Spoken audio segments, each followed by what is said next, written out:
Step one, wake up early, gonna rise with the sun. Step two, get some good, some food in you.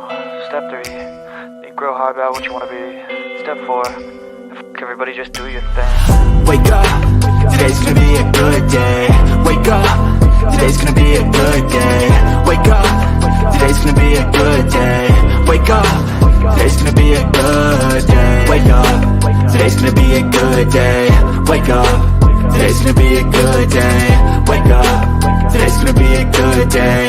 Wake up, today's gonna be a good day. Yo, set your affirmations, aspirations. I got shit to do, the aftermath of preparation. Good food, good mood, blood in circulation. One step at a time, yeah, that's how you make it. Set a goal you control and the steps you take them. I try to pick one thought, have some concentration. And if I make a mistake, it's called education. I try to do this every day, call it replication. Wake up, today's gonna be a good day. Wake up, today's gonna be a good day. Wake up, today's gonna be a good day. Wake up, today's gonna be a good day. Wake up, today's gonna be a good day. Wake up, today's gonna be a good day. Wake up, today's gonna be a good day. Wake up, today's gonna be a good day. Life ain't easy, yo, I think there's a reason though. Ups and downs, just like every different season, yo. Sometimes I'm high, other times I'm barely breathing, though. You always gotta fight and hide from the demons, yo. Negative thoughts are poison, they rot.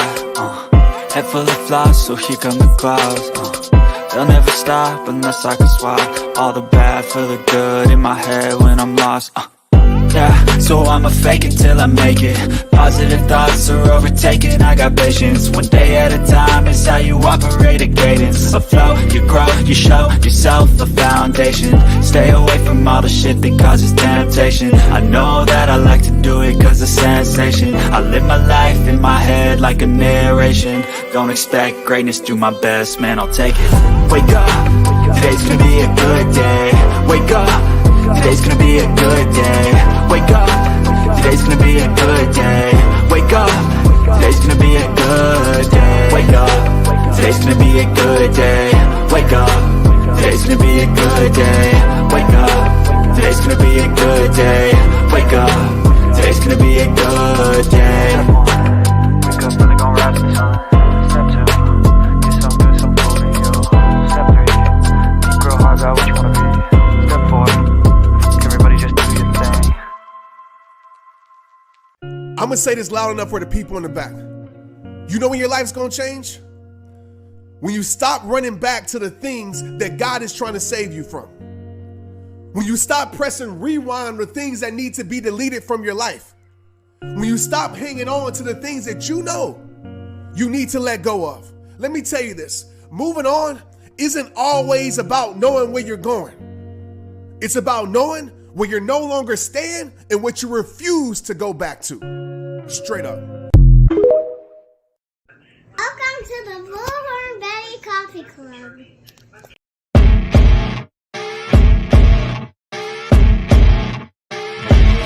As you wake up in the morning, you want to find the latest, greatest information about criminal cases and have an intuitive conversation about the suspects associated with these cases.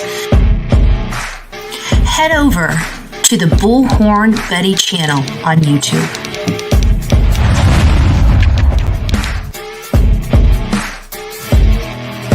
Get breaking news right here on the Bullhorn Betty channel. Welcome to the Bullhorn Betty Coffee Club. Enjoy your stay and enjoy your day.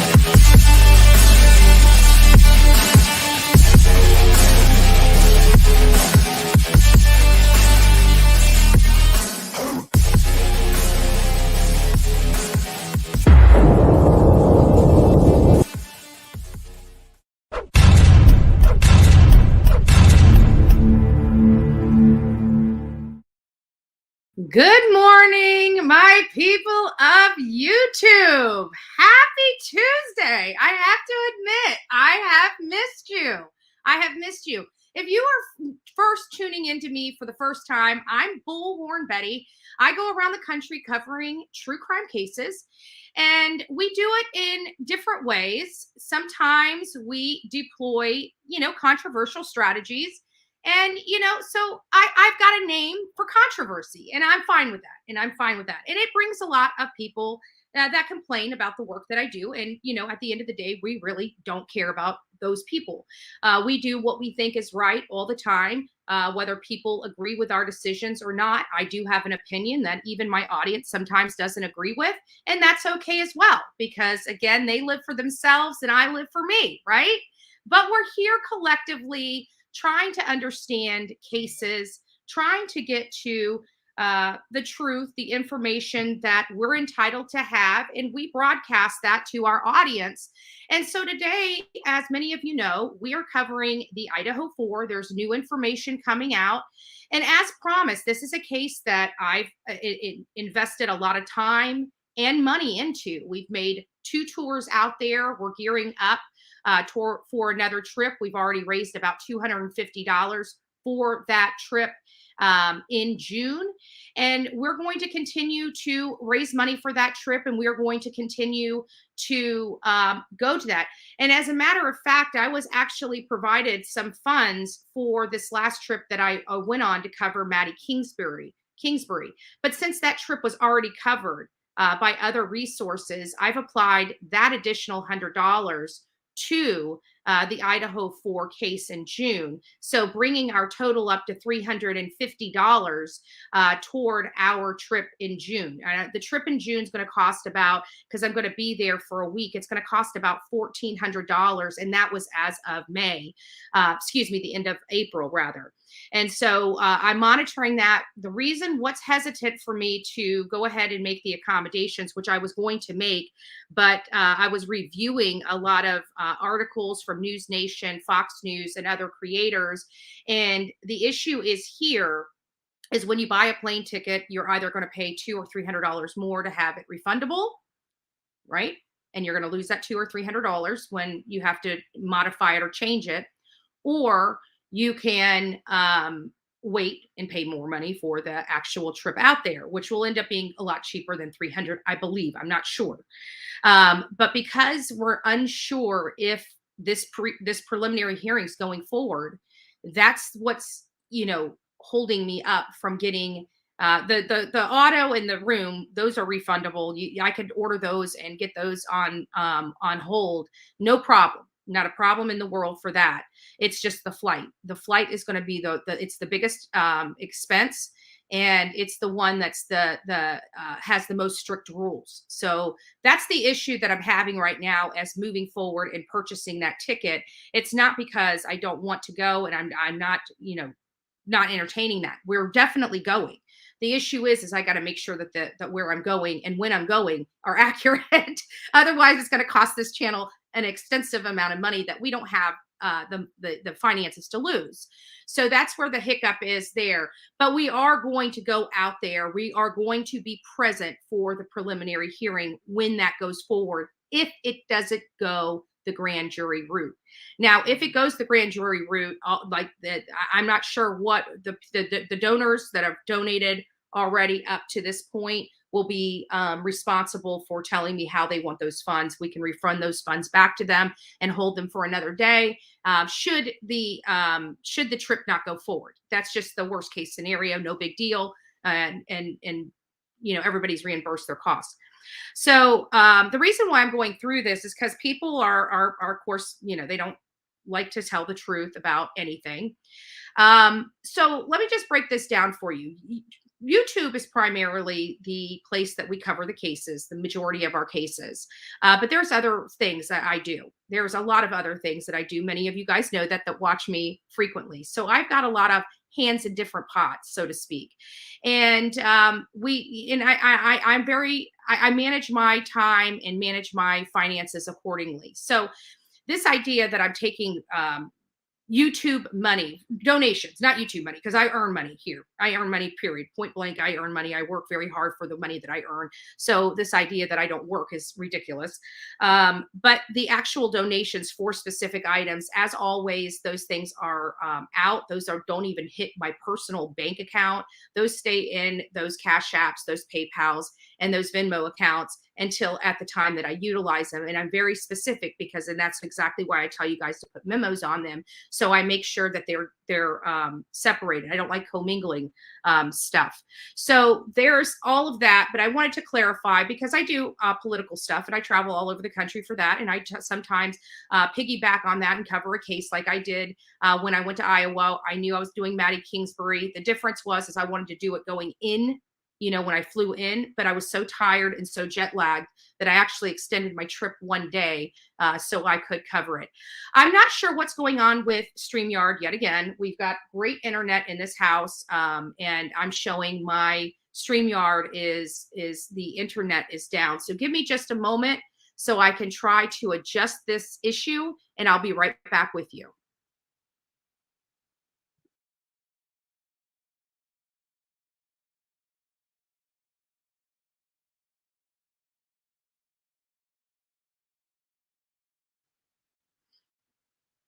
Okay. I think that might have did it. It doesn't look like it fixed it. Give me just a second.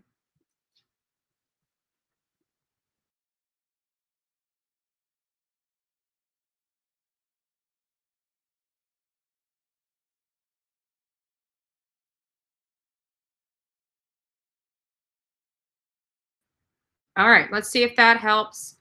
I have a funny feeling it's when I share the screen, and I'm getting to the point where I just can't even use StreamYard anymore because of the fact that it just takes it takes all of, sorry guys, I'm trying to find out where I'm at. There we are. Okay, let me put this in here. It just takes all of the I don't know, like bandwidth. And I got to tell you, before we get started, I'm going to say good morning to you. Then we're going to get to our language of letting go. And then we're going to dive right into the Brian Koberger and this trial information. This is going to be a very long live. I haven't seen you guys very much. I haven't seen you for like a week. And we're literally going to dive in this entire case. We're going back to the beginning today. So buckle up. We're going to be here for a minute. Okay, so just for those that are tuning in that have never been on the Bullhorn Betty channel, in order to comment in the comment section below, you're going to have to subscribe to the channel, and you're going to have to be subscribed for 20 minutes. If you did that when we first started, we're almost through that 20 minutes, so you guys can start communicating in the chat. So just bear with it. I set it for 20 minutes. If all else fails and something that we go over, you absolutely have to comment on, you can throw a 99-cent super chat until your 20 minutes is up. Otherwise, just wait the 20 minutes and then you'll be able to respond. We've got a few more minutes. If anybody knows how this morning live works, how we do it is we come in here, we say good morning to everybody. We have a little bit of chit chat. We go into some messaging, a language of letting go. It's a devotional. It's a meditation book for people that suffer from codependency issues, you know, and any other kind of addiction or, you know, addictive personality type of issues. So we always read this. We always put, before we start our cases, we always give our creator our time in the morning, because at the end of the day, this is a Christian show. And people are like, well, you say this and you say that and you say you're a Christian. I'm one of those Christians that know I need God. There's no ifs, ands, or buts about it. I'm not one of those Christians that allow people to walk over me. I'm not one of those Christians that allow people to be nasty and mean to me. I'm one of those Christians that know that who gives me this and who gives me this, and I use it as needed. So is Mustang Sally in the house? Good to see you, Mustang. So good morning to everybody. We're just going to go through a little bit of my good morning routine. So Kathy S., the first to say good morning to Bullhorn Betty and Bullhorn Betty chat. Nice to see you. Followed by Sweetie Pie. Thank you so much. I got your email, by the way. I think I've been communicating with you. Christy Carr, good morning. Amanda, it's nice to see you, as well as M&M Racing. It's nice to see you. And I don't know what's going on with the internet. I think it's this stupid background. I don't know why, but if you guys are having issues, I apologize. I will try adding some of my intro into Restream, and we may go Restream tomorrow and see if that has a little bit better, maybe not pulling so much bandwidth from the StreamYard. We've been having problems with StreamYard for several months, so it doesn't appear to be resolving, and it's not my internet. I mean, we do the speed on the internet. The internet is beautiful. So I don't know what's going on. So if you guys are having any kind of visual issues out there, any kind of audio issues, I do apologize. Vape King is in the house saying, hey, good morning, Coffee Club. Nice to see you, Vape King. Fun time with Etha. Nice to see you, Angie B, Angie G, Patty, Tracy. And what do we have? We have SJSU Philosopher. Nice to have you here. It's the first time I've seen your name. Maybe you've been here once before, or maybe you watch silently, but it's nice to have you in the chat. Good morning. Don't forget to hit the thumbs up button because Angie Gibson says, hey, I'm number 8. So let me know what number you are when you hit that button. Struggle is real. Good morning, love. Kayla, Tammy Sue, Karen Davis. It's nice to see you, love bug. Cranky Pants, Margaret Allen, Jazz in the Field. Cool Gamer is in the house. Nice to see you, Cool Gamer. Tony Fire, Sepsis Kills. It's nice to see you, love. I want to give you a big virtual hug and a kiss. Mwah, mwah, mwah, mwah, mwah. Nice to see you. I hope you're having an amazing day today. I hope you're feeling really well, but you're always at top of my mind. I can tell you that. Sharon Perez, nice to see you. Joyce, nice to see you. Sepsis Kill. Joan, a little messy. Truthful Soul, Wild Chariots, nice to see you. Haven't seen you in a little bit, so it's nice to see you in here. Who else do we have? Audrey, I see you in here. It's nice to see you. Good morning. Barbara. Icky Unplugged. Inky Unplugged. Icky Unplugged. I'm so sorry. If you know anything, I am horrible with pronunciation and reading, and I apologize about that. But good morning. Second thesis 310. When are you going back to Idaho? It's going to be whenever hearings are. I'm not going back unless there's hearings. All my work for fact finding and all that and trying to find information, that's it. That's over. So the only times that the channel, as well as I, am going to be present in Idaho is during the preliminary hearing and during other notable hearings. So there's going to be a lot of hearings that we broadcast live from here, where it's just digital. It's not on the internet, it's not in person. I'm not going to be out there in person. It's going to be on the internet. So it just really depends. But there's a lot of trips. When this trial happens, that's going to be one of the most expensive that we're going to have on this channel. When this trial happens, I'm going to be living in Idaho. I'm going to be living in Idaho. If it's an 8-week trial, I'll be there for 2 months. If it's a 4-week, 6-week trial, we're going to be there until the end of the trial. Okay, just to let you know, I will be in Idaho in person for this case. Lenny Beans, it's nice to see you. Rocket Queen, nice to see you as well. The official Nikki, hello, beautiful. Texaholic, nice to have you in the house, as well as Mustang Sally. Good morning, good morning, good morning. And for everybody else, I'm just going to peruse through here. Kaboom, nice to see you. Candy Apple, nice to see you. Patricia Miller, Tracy, Franny, nice to see you. Oh, all the way from Holland. Well, good. I'm glad you're here. Nice to see you. Evie. Oh, Betty, new to here. Okay, well, great. I'm glad you're over here. We're going to be going over to a lot of stuff. If you don't recognize me, for the new people that are coming over here, don't forget to sub up to this channel. I'm one of the. This is why I get so much hate on the streets of YouTube. I'm one of those protesters in front of Gabby Petito's Brian Laundrie's house. I'm the original protester that was out there in front of the house. And some of these people out here on the streets of YouTube don't like protesting. Oh, unless it's for political. They don't mind supporting. Let's be honest. They don't mind supporting protests, just not my kind of protests. They don't like the protests that don't burn down buildings, right? So I'm one of those protesters that do it lawfully, and nobody gets injured during my protests unless they send their opposition there to throw bullhorns and cars at us, which that has happened. Clarinda, nice to see you. And we're dealing with that too. Jillian, it's nice to see you. You seem new. Amy Hansen, nice to see you. Number 54, good morning. So that's if you do recognize me, that's why. We got Darlin, Paca, nice to see you. Eagle Eye, Ariel, nice to see you. And Tutti Frutti, nice to see you. And if I've missed somebody in here, I do apologize. Good morning to you all. We're going to get started because we got a lot to go over. This is going to, as I said, this is going to be one of the longer lives. But before we get started on the ugly, we want to get centered. We want to be centered on here, and we want to put God first. And all of us struggle in life, and we all have different things, but we're not alone in those struggles. And so this is not just a true crime channel. This is a true crime family where we actually care about our audience and want them to have and be inspired and have wonderful days and be blessed throughout their week. So we all struggle with, decisions in life, and whether, relationships and communication and all of this other stuff. And sometimes we lose ourselves by helping everybody else around us, and we never stop to take time for ourselves. So we like to correct and recenter a lot of the people in our channel.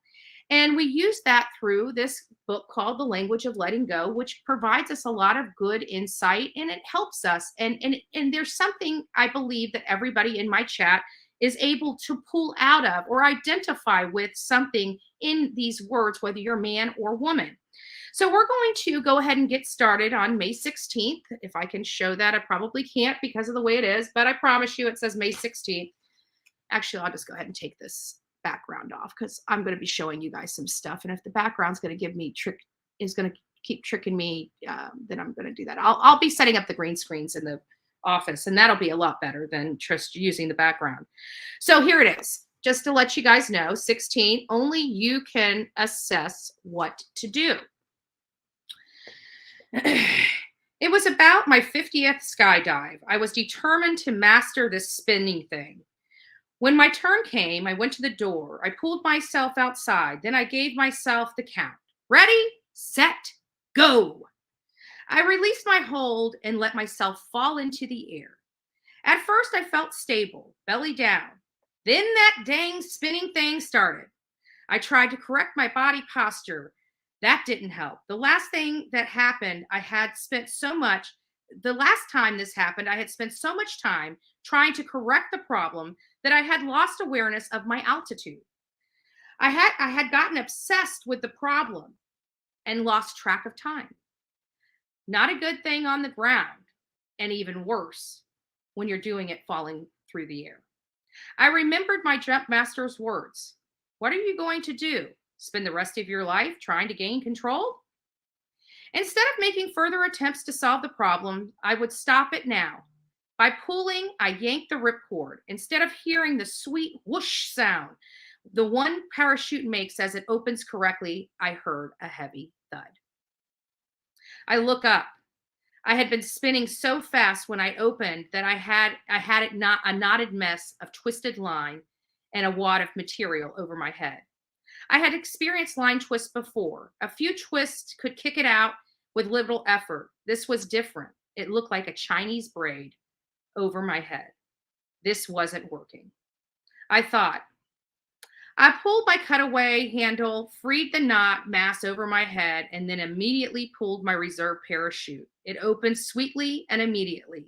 I looked at my altimeter and I was 9,000 feet. This was going to be a long ride down.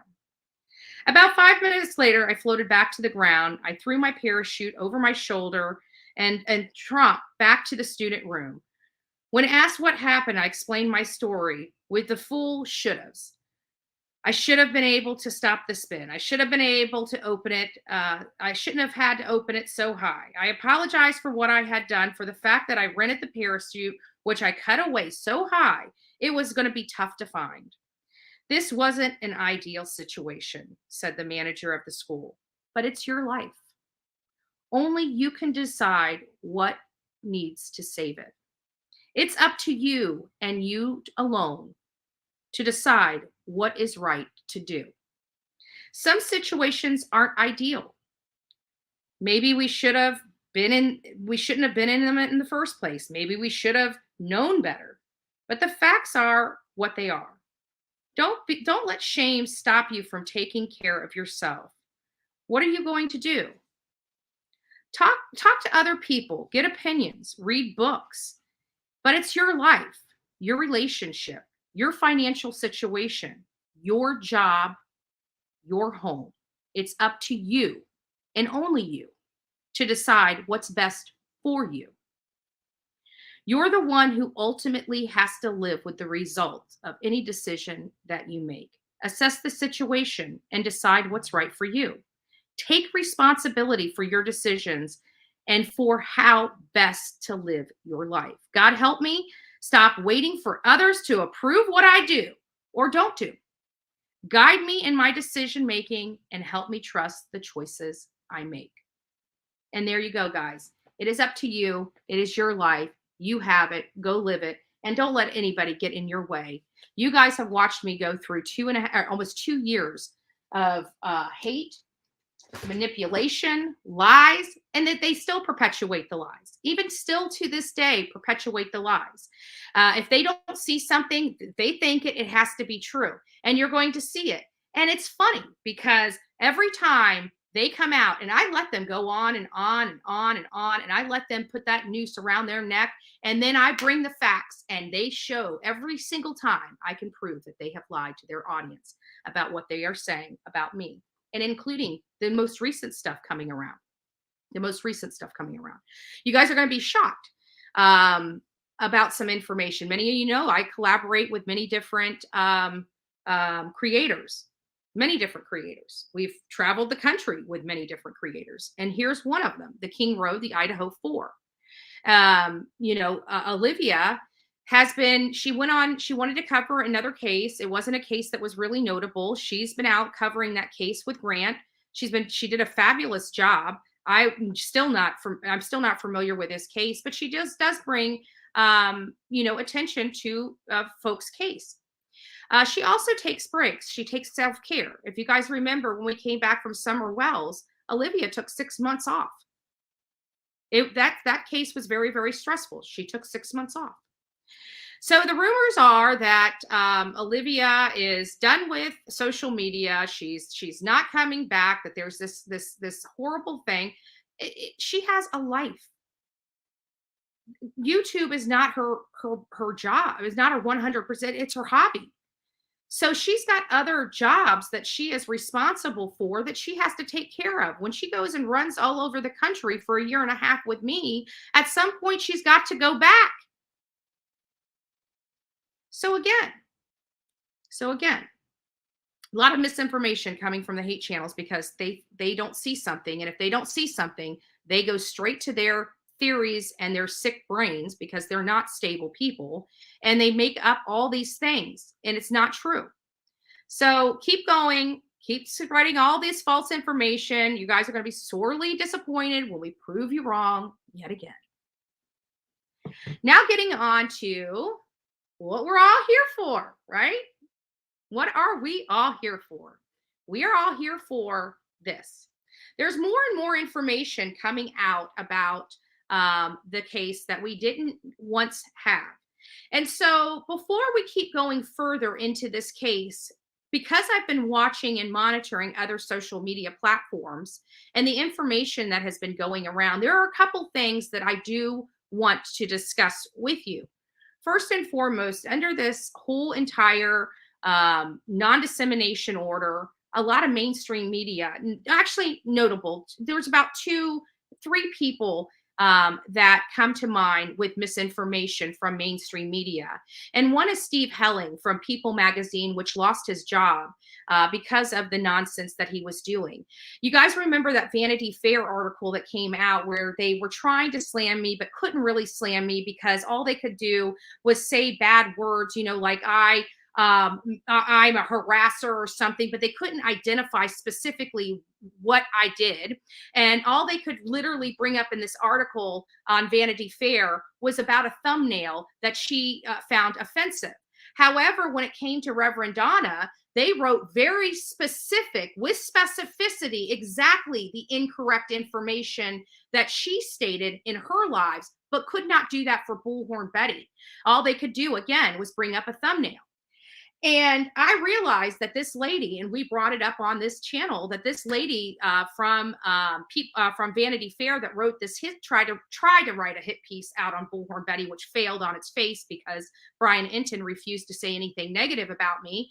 It was an attack because I helped expose Steve Helling and his corrupt practices with People magazine, which ultimately lost his job. I did not know that at first, but now that kind of explains the Vanity Fair hit piece that came out on me from them. So it doesn't really matter. The bottom line is they were using BS sources. They were making up stories. Him and his friend Ashley Banfield were both doing the same darn thing. Ashley Banfield got it a heck of a lot worse than Steve Helling, but Steve Helling lost his job, so it doesn't really matter. And then we still have no additional updates from Vanity Fair talking about any more information that I've lied about, misrepresented, or anything else. Because at the end of the day, our basis for any theory, any speculation, and anything is always fact. Fact is always first. Amy Hansen, bless you, baby. Baby. Betty, PHP. It's my first live back at this time in the morning. Bear with me. Bear with me. Peace I leave with you. My peace I give into you. I let your heart be let not your heart be troubled, neither let be afraid. John 14:27. May God keep you safe, faith, love, and hope. Oh, that is so sweet, Amy. God bless you. God bless you. We have I have to be honest with you. We have a great family over here on the Bullhorn Betty channel, and it really, truly is beautiful over here. What does it say?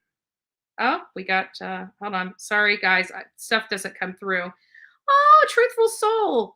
Hooray, 2 months. Awesome. Well, I don't get those milestones on the back of here, but I got great mods that always keep me up to date with everybody. So I am very thankful. It's nice to have you here, Truthful Soul. It's nice to have you for a 2-month member as well. God bless you. God bless you.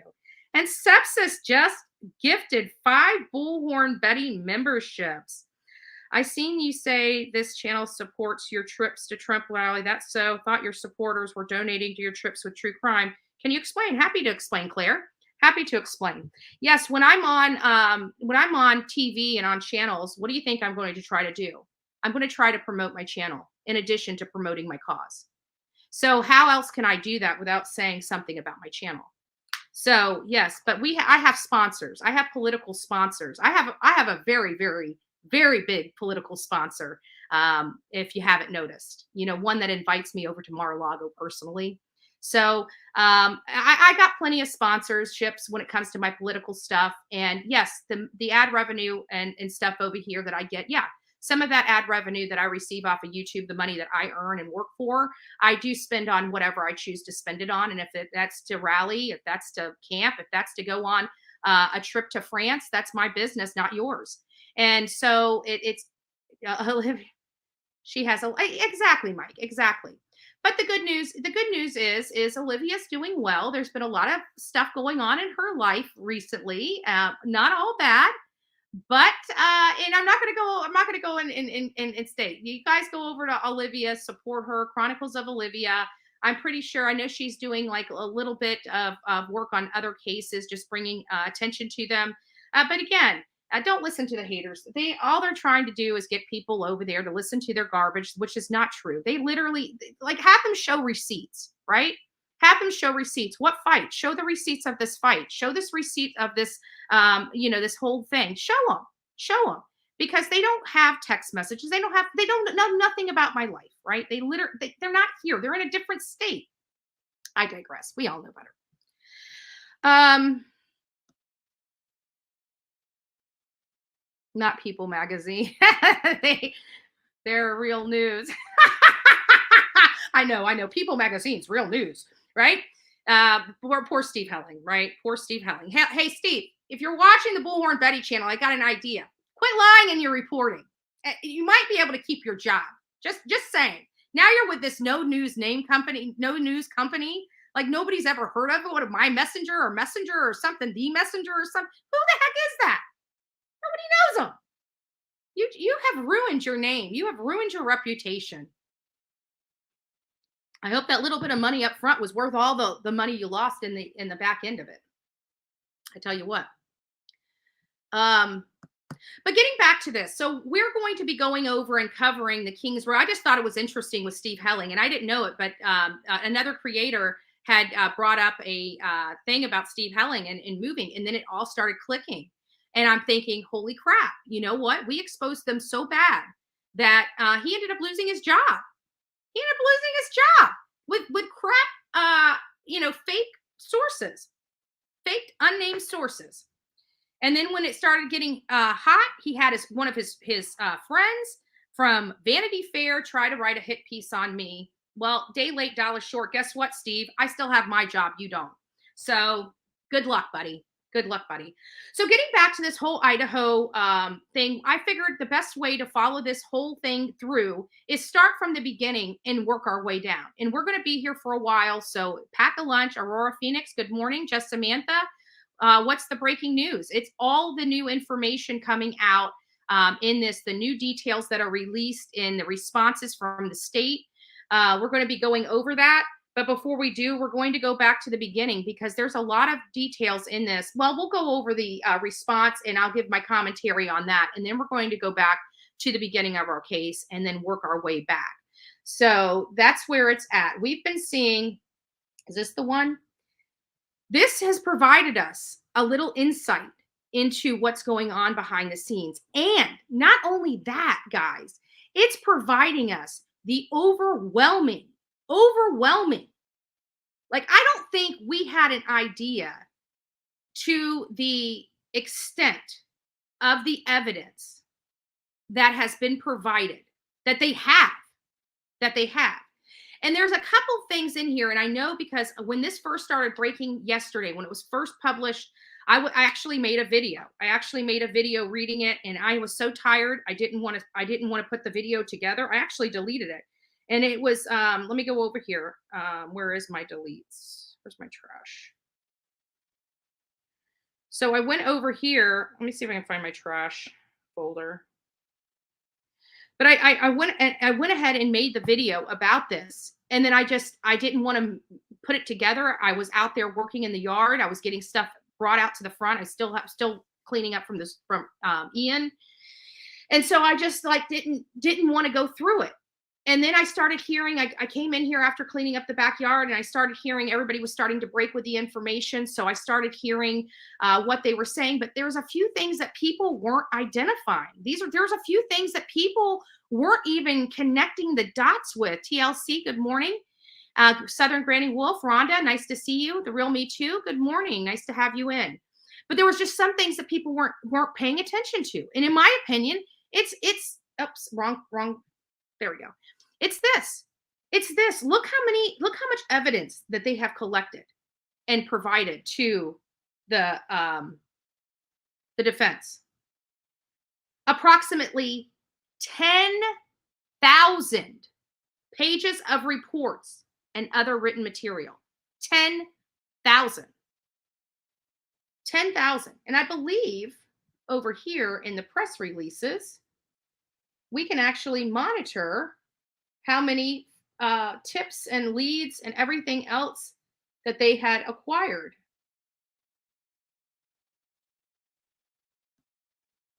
And we're going to go through all of the press releases like this. Remember reading those? Remember us getting all of our information from these press releases? Remember that? It was frustrating because we found out that we were being duped by law enforcement.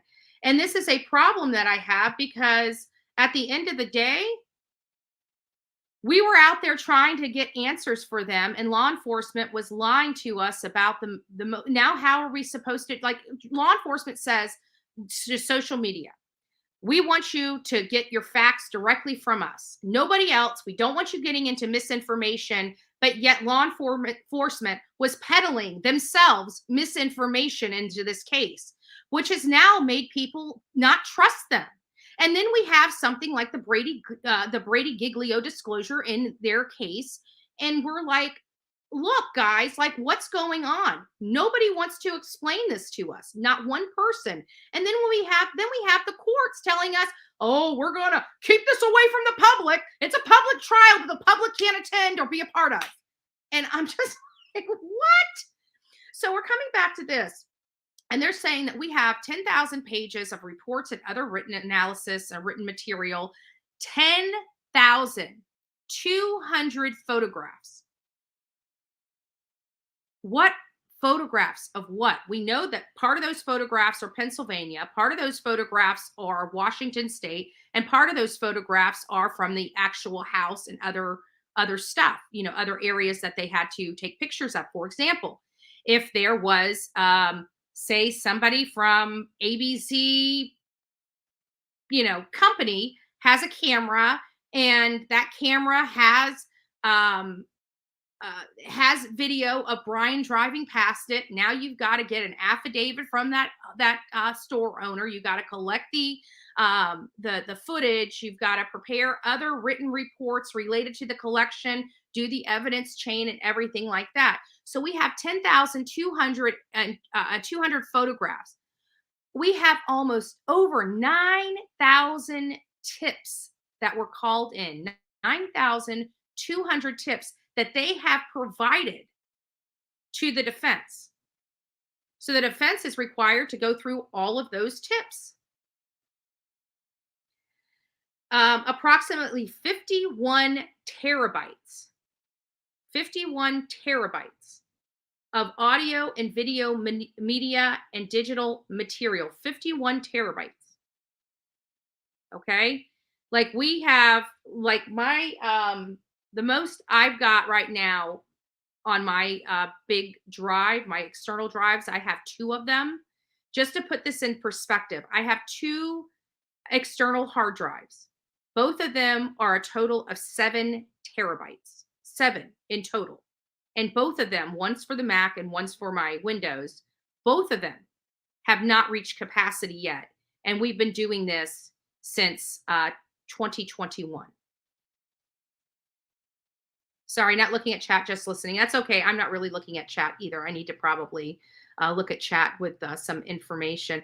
The prosecutors have written back to the defense saying they've given the defense everything they're asking the defense, and to explain the exculpatory evidence. Not necessarily. There are some things, and we're going to cover that in here, that leave me questioning what they're doing. It leaves me questioning what they're doing. So let's read through here, because I heard some information on other channels while I was out in the back working that sparked my curiosity. And yes, that's what they were trying to say, but there's something there, and we're going to go over it. We're going to try to figure it out as well. The defense is putting on a show for the public. To make it look like the prosecutor is hiding evidence when the prosecution isn't. I agree with that. It's trial strategy. It is trial strategy. The problem is here, and I agree with you, Kay and Maine. And here's I'm going to expand on your statements just a little bit. Bear with me. And also to that end, this whole non-dissemination order, right? It is there because they don't want key information being released that could jeopardize Brian Kohberger's defense, right? That's what they're saying. But wouldn't the same be true if misinformation is being peddled and not facts? It doesn't really matter where the information, people are talking about the case. You're not going to shut people up. It's either you want the factual information or the unfactual information. Quite frankly, the public has a constitutional right to the factual information. And I think the Supreme Court, and in the Supreme Court's opinion, that was a directive. That was a clear directive for the courts to follow. It was an opinion, but it definitely showed how the Supreme Court is going to rule. You don't want to mess with that. So they have 51 terabytes. And like I said, out of 2 of my major things, I only have 7 terabytes. And after 2 years, still have not been able to fill both of them up yet. The defense cites ICR 16F in support of its motion. However, the rule only refers to the procedure for responding to discovery. ICR 16B, 10, and K. So let's look at that. I'm going to look that up, and we're going to find out, because people don't know what that is, and they just keep reading it. And nobody's really explaining what those rules are.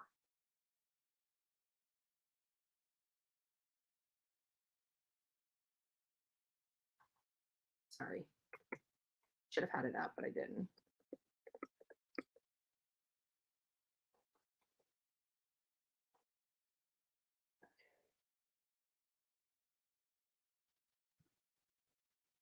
So let's read these rules so people understand what all this discovery stuff is talking about. Let's just go through a little education lesson. So according to Idaho Criminal Rule 16, this is related to the discovery and inspections. This is the Idaho rules that govern these types of proceeding and how to handle and properly manage discovery and responses to discovery. A mandatory disclosure of evidence and material by prosecution as soon as practicable after the filing of charges against the accused. The prosecuting attorney must disclose to the defendant or defendant's counsel any materials or information in the prosecuting attorney's possession or control, or that later comes into the prosecuting attorney's possession or control, that tends to negate the guilt of the accused as to the offense charged, or that would tend to reduce the punishment for the offense. The prosecuting attorney's obligation under this paragraph extends to materials and information in the possession or control of members of the prosecuting attorney's staff and of any others who have participated in the investigation or evaluation of the case, who either regularly reports or have reported in the case to the office of the prosecuting attorney. The prosecuting attorney must also disclose the general nature of the evidence of other crimes, wrongs, or acts it intends to introduce at trial as required by Rule 404B of the Idaho Rule of Evidence. We heard of this 404B rule and 403 rule. These are exemption rules. If you guys remember what's allowed to be brought in at trial, we learned about this during the Alex Murdaugh case. Does the probative value outweigh the prejudice? That is really the weight of the evidence. That's what determines whether evidence is admissible into trial or not. So let's keep going. So under this, now we got to get down to F and G, but there's no point in jumping straight to that without reading all of this information, because I want you to understand the entire discovery process here and what is required and what is not required. So B is disclosure of evidence and materials by prosecution on written request. This is related right here to their written request for discovery. Except as otherwise provided in this rule, the prosecuting attorney must, at any time following the filing of charges on written request by the defendant, disclose the following information, evidence, and materials to the defendant.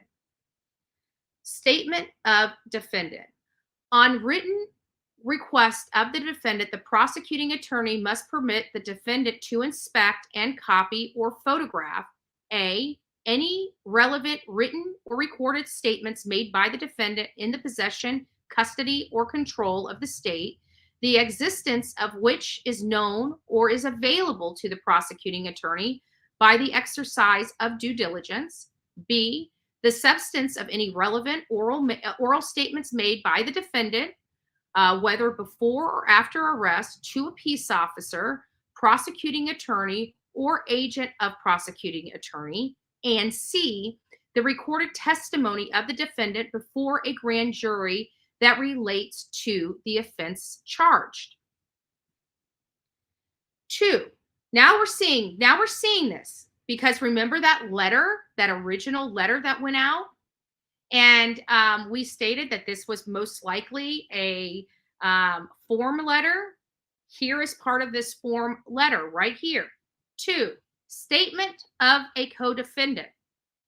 On written request of a defendant, the prosecuting attorney must permit the defendant to inspect and copy or photograph A, any written or recorded statement of a co-defendant, and B, the substance of any relevant oral statement made by co-defendant, whether before or after arrest, in response to interrogation by any person known by the co-defendant to be a peace officer or agent of the prosecuting attorney. This is super important because we're going to expand on Kay and Maine's information that the prosecution, that the defense is doing this publicly in an effort to make the state look like they're not doing something right. So I think it all really did start in putting doubt in people's mind when she added this into that original letter about the co-defendant. I think that was the start of her trial strategy and trying to put doubt in people's mind. And I think it started way early on in this case when she wrote the letter and added the co-defendant in there, knowing there was no co-defendant. However, you have to ask, because if you don't ask, you're prevented from asking at trial, right? And you're prevented from being upset that you didn't get any disclosure for something that you never asked for to begin with. So they have to ask if there's any co-defendants, and they have to ask if there's any statements. However, what we do know is that it has been told before the gag order and non-dissemination order went into place that law enforcement believes that Bryan Kohberger did this crime alone and acted alone before and after this crime.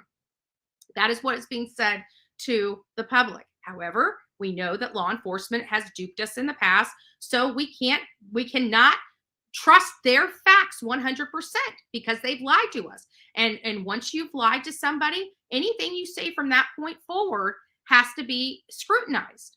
And law enforcement did that all by themselves. Now, granted, they're going to overcome this during trial, and we're going to still be a happy group of people that are happy that they brought justice to these beautiful victims that lost their lives senselessly. But it's still going to be an uphill battle to get there, as we all know. Also, defendant's prior record.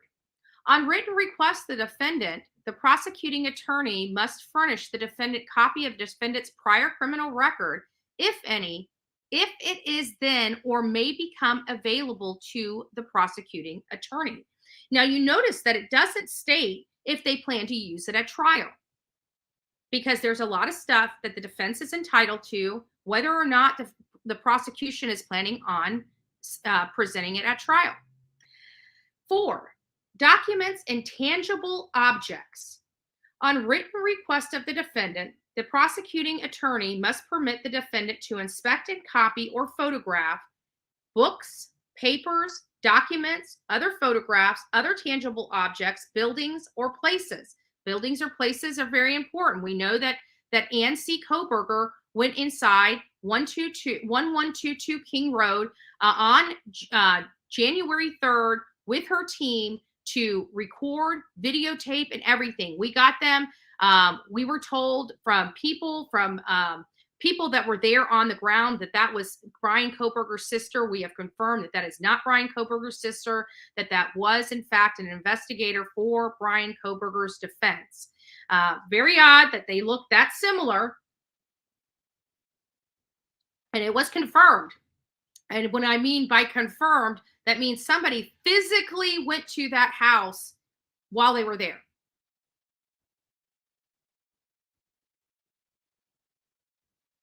Oh, Debbie says, what?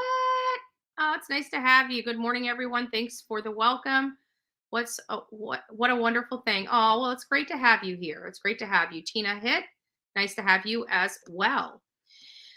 So now we know that this is important because we know that the property, the home, is still up. The owner of 1122 King Road has signed that property and donated that property to the University of Idaho. It is now the property of the University of Idaho. From a source that I do have in Idaho, I was told that security is still outside of that home. That is what I was told. I spoke to somebody about 3 weeks ago. I haven't reached out to them since, but as of 3 weeks ago, there was still a security officer watching that home. The home is boarded up and the home has a fence around it. And the fence is not around the property. It's literally around the home. I was told it was weird. So now we're going on. Now it says that we are entitled to, access built pictures and anything tangible or intangible related to buildings or places. That's important.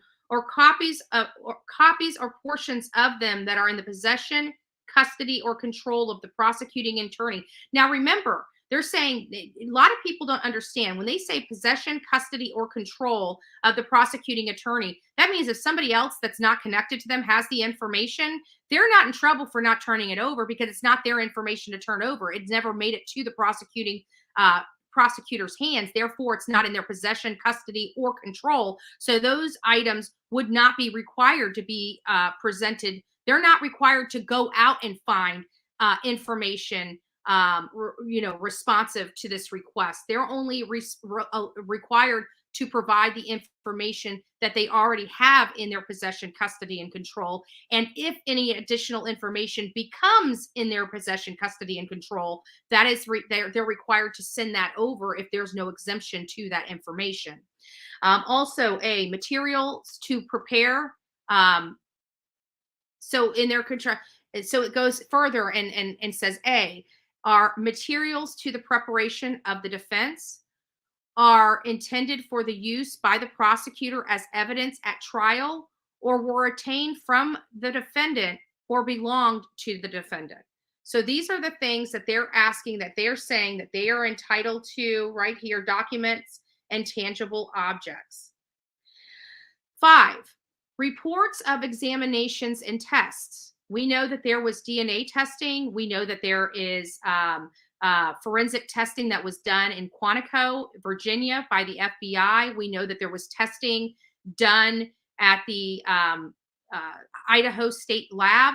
So these reports and examinations and tests are, they're discoverable. That means they have to turn all of that, every bit of that, over to the defense.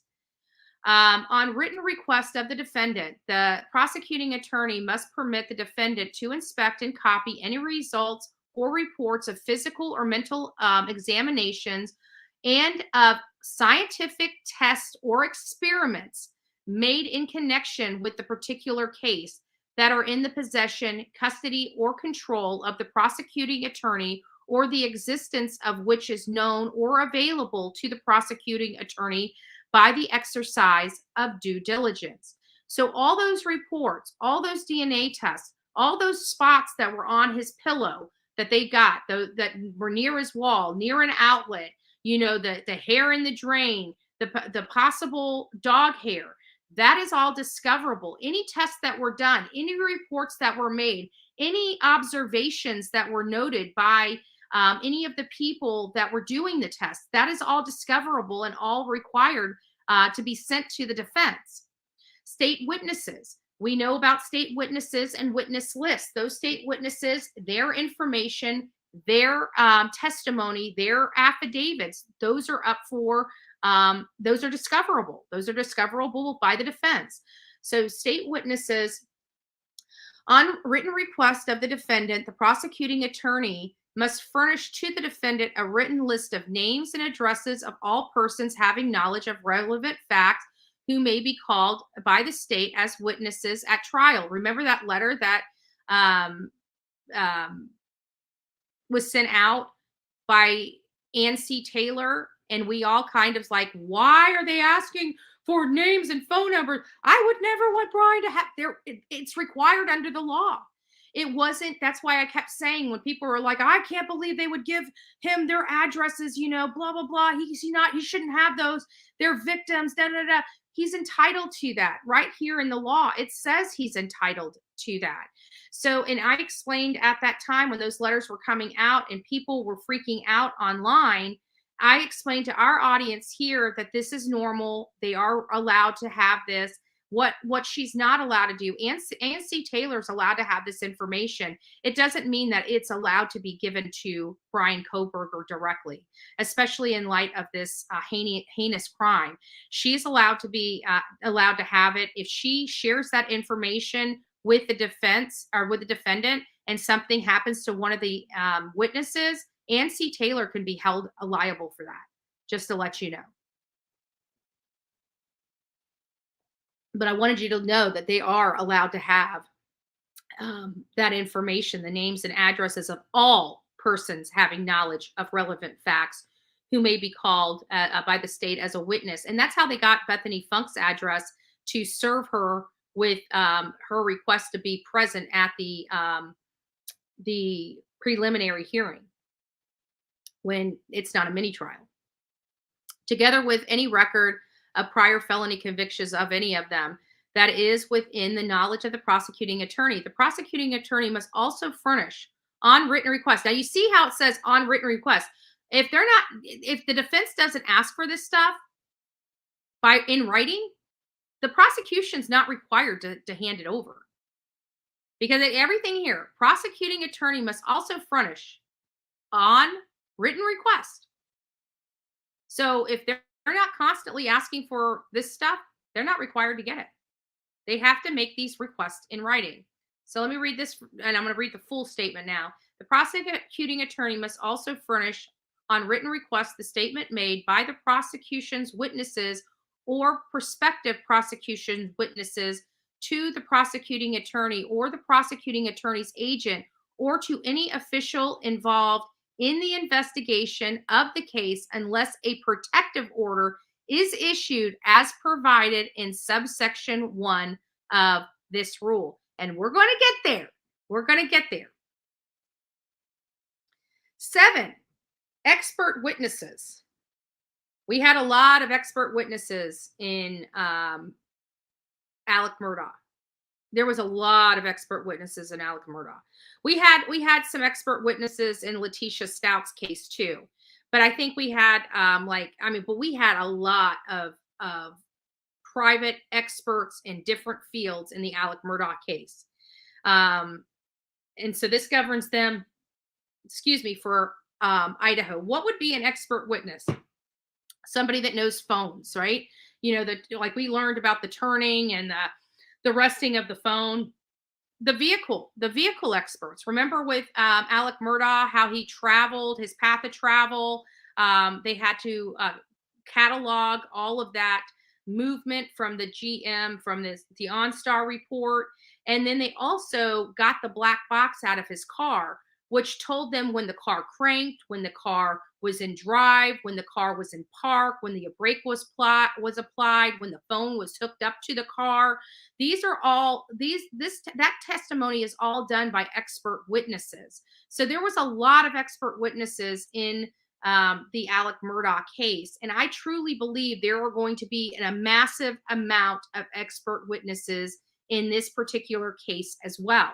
Because like I told you before, like my opinion, I've stated to you guys before, after reviewing all this information, this is not going to rest on that DNA evidence. This is not going to rest on Dylan Mortenson's preview of the stranger inside her home. Those are not the stars of this case, and they won't be the stars of this case. Will they help? Absolutely. They both of those information very crucial and important to the case. However, that is not what is going to seal Bryan Kohberger's fate. It's going to be that digital forensic identity that he has, the forensic data identity that he has, where he was, what he was searching, where he's been, all those forensic, the digital stuff. That's going to be the star of this case against Bryan Kohberger, which is going to have a lot of expert witnesses to explain the information that we are truly seeing.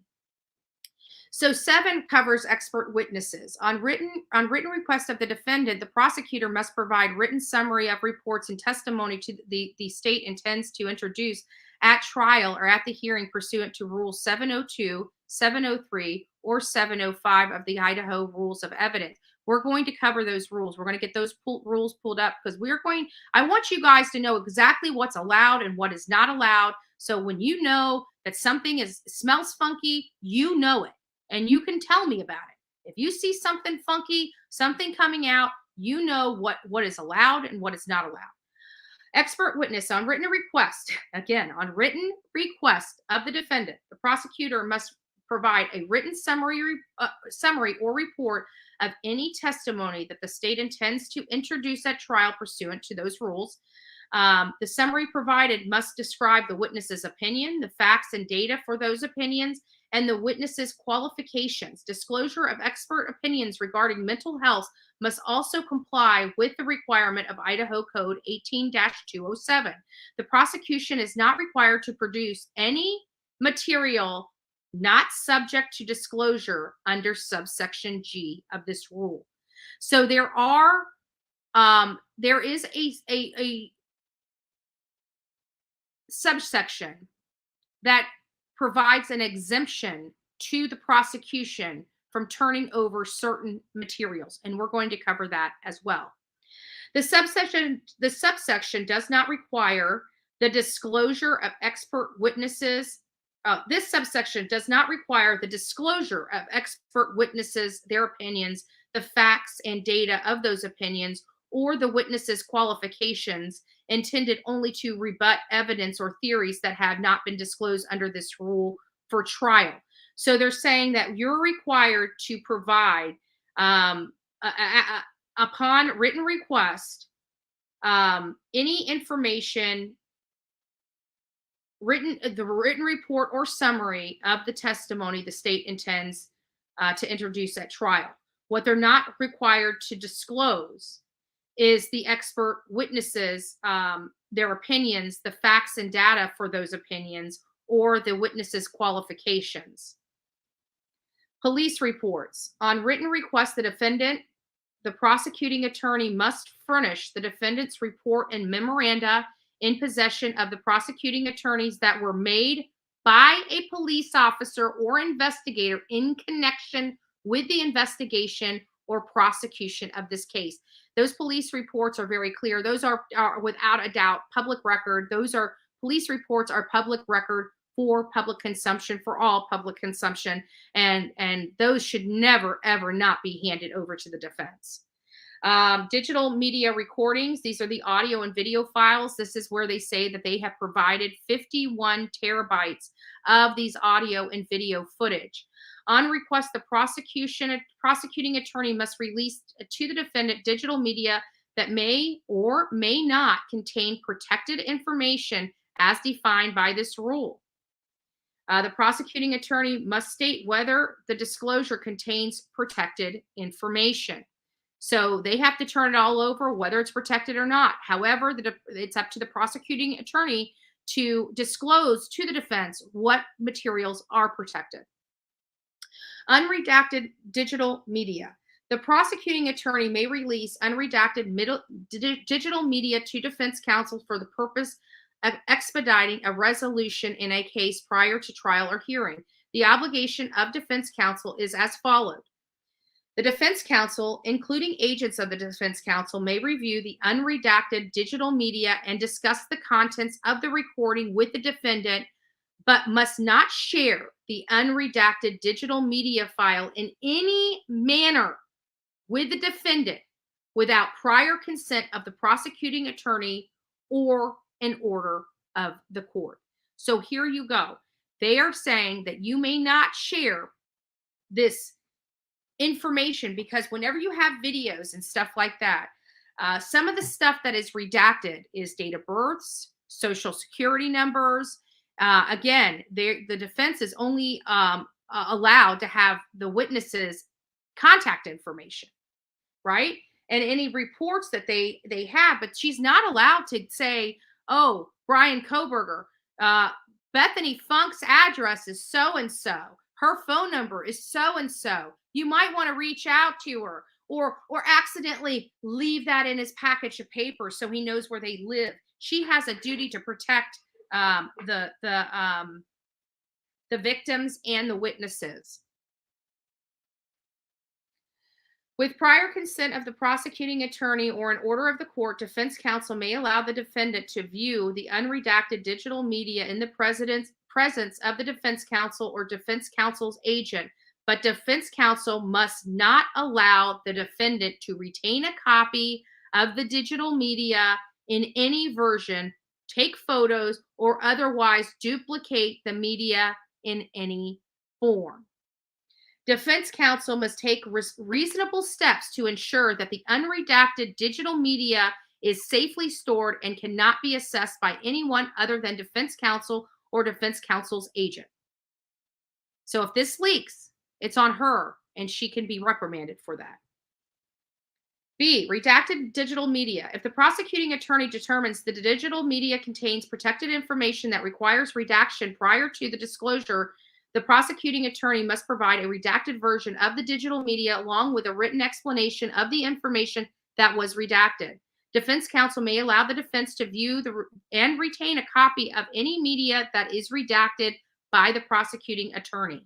If defense counsel disagrees with any of the prosecuting attorney's redaction before allowing the defendant to review any unredacted media, the motion to compel must be filed and argued in accordance with these rules. We're not getting that motion to compel for this. They're basically stating that they believe that the prosecution is withholding exculpatory evidence from them, and we're going to continue to read that motion in just a second. We're almost through this. Self-represented defendants, we're not going to discuss that because he's not a self-represented defendant. Now, should he fire Ann C. Koberger, we will readdress that. Disclosure by court order, we know that disclosure by court order. Disclosure of evidence by the defense upon written request. Except as otherwise provided by this rule, the defendant must, at any time following the file of charges against the defendant, on written request by the prosecuting attorney, disclose the following information. Now, here's the duty that is required from the defense providing discovery to the state. So they're required to provide the same stuff for inspection and copy: books, papers, documents, photographs, intangible audios, or copies or portions of them that are in the possession, custody, and control of the defendant. Their reports and examination tests are discoverable. Defense witnesses. On request of the prosecuting attorney, the defense must furnish the prosecuting attorney a list of names and addresses of witnesses it intends to call at trial. This is where that whole information of Bethany Funk being considered a witness for the preliminary hearing came up. So they do have, but here's some reports and examinations on tests. This is the one spot that Loosey Goosey, oh good Lord. Sloothy Goosey, my God, I am so sorry, Sloothy. My brain is like, I don't even know. Just popped. I didn't even know what. Thank God. Sloothy Goosey. Sloothy Goosey. I'm so sorry, Sloothy. I really am. I don't know what I was thinking. The reports the reports of examinations and tests. Now, this is what she was discussing. It says, on written request of the prosecuting attorney, the defense must permit the prosecuting attorney to inspect and copy photographs, any results and report of physical or mental examination, and of scientific tests or experiments made in connection with a particular case if they are within the possession, custody, or control of the defendant. That the defendant intends to introduce as evidence at the trial, or that were prepared by a witness whom the defense intends to call at trial when the results or report relates to the testimony of witnesses. So this is what they're required to disclose upon written request. So even that, and that came down to Bethany Funk, you know, how they've agreed to meet to discuss the case. That is up for public. That would be discoverable. I know there were some questions whether or not she would what their conversation with Bethany Funk, their interview with Bethany would be discoverable by the state. And there was some back and forth as to whether it was. And I've maintained that it always will be discoverable by the state. On written request, expert witnesses, we've already redacted. The party provided the discovery may redact protected information from the information or material provided, and it goes into protected information. For those that don't understand what protected information is contact information. So home address, business address, telephone numbers, including cell phone numbers, email address of the victim or witnesses, or their children, spouse, or other family members to the alleged victim or witness, and the places where any of those persons regularly go, such as school or places of employment and worship. So that is protected information. That would be redacted. The courts will redact that information as needed. personal identifying information, such as date of births and social security numbers of any information other than the defendant. Private information, personal identification numbers, password, financial account numbers, information related to financial transaction cards, and medical information protected by federal law that is not directly related to the crime charged. A prosecuting attorney who redacts protective information, and they even have rules on how they redact that information. So, a prosecuting attorney who redacts protected information must follow this particular procedure. A, if the defendant is represented by counsel, the prosecuting attorney must serve defendant's counsel with redacted copies of the discovery printed on white paper at the same time as unredacted copy of discovery printed on paper of color that is clearly distinguishable from white. So what are they saying? We didn't know this. You know, they're putting unredacted copies of discovery on different colored paper than the redacted color paper. And they're required to do this by this rule. So let's read this again. 2, a prosecuting attorney who redacts protected information must follow the following procedures. A, if the defendant is represented by counsel, the prosecuting attorney must serve defendant's counsel with a redacted copy of discovery printed on white paper at the same time as an unredacted copy of discovery printed on paper of a color that is clearly distinguishable from white. So they're giving them, when it comes to this redacted stuff, the state is required to give them 2 separate copies and distinguish them by color of the pages. What is the redacted copy and what is the unredacted copy? The defendant's attorney, including appellate counsel, must not disclose the protected information to the defendant or to a member of the defendant's family without the consent of the prosecuting attorney or an order of the court showing of need. That was a big thing for a lot of us in this case, is Brian not having access to that information. And I want to confirm with each and every one of you that he does not have access to that information.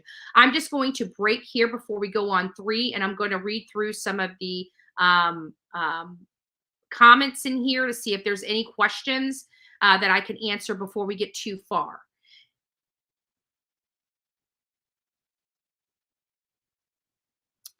New member. I think Debbie says, what? It's nice to have you as the newest member of this crazy crew we call the Coffee Club. Thank you for being a new member. God bless you.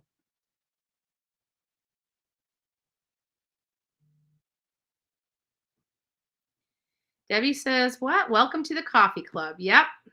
Let's see what Mustang Sally's. I'm really going to hate when the defense tries to explain away the DNA from the victim in his apartment by saying he had a one-nighter with one of the girls. I know it's coming. It might. And also with that DNA, I want to go into that DNA and maybe we'll, you know what, let me put this in a star and I'll put it in the back chat, in our star chat. And I want to come back to this because, like I said, Mustang, we are going to be discussing for quite a bit today because I haven't been around for a little while, and I've been running. So we're going to be discussing this, but I do want to talk about that DNA, and I really want to go into the Brian Kohberger Steptoe apartment and their investigation and the evidence that was provided by them. I really want to get that information and go over it because there are some things that I agree with the DNA, and I really want to talk about them and talk about why they would be in the places that they're at. And I want to have a more in-depth discussion about it. So I've started, and we may do it after we're done with this because I still, all this information, we still haven't even got through the new reports, but all the information that they've got that is discoverable, that they're arguing over discovery, and they're going to be having this discovery hearing on May 22nd. The motion to compel discovery is going to be on May 22nd at 11 a.m.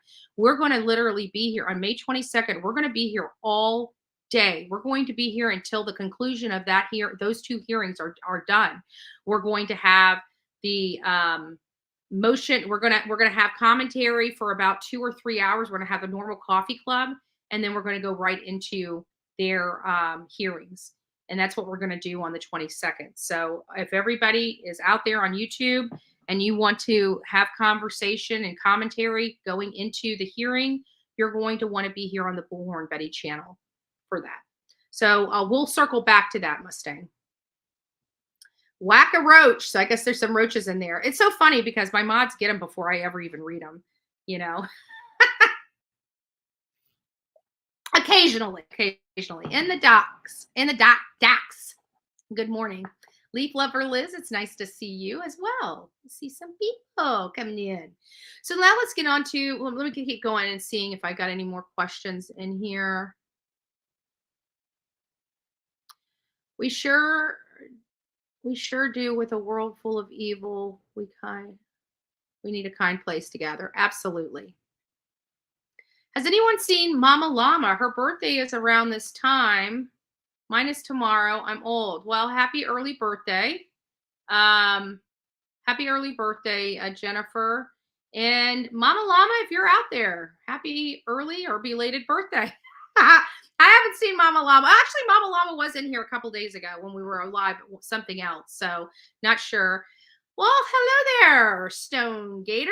Hope your day is doing well. Can't wait to see what kind of crap you talk about me when you're off here, but that's okay. We welcome you anyways.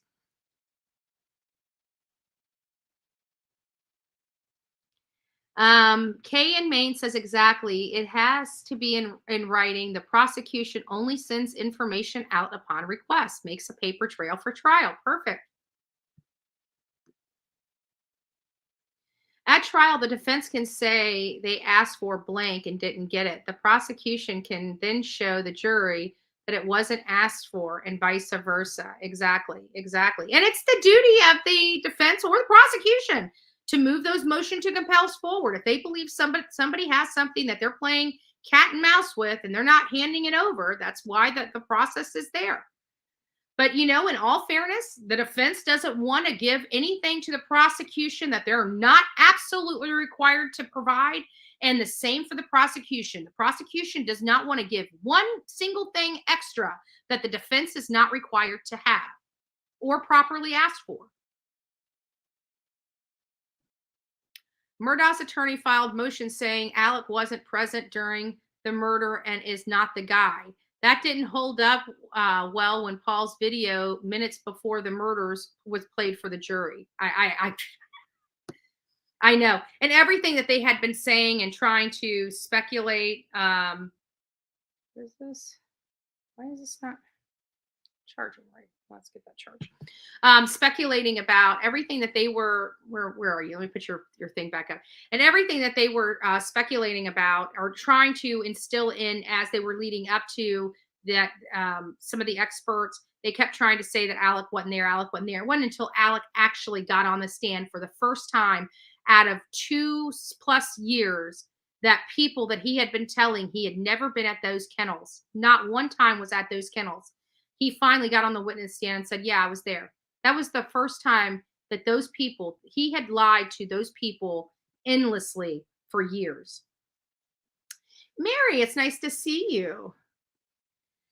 She says, I was watching another channel and there was a student with a voice. I did see that on TNT, giving some information. I actually sent that over. I sent that clip over to Olivia. That's Kaylee Gonzalez's sister, to look at that. Went back to usual ways not long after things happened and arrest was made.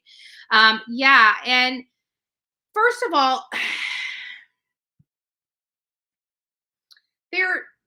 you know what? I'm going to start that too. We're going to circle back to that. We're going to circle back to that one. Oh, there's Mama Llama. Mama Llama's in the house. There she is. It's nice to see you, Mama Llama. Nice to see you. Everybody was asking about you. He says, if I don't see you tomorrow, have a wonderful birthday. Jennifer's birthday is tomorrow. Happy belated birthday. Happy early birthday. When Dorothy and Letitia stopped trial, said on the stand she had a report to refer to. That report was never entered into evidence and was not allowed to be read or referred to. Sneaky defense. Exactly. And not only that, Kay, they specifically asked her, even the attorney, you remember the attorney's like, we want to make sure that we have any reports you have in your possession, custody, or control. And then 2 minutes later, he starts asking her questions. She's like, well, I got this report. And he's like, ma'am, we just asked you for this and you said you had nothing. And he turns around to the attorney and goes, this is what we were afraid of, Your Honor. We've been asking for this information for blah, blah, blah, blah, blah, and they have not turned it over. And then we're here at trial, and now this paper's on her lap. And they had just asked her about it. OMG. That witness made me, I was feeling so bad for the judge when Dr. Lewis came on the stand. Like at the first day, we're all looking at her like, oh, she's so cute and she's so sweet. She reminds us of little sweet Aunt Millie. Yeah, well, that was extinguished the next day when we found out her son was smoking pot in the stairwells of the courthouse. She even lied to everybody when they're like, who's all in that room with you? Who's that man walking? I don't know. You don't know your own son, ma'am? Isn't that your son? I'm like, did she just lie under oath? Holy crap. Like, she's not supposed to have, she's supposed to be an unbiased person. Yes, she's a witness an expert witness for the state, but for the defense. But expert witnesses still are supposed to be like unbiased. They're not supposed to have an emotional attachment to their argument. It's supposed to be as a matter of fact. A matter of fact has no emotion. So 3, a defense attorney or defendant who redacts protected information must serve the prosecuting attorney with a redacted copy of the discovery printed on white paper at the same time as the unredacted copy of discovery printed on paper that is of different color, that is clearly distinguishable from the white. The state attorney, including appellate counsel, must not disclose the protected information to alleged victims or to the members of the alleged victim's family without consent of the defendant or by court order showing need. So they have almost the same requirements. They have almost the same requirements as the prosecution in disclosing discovery. Now, print on color paper. If any case where the prosecuting attorney provides discovery to the defense counsel in electronic format, the attorney receiving the electronic discovery desires to print discovery, the attorney must print the unredacted discovery on color paper as required by D3. Now, failure to make request. Any request by a party for information, evidence, or material under subsection B and C of this rule must be in writing with original request filed with the court and a copy served to prosecuting attorney or defense attorney or self-represented defendant. Failure to file and serve the request constitutes a waiver of the right to discovery under this section. If no written request for discovery is filed and served by the defendant or the defendant will not be permitted to raise an error in a subsequent proceeding the failure of the prosecution to disclose information described. So what is this saying? This saying is exactly what Kay and Maine said. If it's not provided in writing, they're not required to disclose it, and you literally waive your right to ever request it again. So you have to do it up front. Pre-trial discovery. It's called pre-trial discovery for a reason. Form of the request. It goes into the form of the request. Now we're getting down to the meat and potatoes. Going back to our, hold on. Why isn't it not doing? Excuse me, guys.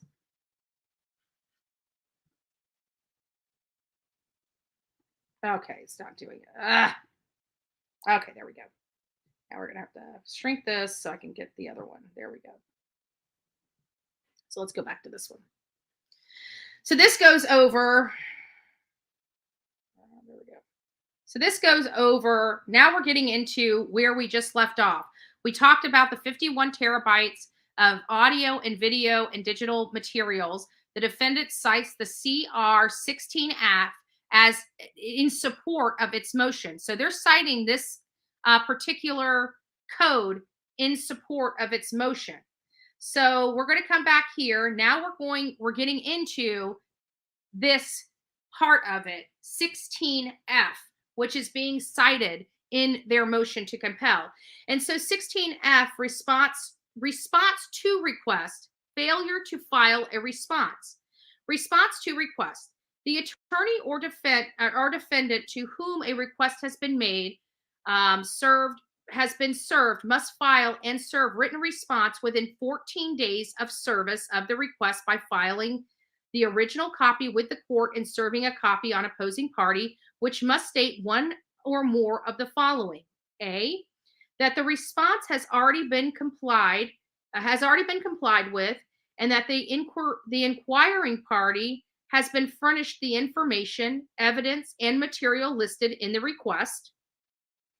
B, that there is no objection to the discovery of the information, evidence, and material sought by the request, and that the opposing party will be permitted discovery at a time and place certain. And C, that the responding party objects to part or all of the information, evidence, and material sought to be discovered, which objection must be specific and state all grounds for the objection.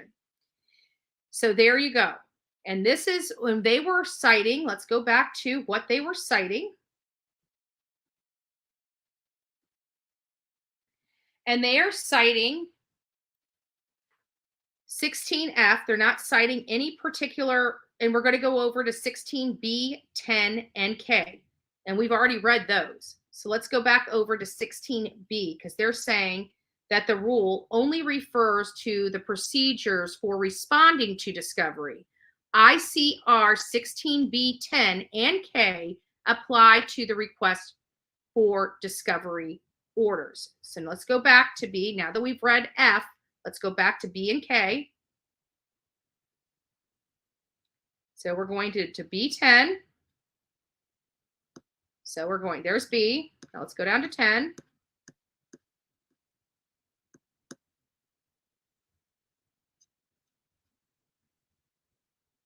Right here, disclosure by order of the court.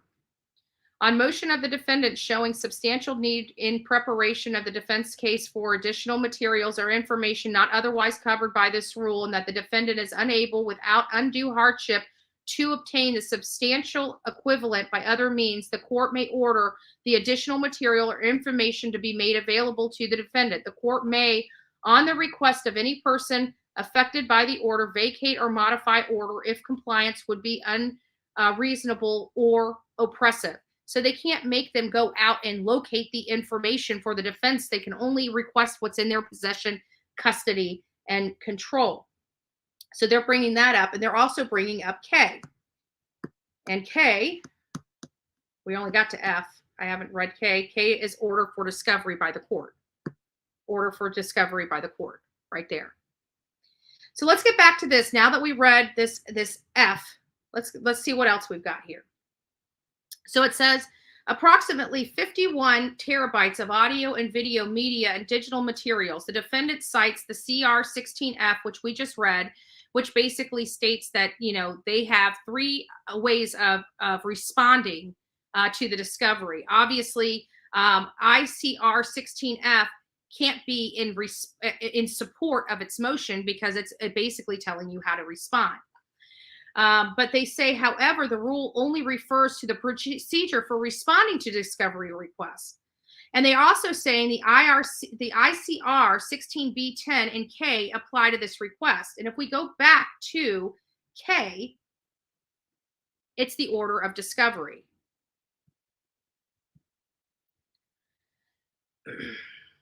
So with the above in mind, the state respectfully submits the following specific responses to items 1 through 6. So let's look at what 1 is.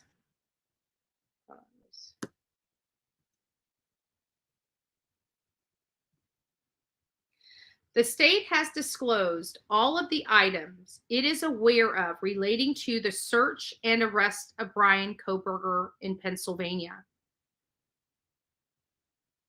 Get down to the bottom. The state is unaware of any body cam and dash cam footage beyond what has been disclosed, and on information and belief understands there is no body cam footage. Now, I have a problem with that. This response to me is very unclear, because in one part of it, they're saying beyond what has been disclosed. So they're saying that the state is unaware of any body cam and dash cam footage. Now, mind you, the breach into Brian Kohberger's Pennsylvania was a collaborative effort with the FBI. I can't imagine there being no footage documenting that breach. I'm sorry if that's truly what they're saying, but they did say beyond what has been disclosed. So it sounds like they may have already disclosed some of that body cam or dash cam footage. But they're saying that, and then the next sentence, they're saying it is their information and belief that there is no body cam footage. So there might be other types of footage, but not actual body cam footage. I'm unaware of that. I would think when you're breaching a property in the middle of the night where anything could go on and you're going in there for a person that has killed 4 people, everybody should be cammed up so everything can happen. And everything can happen, and every procedure can be seen whether it had been properly followed or not. I don't believe that at this day and age, nobody had body cameras footage for the Pennsylvania property. But because they said that beyond what has already been disclosed, it may be that there is body cam footage or some type of camera footage related to the Pennsylvania breach and the search of that property that has already been disclosed to the defense. I'm interested in that, but this idea that I believe there was none taken, I would be calling BS on that as well. Numerous lab reports regarding forensic evidence collected and analysis of items recovered from the defendant's parents' home, trash can, and other receptacles and defendant's vehicle has been disclosed to the defendant. So they're saying we've already gave you all that. These reports includes items from the FBI laboratory in Quantico, Virginia, as well as the Idaho State Police Lab. The defendant's attorneys and investigators have also been given direct access to view and inspect items seized from his parents' residence, including his vehicle. The state will continue to disclose additional reports it receives that are subject to discovery under ICR 16 and applicable laws. To the extent the defendant believes that certain reports may contain exculpatory evidence, the state asks the defendants to specify what exculpatory information they are referring to and the basis for their belief, so as to enable the state to make any appropriate additional inquiries. So they're saying, hey, look, we've given you everything, but if you're still thinking we have exculpatory evidence, tell us what you think we have. We'll order it and see if we've given you everything. Regarding the defendant's request labeled 2A, in addition to the above response, the state has inquired of the defense for clarification on the ISP, which is the Idaho State Police Lab reports, by number, since there is a question about some duplicate numbering of initial lab reports. So they're saying that there is, this is opening us up where we're seeing a little bit behind the scenes in this particular matter. And we're realizing that, hey, now we're hearing that there are some numbering issues. You don't want numbering and indexing issues of your evidence. And so it appears that there has been some duplicated numbering of initial lab reports. That's a problem for me. So that has to be corrected. The Idaho State Police lab reports are separately numbered by forensic biology, DNA prints, and forensic field services. The state has already been able to advise defense counsel that there is an Idaho State Police lab report 25, which has been discovered, and there is another Idaho State lab report 11, which is pending review and approval at the lab. So we've got, and when you hear report 11 and report 25, we definitely know that there's at least 25 Idaho State Police lab reports. We know based upon this document that there are at least 25 separate lab reports. There may be more, but we definitely know without hesitation, without speculation, that there are at least 25 forensic reports from the Idaho State Police lab.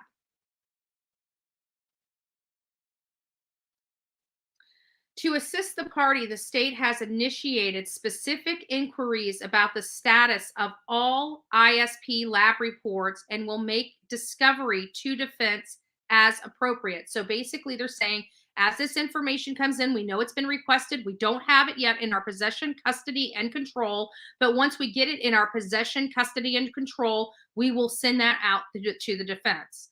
The state has provided recordings of Moscow Police Department Detective Payne's interview with Mr. Kohberger to the defense. The state will provide any related reports and or notes as they are received and reviewed.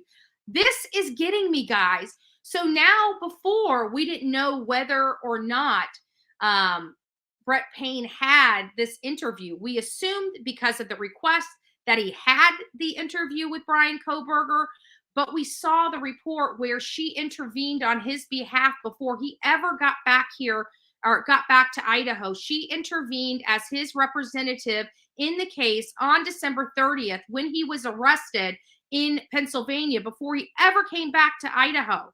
And we were trying to decipher, did Detective Payne go out there with the FBI to Pennsylvania to question him and flew back with him? Or did he wait until Brian Kohberger got back to Idaho and interviewed him? Because here's the question. If he was interviewed in Idaho, Ann C. Taylor or one of her representatives would have been required to be in that room with him because she had already filed her notice with the court on December 30th, advising that he needs an attorney representing him before any questioning happened. So now they are confirming. There's no question in my mind that Brett Payne interviewed and interrogated Brian Kohberger. So the state will provide any related reports and note they received and reviewed. So they say the state has provided the recording of the entire conversation and the entire interview to the defense.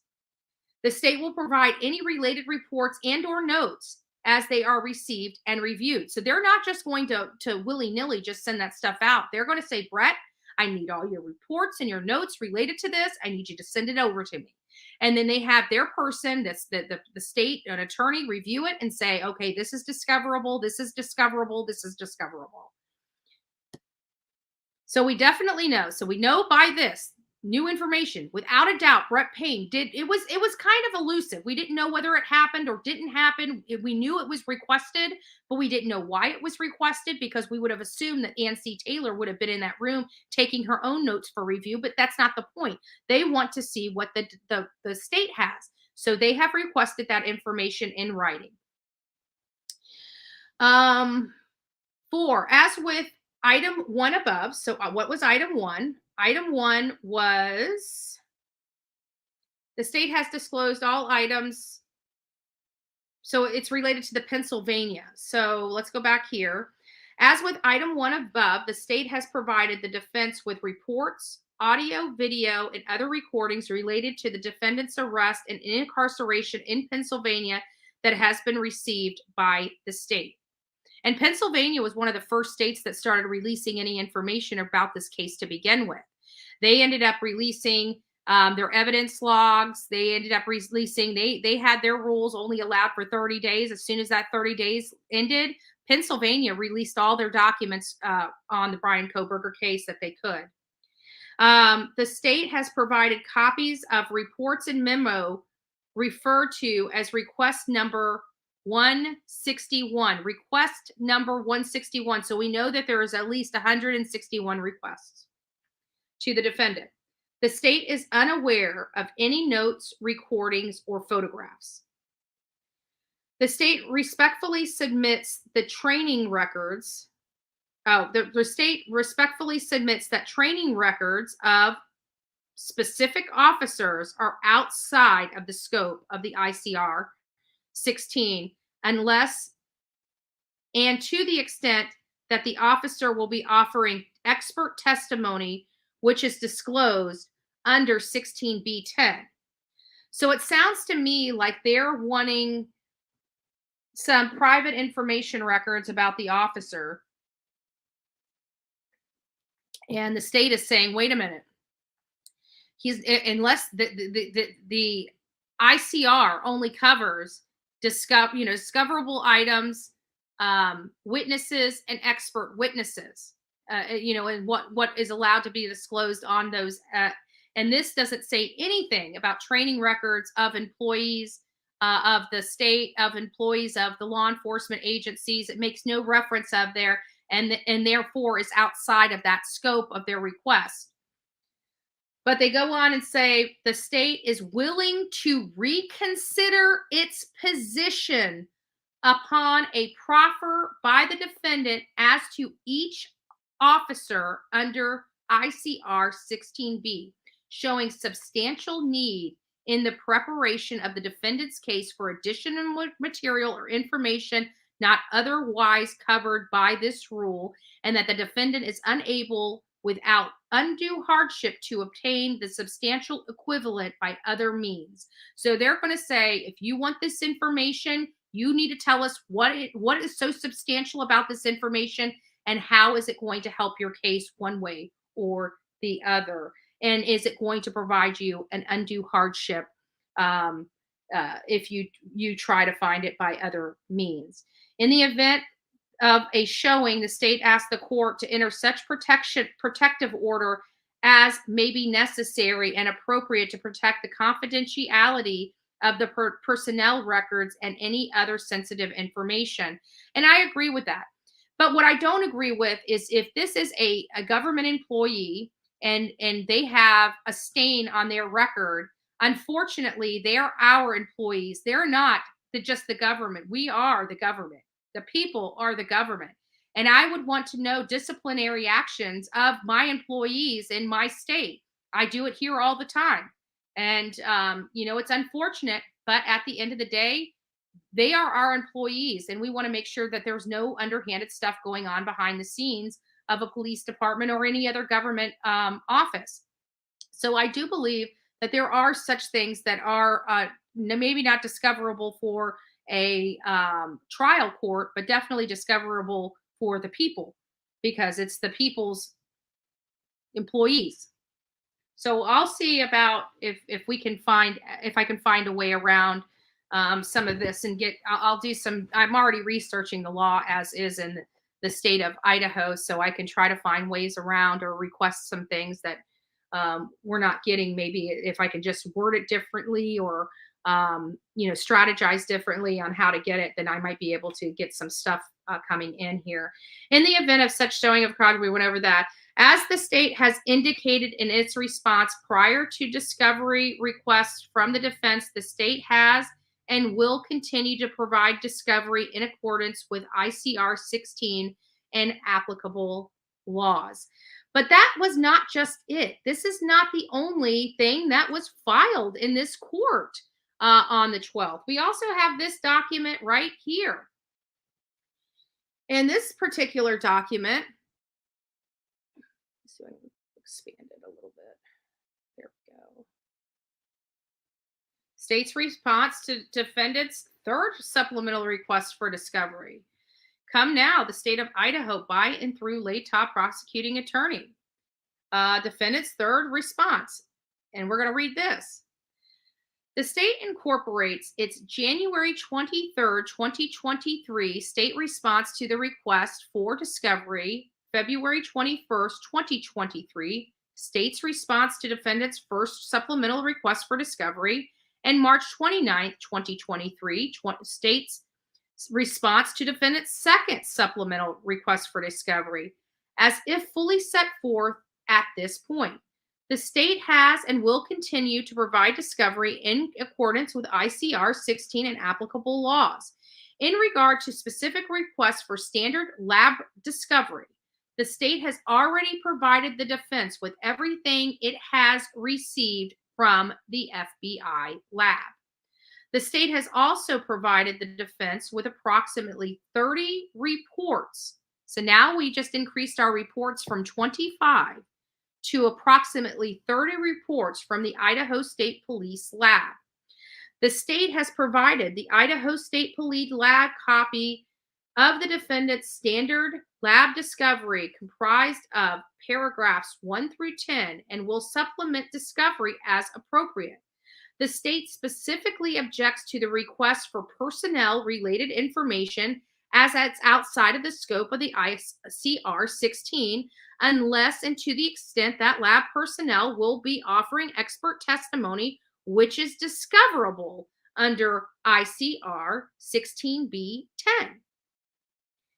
In regards to defendant's request for genealogy testing search, the state objects and intends to separately file a motion in limine and a motion for protective order under ICR 16.1, as will more fully detail in said motion. The state believes that the defendant's request for discovery is outside of the scope of the ICR 16 in that it does not tend to negate the guilt of the accused as to the offense charged or tend to reduce punishment for the offense contemplated by the ICR 16A. It's not relevant. It's not material to the preparation of the defense. It's not intended for use by the state as evidence at trial, and none of the documentation being sought belongs to the defendant as contemplated by ICR 16b4. Genetic genealogy research does not constitute report of examinations or tests under ICR 16b5. And genetic genealogy research is exempt from disclosure under ICR 16G2, IRE 509, 401, 403, 402, 403, and applicable case law. So they're basically saying that this is work product. I mean, they didn't say work product specifically in here, but they're saying this is our research. This is not a report. This is not, this is our research. This is not discoverable and outside of the scope. Honestly, the testing and search, genetic genealogy testing and search, I don't know, just being fair and looking at this, even though they're filing the motion in limine and motion for protective order, I would like to see their arguments for that. And so we definitely know the motion in limine and motion for protective order is forthcoming. It hasn't hit the file yet, but we know it's forthcoming. And they're going to be arguing that genetic genealogy testing and search be removed and not be discoverable. But I don't think they're going to be able to argue that successfully. I don't think the state's going to be able to argue that successfully because they did describe the DNA being on that knife sheath, being on that one single strand of DNA on the button of that knife sheath. It's going to, just for me, I'm reviewing this and I'm trying to put my legal hat on. And, again, I'm not in Idaho law. I'm submerged in Florida law, but we still were provided the ability to understand United States law in general and how it's broke down from state to state. And I know that even though each state has laws that are different, they still conduct themselves similarly, not exact. And there's a lot of nuances with that. I mean, this is the law. So there's a lot of, but when I'm looking at this and I'm looking at the genetic genealogy testing and we're reading the Brett Payne affidavit, let's go back to the Brett Payne affidavit.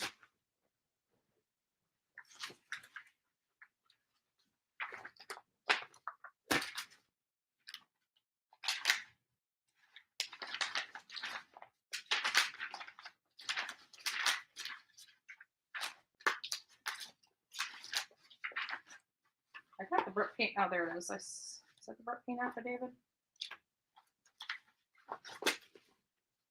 Where's my Brett Payne affidavit? Oh. Okay. So when we go back to the Brett Payne affidavit, actually, let me pull it up on here so we can just pop through it. Give me just a second. Affidavit.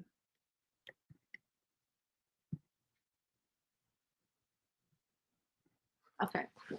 So we'll pop back on here. So according to the Brett Payne affidavit, now let's go back to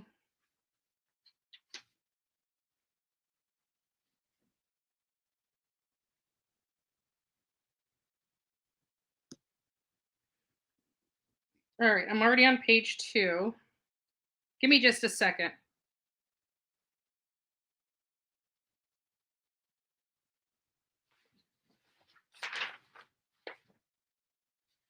We're on page 2. There it is. Right there.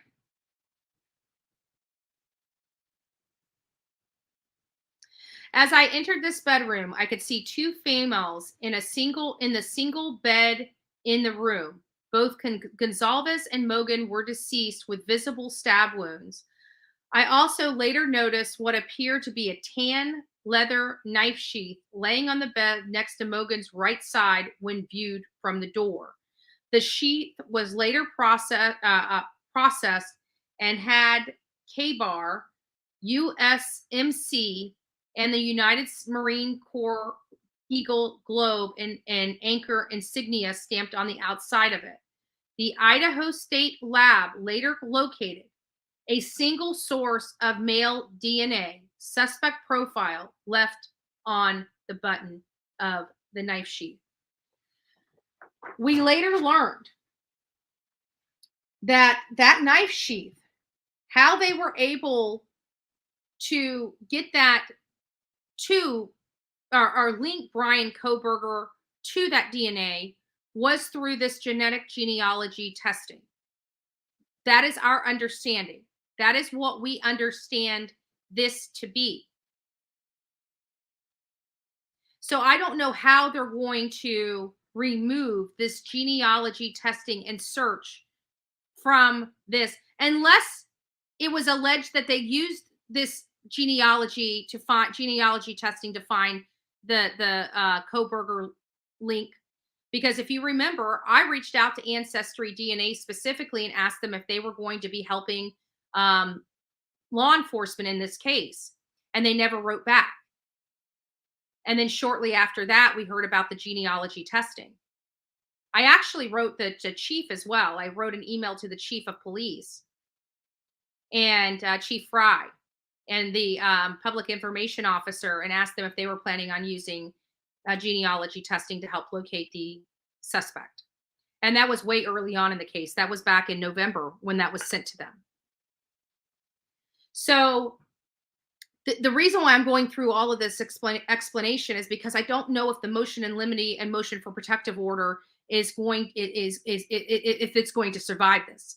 Because this kind of, if everything is, if it goes like this, if they found the DNA and they connected it through the genealogy testing to Brian Kohberger, that genealogy testing is discoverable. I'm sorry. They're saying it's work product, that it was only just research, that there was nothing done with it. That's what I'm understanding it the way it's written here. But what we've been told this whole time, now granted, They've had this non-dissemination order in place for some time. So were we on misinformed information to begin with related to the genealogy testing? We don't know. Because in the Brett Payne affidavit, they talk about the single source of DNA, but they don't know, they don't say how they connected it. So let's just keep reading. Maybe they do. I could have sworn I saw the connection somewhere in here to the actual. Hold on.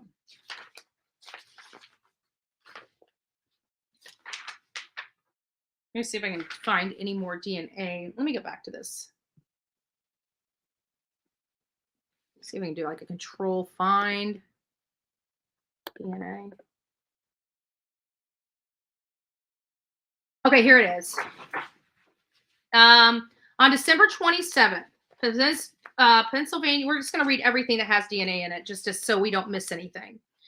On December 27th, 2022, Pennsylvania agents recovered the trash can from Brian Koberger's family resident located in Albrightsville, Pennsylvania. The evidence was sent to the Idaho State Lab for testing. On December 28th, the Idaho State Lab reported that a DNA profile obtained from the trash and the DNA profile obtained from the sheath identified a male as not being excluded as the biological father of the suspect.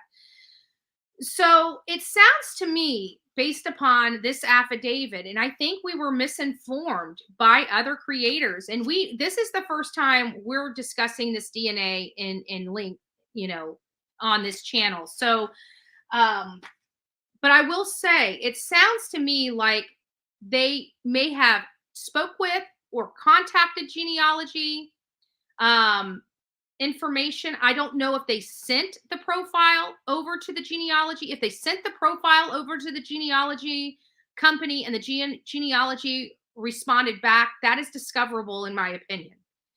But if they didn't, and it was just research, and they were able to connect the dot from Brian Koberger and this DNA profile that they found in the garbage, that might be the only thing, but I don't think that's the case. I don't think that's the case, guys. What I truly think happened is when that call came in from Washington State police officer on Wazoo campus saying that they had identified a white Elantra with Washington State license plate on it, and it was da-da-da-da-da, because they found it, I think it was after the 18th, may have had Pennsylvania license plates. We'll find that out too. All this stuff is because we talked about it months ago, that these fine details I have forgotten about. So we'll get those clarified. But if you remember, Wazoo reached out to them about Brian Koberger's car. And it may have been when they first identified it, it may still have had the Pennsylvania plates on it, because he didn't change those Pennsylvania plates until November 18th, 5 days after the murders. 5 days after the murders, he changed his plates. We know that he was kind of identified or starting to be known around November 28th, 29th, when that Wazoo police officer reached out to the investigators and said, hey, we have located a white Elantra on our campus at the Steptoe Apartments. And then December 2nd, I'm in front of Wazoo recording that we believe it may be somebody from Wazoo, not realizing that they truly were looking at somebody now from Wazoo. And that guy was still at Wazoo when I'm out front talking about this case. That guy could have drove right by me. I could have been out in front of Wazoo campus, and Brian Koberger could have drove right by me, and I wouldn't have been any of the wiser. And he probably did. Because do you know how many white Elantras I saw while I was there? Any clue? A lot. A lot. By my second trip, he was getting arrested. Remember, he got arrested on December. But our first trip, Brian Koberger, I'm freaking out because at the time, Olivia and I were the only YouTubers in the community, and we were driving everywhere. We were driving everywhere. We were over in Washington State. We were over in Idaho.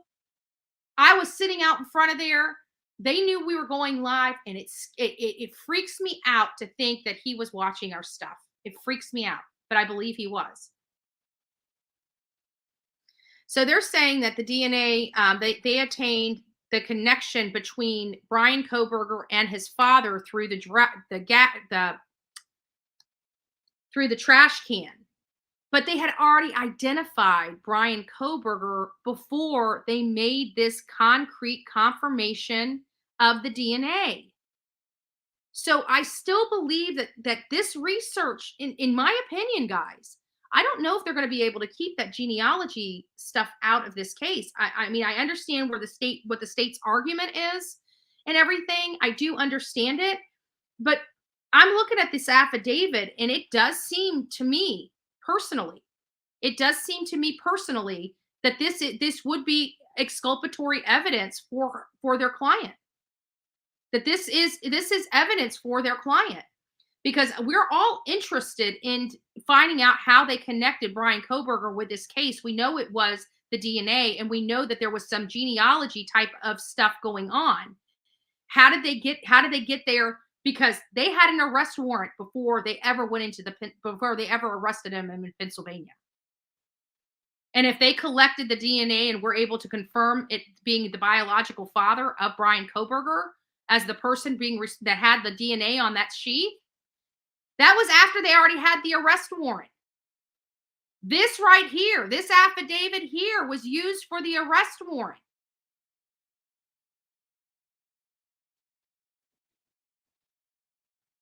So are we really to believe that it took them, they say they collected the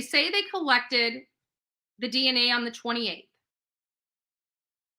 and that they were able to confirm that it was the biological father of before in less than 24 hours?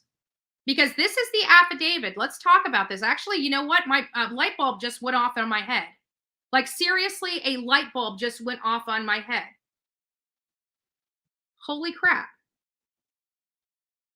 That's not possible.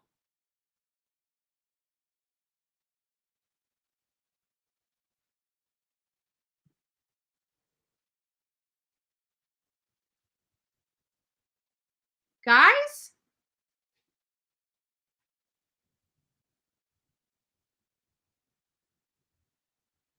Guys, how can they collect?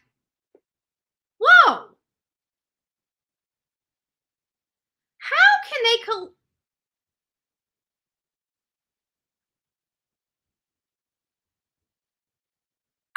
collect DNA on the 28th and have it processed and confirmed by the 29th?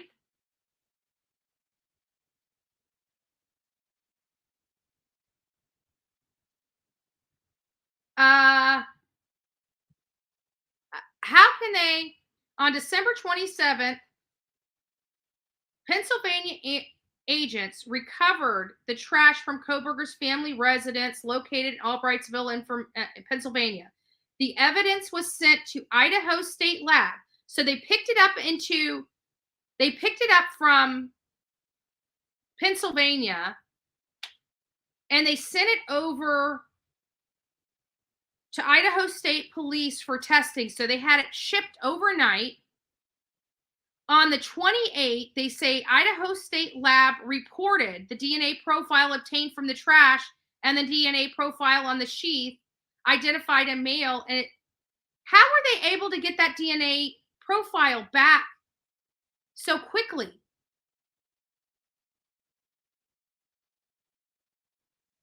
I'm going to drop all the way down. I'm opening up the phones. Now I'm just, my brain just exploded on TV right now. I'm opening up the phones. I want to know what we need some, oops, wrong one. We need some perspectives. We need some perspectives here, because I need some, if we have somebody that's medical, I know Just Samantha's in the house. If Just Samantha, anybody that has any type of perspective that processes, I want to open up the phone lines to this. What do you think about that? Because we're still going to go through this. We haven't even started back going to the beginning and working our way back. So let me get this line open real quick.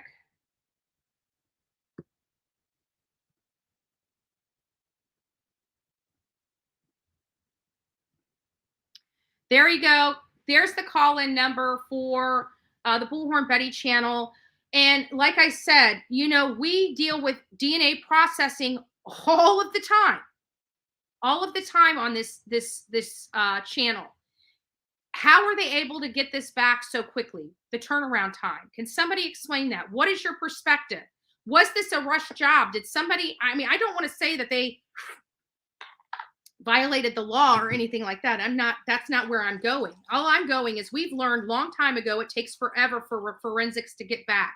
And you're talking about taking trash, shipping it back to Idaho testing it and providing results in a matter of hours. Did they have, is there a preliminary test? Maybe we need to look in that identifies, that's a quick test, an instant test, if you will, so to speak. And how accurate is that instant test? Because now we're getting into a whole different type of argument here with this, because I am looking at this and we have an affidavit that is attested to.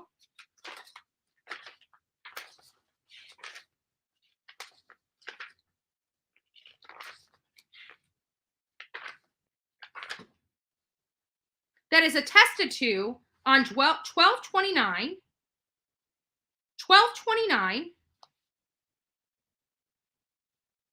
and they were able to collect evidence and get accurate.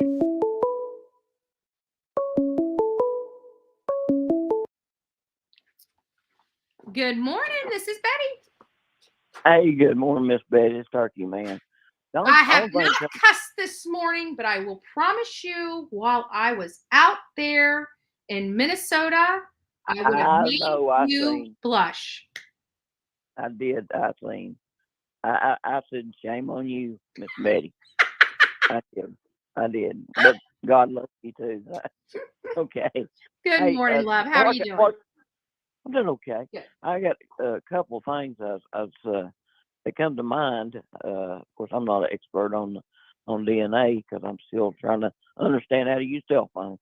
But what I have noticed that they've got this rapid test that we take for COVID and other things. I mean, pregnancy and so on and so forth. Right. So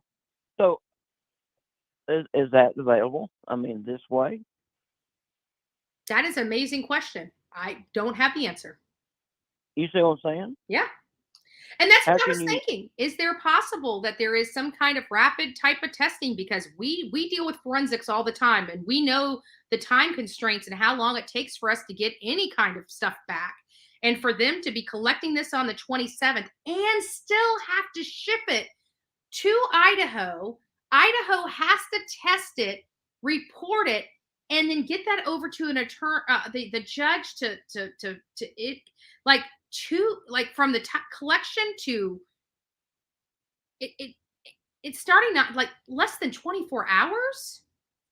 Well, I was looking at the blood test. I mean, you take a spot, and you take and draw that out of that and put it on the just like we do with the check and see if you got the COVID. Everybody's got one. Yeah. Or two. Yeah, but so those I think they got antibodies that put that second line on there or put the plus sign on there. But this would be testing to see if it's basically a random testing. They have a DNA profile from a single strand of DNA on the clip of the knife, and they're having to test some other biological information or biological stuff from a trash can and connect it. I don't know if that, because even if you did test it on a rapid test, it would come back negative because it's not his DNA, but it's his parents' DNA. So I don't know. I guess I'm just confused about this. This is really crazy for me. Well, when they run that test, they give a percentage of it being you or whoever. But there's a percentage of this is 99, this is 95, this is so and so forth. that falls in that family of, because I've noticed that when they're take tests to see if it's animal or if it's human or what it may be, it falls in the category of that line. Yeah. So that being said, I've always been interested in that direction, but I don't have the knowledge. Like I say, I'm still trying to understand how phone works. Yeah, and I'm trying to make heads or tails of this because, like I said, I'm just going through this, and then I'm like, wait a minute, these numbers aren't jiving for me. Like I'm like, you guys just literally see me as I'm going through this. I didn't even when I was going through this last night and early this morning and making sure I had the whole flow of the channel and how the content was going to go today. I read that I didn't connect that, but that's a quick turnaround time though. Yeah, well, that's the only way that comes to my mind is it's just like first of all they would have to take in his DNA, and they would have to put it in place of, like you said, the example of this is what we're testing to see if it's this, just like the COVID test. I would think. I mean, common sense. I'm using common sense, and that's not very. They don't use common sense much anymore, I guess. But when you go to the doctor. The doctor has to get your opinion of what's going on with you because you know your body better than he does, and what's changed, and you give the what's going on with you. And oh, by the way, that's what it is, and here's your medicine, and this is what you're going to do. Basically, that's what I was looking at. It is just common sense direction, not a medical, not a science. I was looking at it, kind of breaking it down and thinking as you were speaking, well, this would be the only way that I know of. Yeah. And that would have to be that I've got your DNA, I've taken a sample of, this is what I'm looking for if it matches within this. Right. And just like they do the pregnancy test. I mean, they identify that, you are. Right. Or you're not. But anyhow, the other thing before I leave out, I've got something on my mind, and I need to talk to you sometime. Do you have my number there by when I called in? Here, you know what? Let me do this. Just stay on the phone with me, and I'm going to text you. Okay. Okay, you do that because later on I've got some things I want to talk to you offline and get your opinion on. Okay. If I can. Okay. All right. I'm sending you my private number right now. All right. Talk to you later. God bless you. God bless you too. Take care.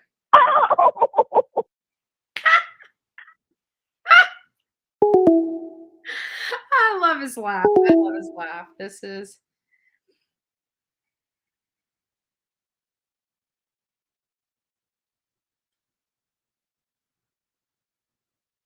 There we go. This is Andra, aka Bullhorn. I'm gonna do Turkey Man. Let me save you in here. It's Turkey Man. Turkey Man. I think you're Kentucky, but I don't know. It's either Turkey Man or Turkey Mama. Because when I went Turkey Man in there, I wanted to autocorrect a mama. I'm like, nope. So, guys, like this. Should I put a poll in here? Oh, Carla, God bless you. Thank you, Love Bug. Thank you. And I'll have to remember to go on the other side here. Now, if you guys have been getting some I'm going to be running ads in the middle of my videos. I'm not doing them. They're being done behind the scenes. YouTube, I just select they're supposed to put it in the breaks, but sometimes they don't. This is Betty. Hello? Can you hear me? Hello? Hello? Well, call back. Call back if you can. Call back if you can. So, thank you so much. You would have gotten so angry in Minnesota if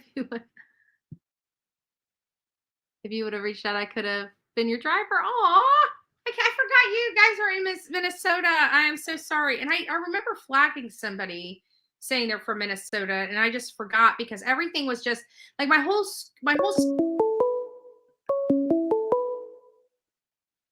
This is Betty. Hi, Betty. I'm so glad I'm on here. What's your name and where are you calling from? Hi, this is Mel, and I'm calling from South Carolina. Hi, Mel. How do you choose the cases you follow? Does this have anything to do about the topic of discussion that we are talking about? Yeah, I'm curious because this is we're discussing the Brian Kohberger case and the DNA profile. Did you have any comments on that? No, not that particularly. Just I know that you chose to go with the Idaho 4 case, and I've seen you on some of the other cases you've done, and I wondered how you choose the cases you do. So the cases I do are very simple. We start with developing cases. Okay. So that means that when smaller news organizations broadcast cases. First of all, I pull any case that I think my audience is interested. That's why I have my videos, is I pull in a bunch of different other cases, oddities, and things of that nature. But the cases that I actually dive into are ones that make me think, that are puzzles, that are curious in nature, something that's not so cut and dry. This was one that's curious in nature. It was a classic whodunit. There was no connection seemingly from this guy to the Idaho 4. So it sparked my curiosity. So if it sparks my curiosity, then obviously my audience is going to be curious about it. A lot of the things that dictate whether I'm going to actually invest my time and my money and my resources into is when my audience come up and say, hey, we're very interested in this case. We want more information about this case. Here's everything that I have so far. Can you look into this case? And when my audience comes to me and I've got 4, 5, 6 people talking about the same case, it's a good indicator that my audience wants to hear about this specific case. Does that help you? Okay, that makes a lot of sense. Mm-hmm. So as far as the donations you receive? First of all, the donations I receive is none of your business.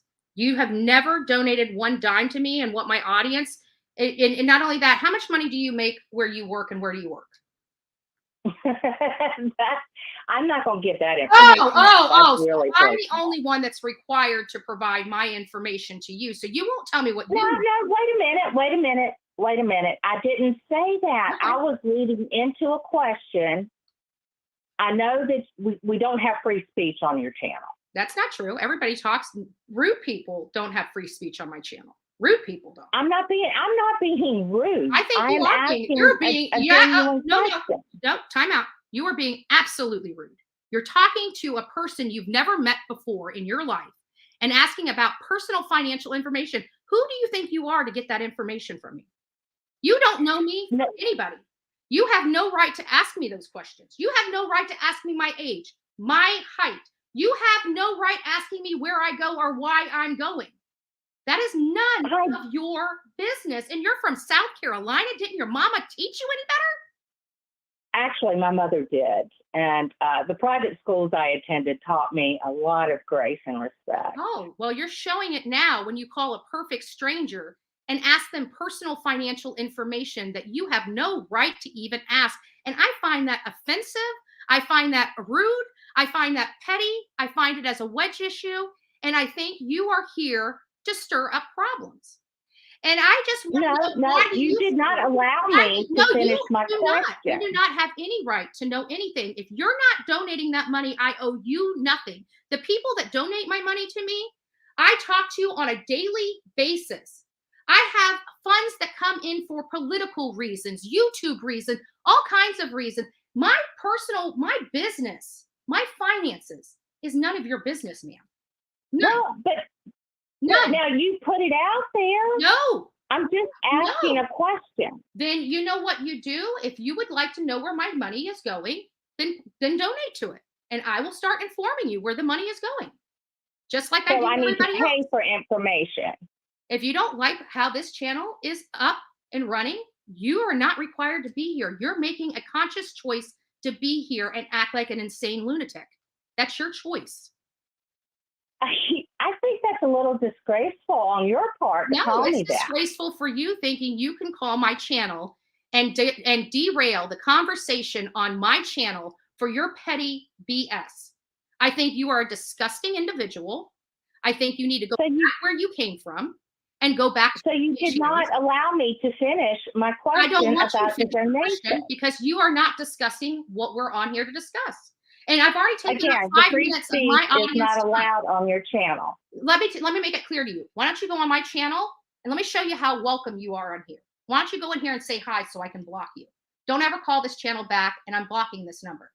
You are a pain. Okay, that's wonderful. I mean, Okay, trust great me. day. Good day to you. God bless. Okay, so if anybody else would like to call on here related to the case, you may. Any other trolls, we're just going to hang up on. She didn't want to tell me what she made, did she? She didn't want to get me in her finances, did she?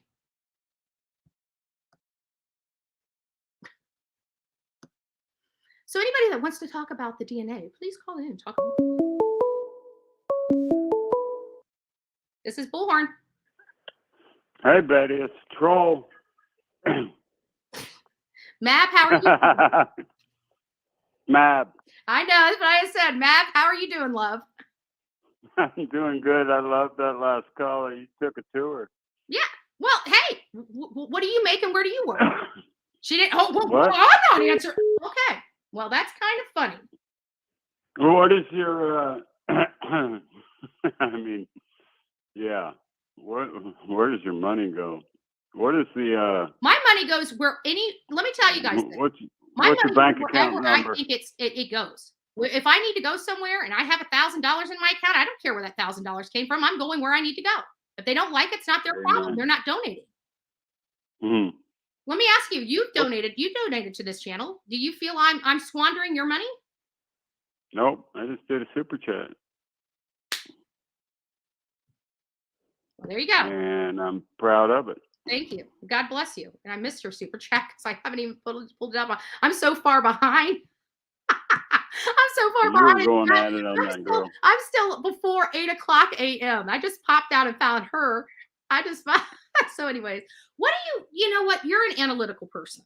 You're what do you like? I was just sitting here and I was going over and I'm like, and something literally stopped me. I wasn't going to stop on this DNA. This DNA was just something I was going to gloss over. And then I went to this other thing and I'm like, wait a minute. These times how did we get DNA confirmed back so quickly? Okay, I just woke up. I mean, I just clicked on your channel. It's 5:47 a.m. here. Mm-hmm. What's going on?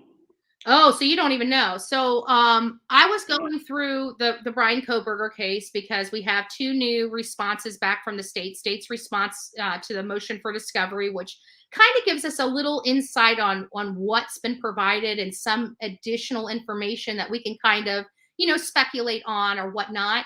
And so I was going back and I was going back to the affidavit because they're saying that they provided this affidavit from this interview from Brett Payne and Brian Kohberger to the defense already. And then I was pulling up the arrest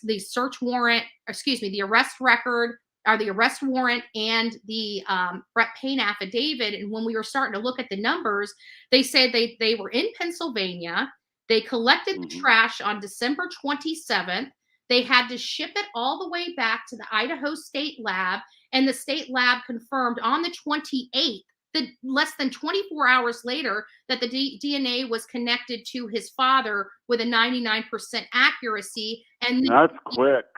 That's what I'm saying. And then the arrest warrant was signed at 12:29 at 2:22 p.m. How was he able? How the hell did they get that done so quickly? That's my question.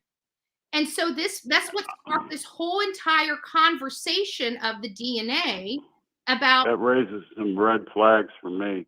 And that's exactly what just happened here on this channel just about a half an hour ago. Because when I read it, I'm like, whoa, whoa, whoa! I literally stopped what I was talking about to focus on the DNA because I'm in the same light as you. Wait a minute, the timing's not right on this DNA and the arrest. No.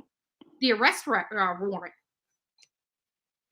Yeah, you don't get DNA back in 24 hours, especially if you're doing 23andMe or whatever you're doing. Yeah, no, they went. It wasn't going through 23andMe. It went to the state lab for confirmation. So they collected it on the 27th. But I thought they had to narrow it down to a relative, like the dad. Yeah. But even connecting the dad, wouldn't it take more than 24 hours to get that DNA profile? Hell yeah. Yeah, there's no way. I did patents on the original DNA sequencing machines, Mm-hmm. and there's no way they're going to get DNA back in 24 hours Less than on a relative of the suspect.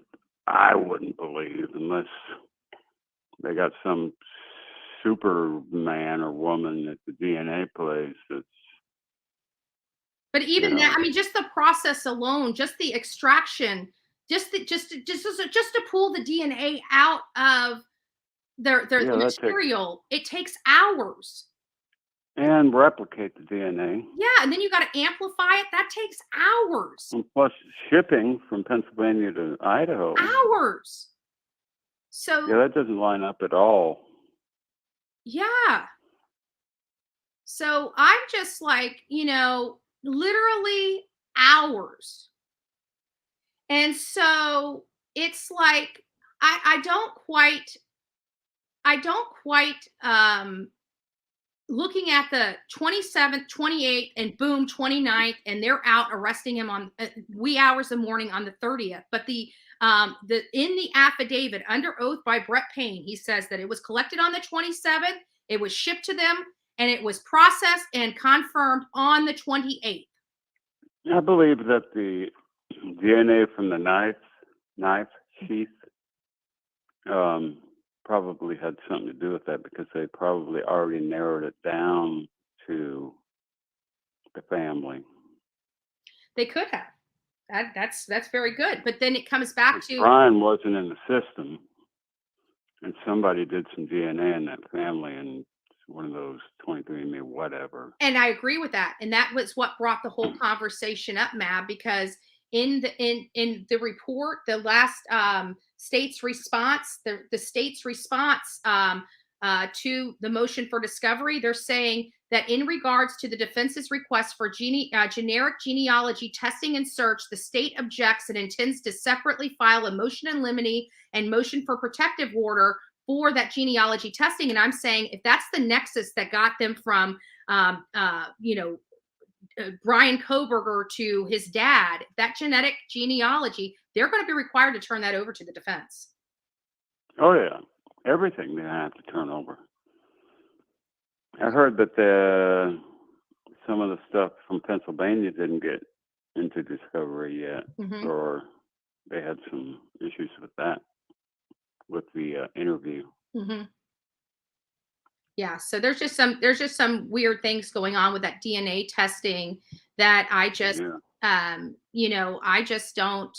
It just doesn't make sense. Like I'm looking at this in the scientific aspect of the process of the DNA, and it just doesn't, for me, doesn't. I want them to explain how they were able to get that DNA confirmed in such a short amount of time, because the processing, we watched just the processing of extracting it, not even testing it or comparing it, just the process, the extraction process. It's hours. The extraction and replication should take a while. Absolutely. And then to do all that other stuff, it's impossible, nearly. Yeah. I agree. Well, how you been, my friend? I'm going to be seeing you here in the end of the month. Yeah, I'm doing. It'll only be for like a day or an afternoon. I won't be able to stay or anything like that. Yeah, that's fine. Okay. My digestive system's all messed up. My face is still numb. It's just been hell. Yeah. Well, when my mom had her face wired shut, she never got her feeling back into the bottom of her chin. Oh God, don't tell me that. Yeah. Or if you're having numbing in the bottom of your chin, she never got that back. Well, I got my chin's numb, my lower lip is numb, my teeth really don't feel like they're mine yet. My upper palate's still numb. Yeah. And it's been 7-8 months. Yeah. I'll have when my mom just had knee surgery, so she's kind of in and out. She pops in here, but she just doesn't have, she's in a lot of pain. So once she gets Mama Bullhorn. Yeah, she's in a lot of pain. She's been swelling. I talked to her. I put her on video chat last night and got to speak with her for a little bit. And she was wobbling around the house, and you could just see she was in pain. I felt so bad for her. Mrs. Mab just got out of bed. Looks like Mr. Mab needs to go to work and help her get ready for work. Yeah. I'm at work now, working it. So we had you should go back to the beginning. We had a great message this morning from the language of letting go and everything. I'll pull back and look at it. Yeah. Well, you have a wonderful day. How are those mountain cats? Oh, the mountain lions, I haven't seen them. Lucas, my dog, rolled in something last weekend. Had to have been a dead animal because he stank like shit. Mm-hmm. We had to give him his first bath for the 2 years or whatever since we gave him a bath. Every time we give him a bath, he sheds like crazy. Mm-hmm. But there must have been a deer kill on an adjacent property because we go over there, we turn him loose, and he just goes wherever. Gotcha. But I haven't caught him on camera again. Those are beautiful. I'm telling you, I gotta go back and pull. I was meaning to show them, and then I got distracted with something else and never got to show the audience. But those, I mean, it's a little wild seeing those big animals just creeping through the like streets, but they're so beautiful. Right down the driveway. Yeah, they're just beautiful. They're gorgeous cats. They are. Yeah. All right, dear. All right, Mab. Well, take care and God bless, and we'll chat soon. All right, bye. All right, bye-bye. So nice to hear from Mab. I haven't talked to Mab in a while. That's awesome. So, and at the end of the day, why are we covering this case? We want to seek justice for Xana, Ethan, Maddie, and Kaylee. And, at the end of the day, we want to make sure that they have the right information. We want to make sure that, this is like, nobody knew where Brian Koberger came from. We're still confused where he came from. Let's be honest. Like, we're in it, right? We're in it, but let's be honest. This is Betty. Hello, how are you?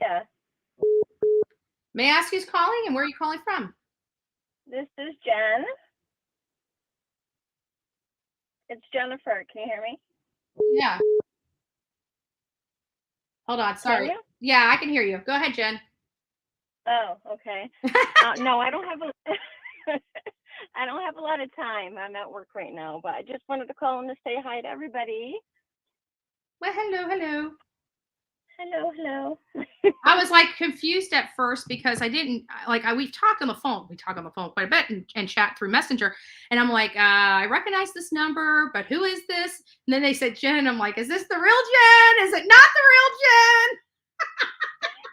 It's the real Jennifer B. Hi, everybody. I see you saying hi. Good morning. Good morning. I filled up. If anybody wants to know who this crazy lady is on the other end of the phone, it's the coffee maker gal. She's the one that get a beautiful coffee maker. I filled it up with water. Thank you so much.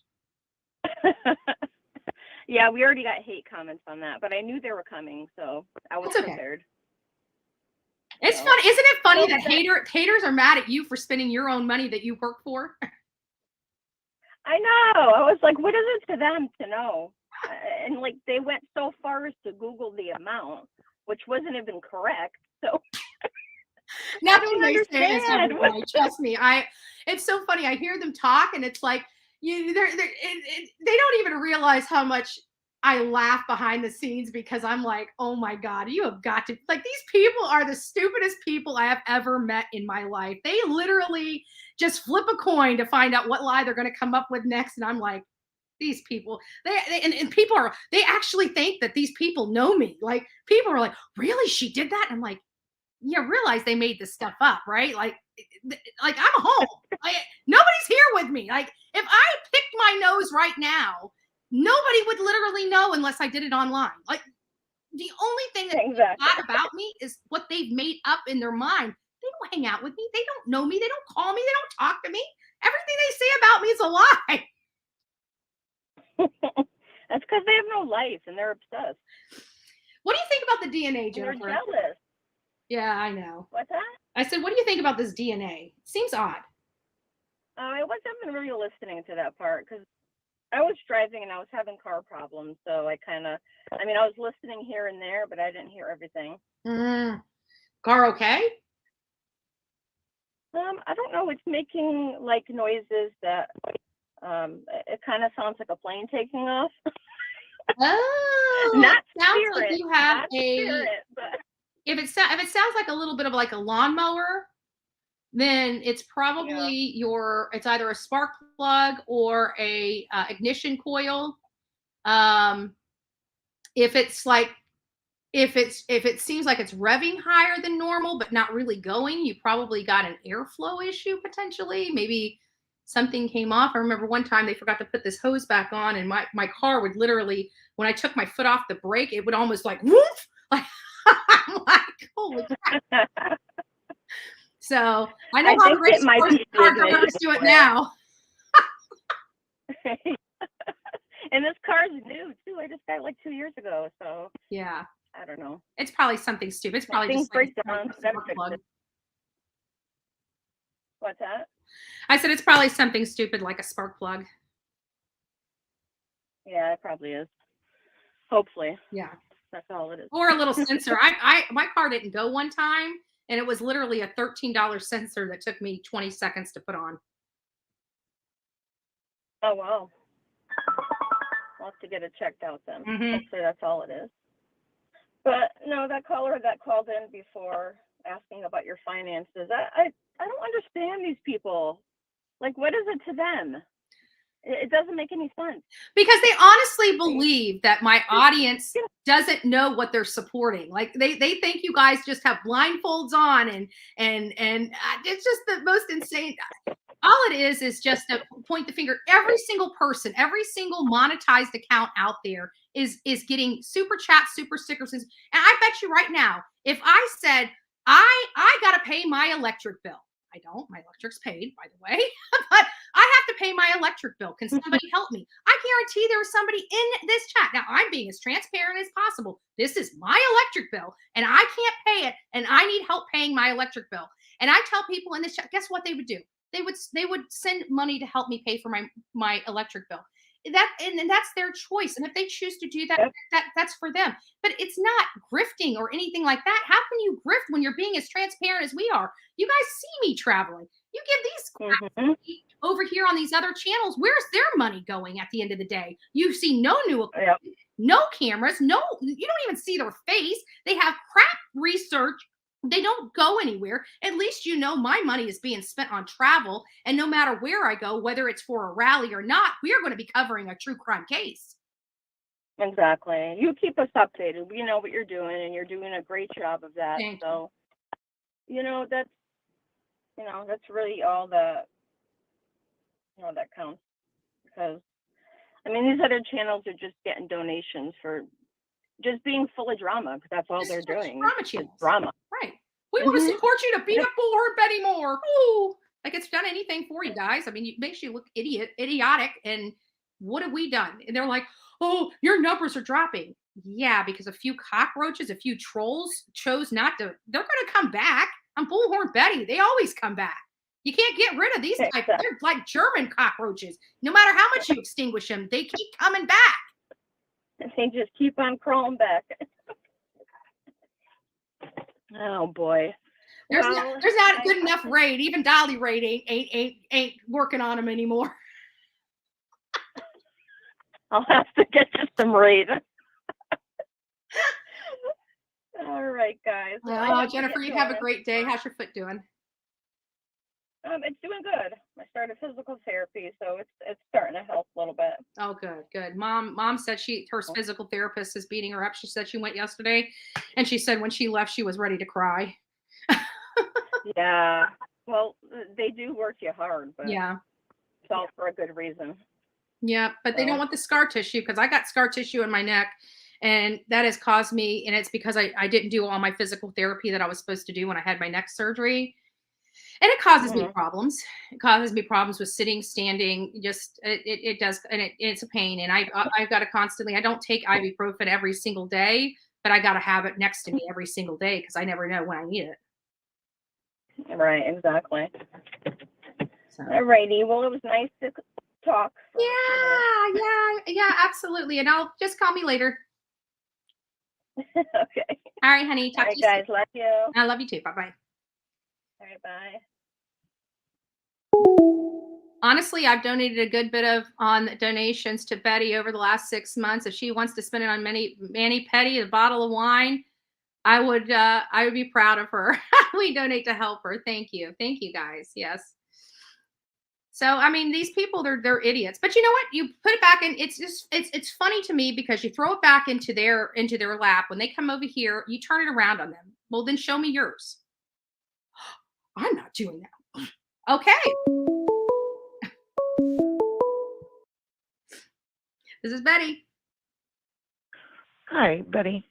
I had a question. Who's this and where are you calling from? This is Michelle. I'm calling from Ohio.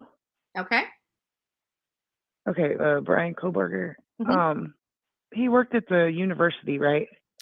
He was a TA, so that means a teacher's assistant at the university, and those teacher's assistants do get like money toward their tuition and stuff like that. So yes, I would say, yeah, it was work.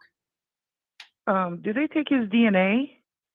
Not for a TA, not for something like that. Even getting licensed or credentialed to go into the that special area where the videos and stuff were, they wouldn't be taking DNA for that, but they would most likely make you go through an application process, which may or may not have at least like a level 2 FBI background. It's possible, but I don't know their rules.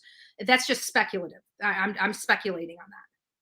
Okay. I didn't know if maybe like if they had took his DNA or whatever, maybe they use that. Yeah. You know what I mean? I've been in colleges and, you know, I've never had to give DNA for anything I've done there, but there has been time when you had to go through some type of screening.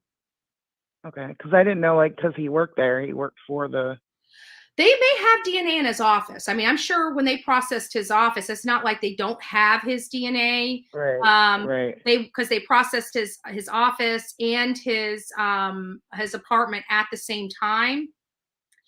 But okay. I don't think but I don't think that he had provided or DNA. Yeah. Okay, that was my question. I didn't know. It kind of you know, to expand on that a little bit more, you know how parents, you know, they have those kits now for, you know, new parents to take their children's footprints, fingerprints, handprints, right. You know, put a little blood or something on the card. So you had something, if your child got kidnapped, you'd have something to give law enforcement. It's a new thing that they did, about 10 plus years ago or something like that. Right. I wonder if maybe something like that was done for Brian at some point, you know, but that would have been kind of parental, not really. Right. They would have had to really dig for that. Right. All righty. Thank you. All right, hon. Take care. Bye-bye. Bye. So there we have it. We still have the lines open if we want to discuss it. I'm going to continue to go back down. I just thought I didn't mean to pull us away from the conversation, you know, for an hour on the DNA. But honestly, I have to be honest with you guys. The timing of that DNA. Oh, Steffers. I love you as always as well. And we're going to go through. Actually, let me just take a moment to get over here on the back side and just thank everybody that has supported this channel today. Viewer, this is Betty. Hi, Betty. This is Lynn from Ohio. Hey, Lynn, how are you? I was just wondering, do you think that they got the DNA off the driver's license when they pulled him over?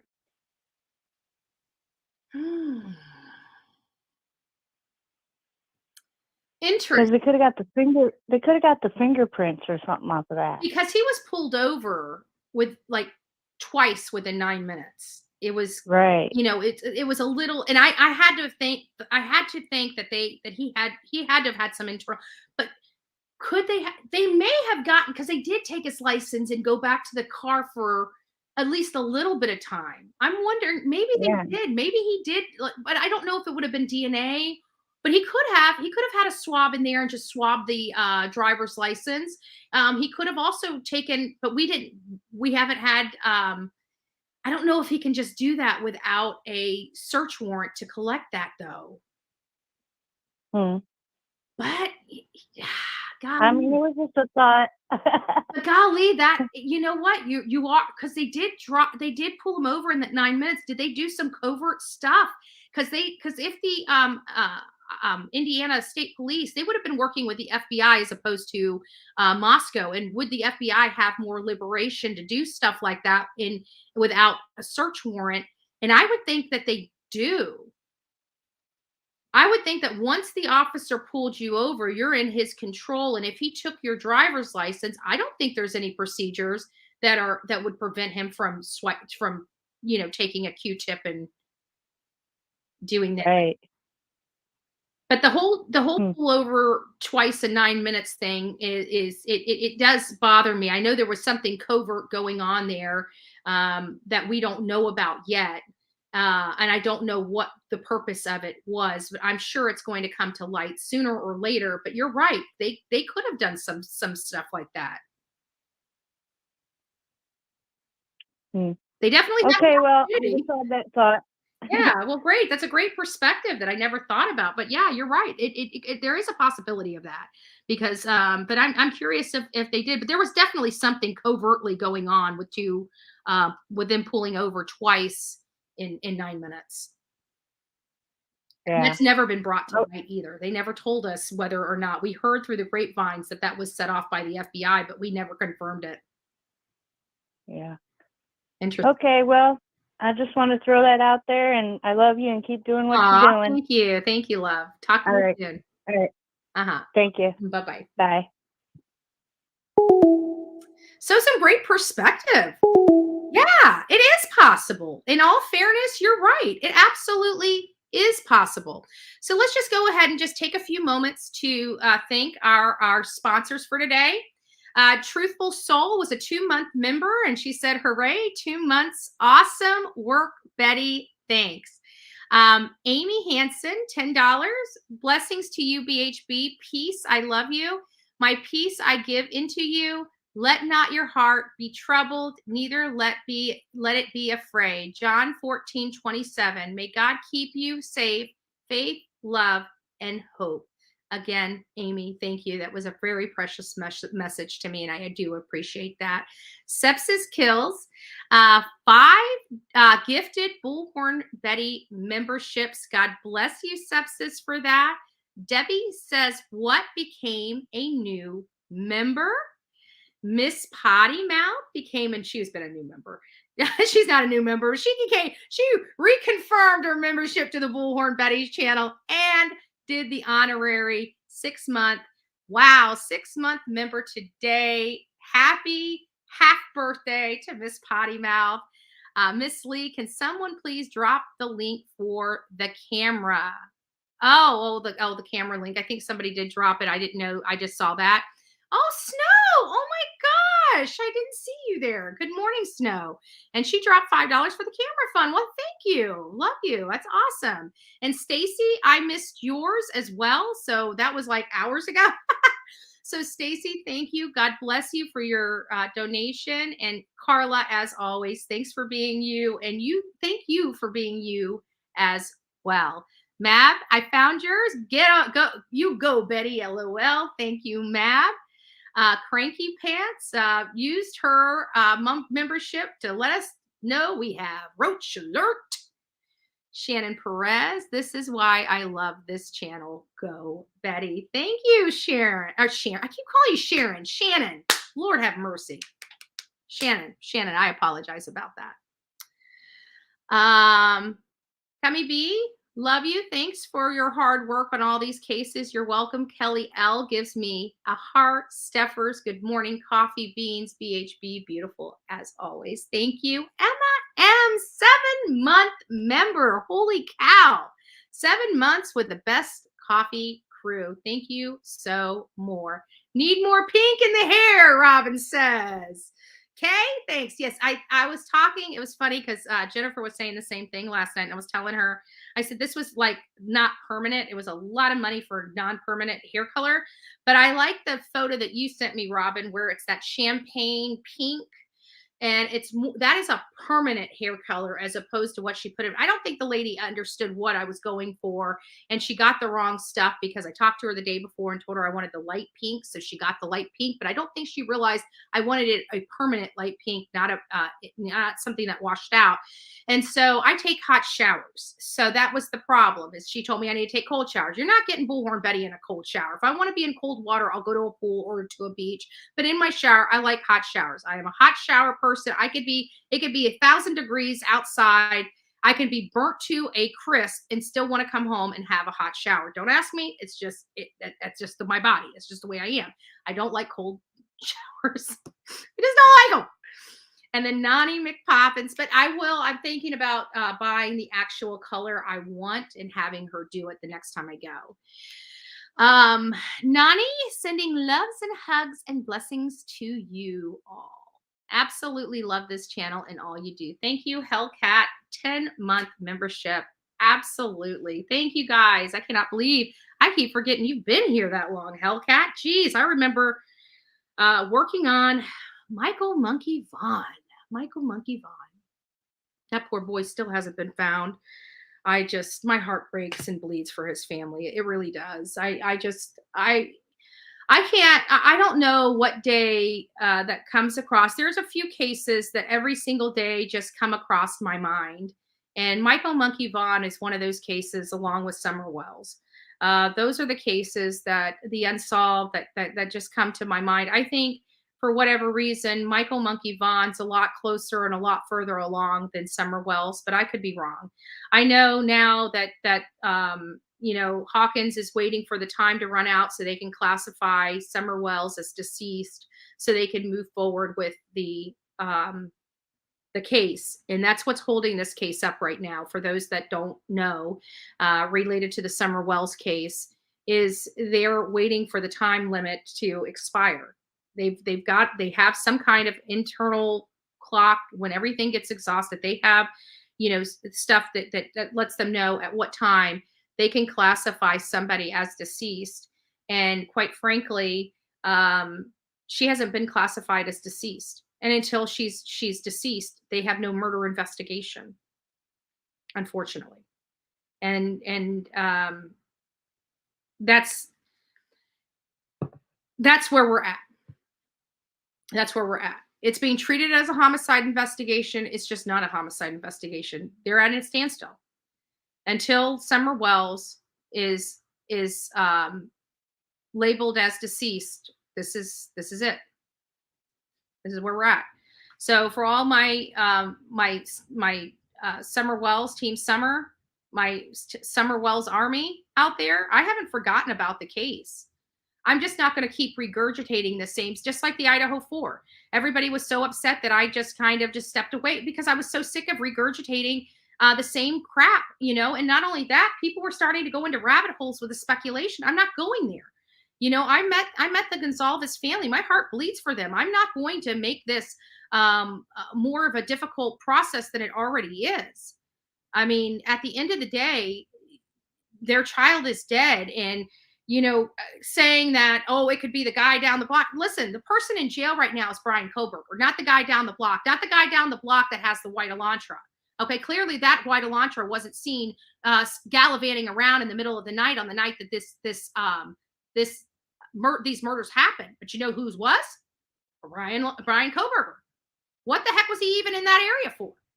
Everybody's trying to say, oh, he was there for drugs with these other people. There's no connection. Like literally, there has been no connection with those two people that were from that area that were arrested for and not only that, those people from the area, they were arrested for an overdose. Have not, like, I'm sorry, just doesn't, there's no connection. People are trying to bridge a connection between them for a story. There's no connection.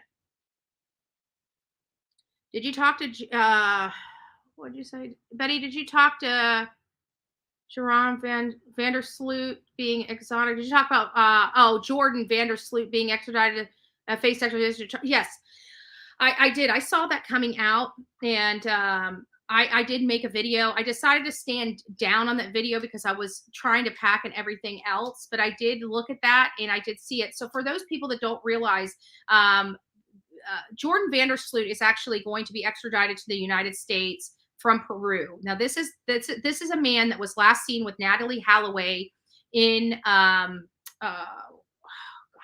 Aruba. So she was in Aruba. She went out with her senior class. It was a senior trip. This was 18 years ago, and she was seen heavily intoxicated, leaving a bar with this guy, and this guy was later identified as Jordan Vander Sloot. She had never been found again after being with him. There were also two other friends that were with him that night, and he walked away with her and came back without her. Many people, I don't know if you guys remember that. Long story short, he was never charged ever with her disappearance or her murder. But a few years later, he was seen leaving another bar with another young gal. That young gal wound up in a suitcase and dead. And he went into a violent rage and killed this girl and put her in a suitcase and dumped her. He is in charge and in jail for that. But he's being charged in connection with Natalie Holloway's case, not her disappearance, not her murder, her case. She was finally designated as dead, deceased in 2010, I believe, potentially 2012. I can't remember with specificity, but I believe it was 2010. They finally designated her as deceased. So her case did become a full-fledged murder investigation. However, Jordan, even though he was the last one to see her alive, there is no evidence linking him, or the law enforcement screwed up the case, which is what I truly believe happened. They didn't know what the hell they were doing.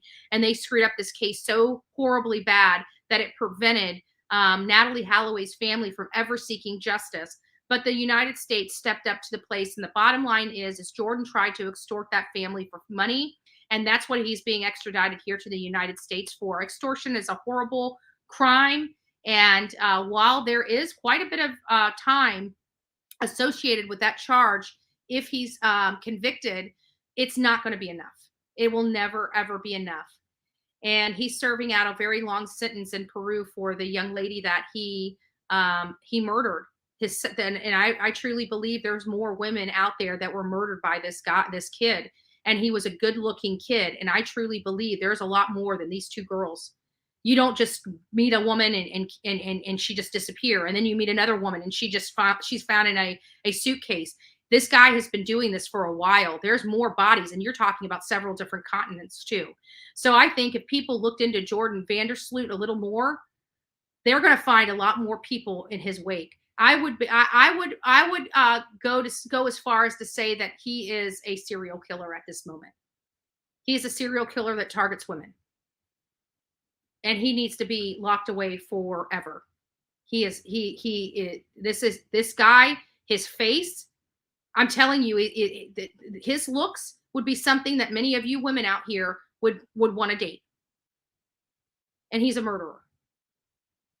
And he targets beautiful women.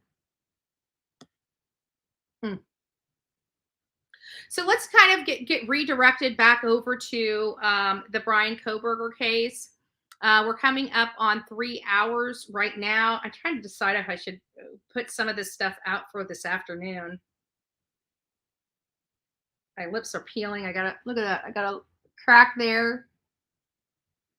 Peeling.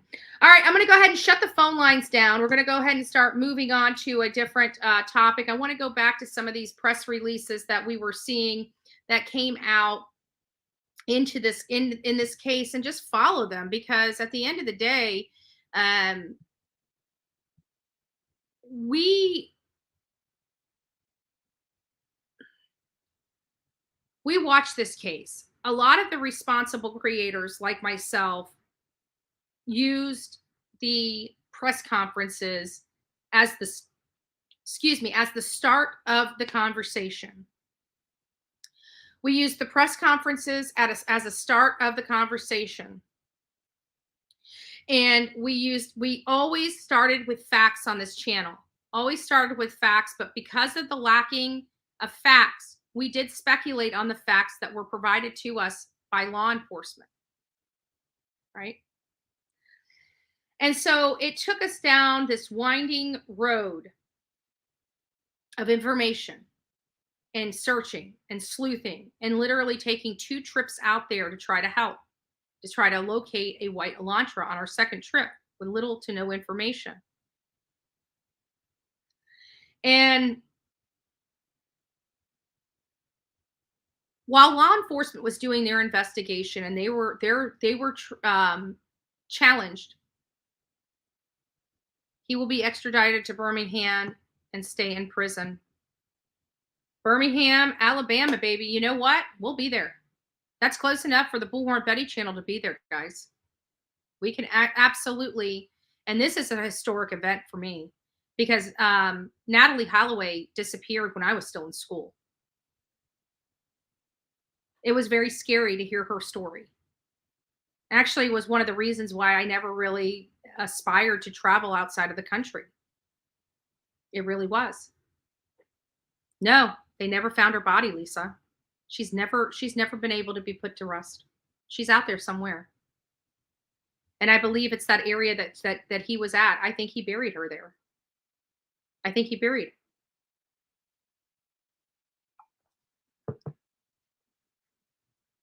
And it sounds like she would have been buried. I mean, the only thing that gives me peace of mind is that no matter what she went through, that's horrific.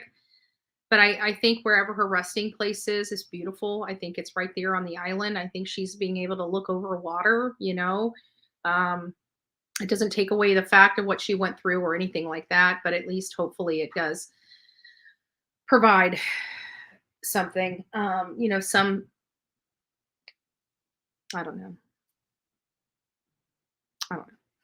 Anyways, guys, listen, I think we've been going for 3 hours and I want to put this, I'm not sure what I'm going to do with all this stuff, but I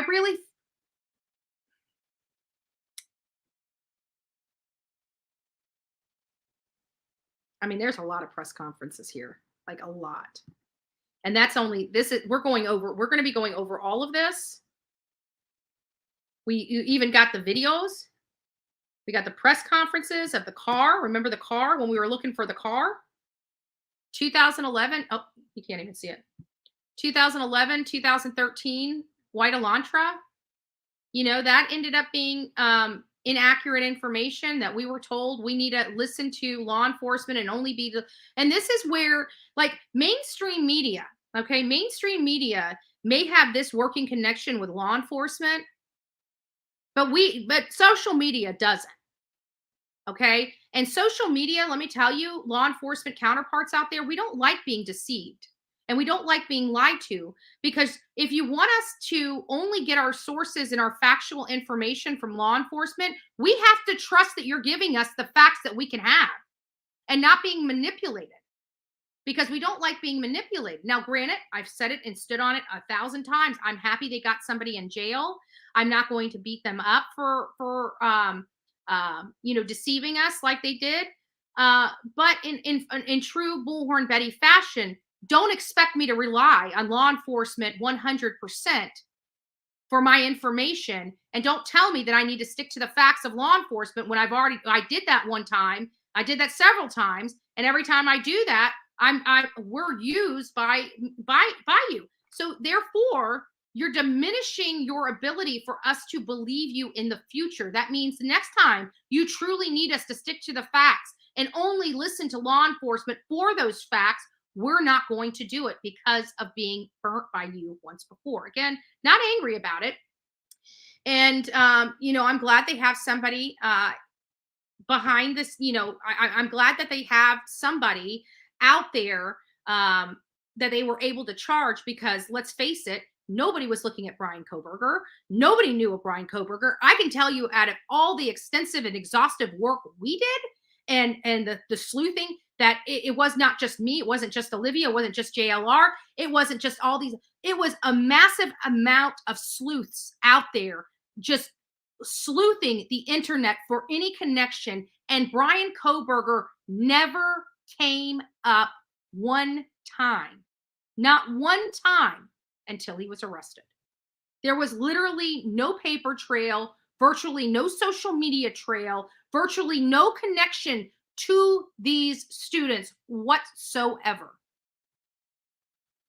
And you're talking about the best of sleuths. And I'm not classifying myself into the best of the sleuths. I'm talking about the best of the sleuths were in this case and did not connect Brian Kohberger to this case until law enforcement had him arrested. So I'm not upset to the extent that, we were duped. If we were duped for the right reasons and getting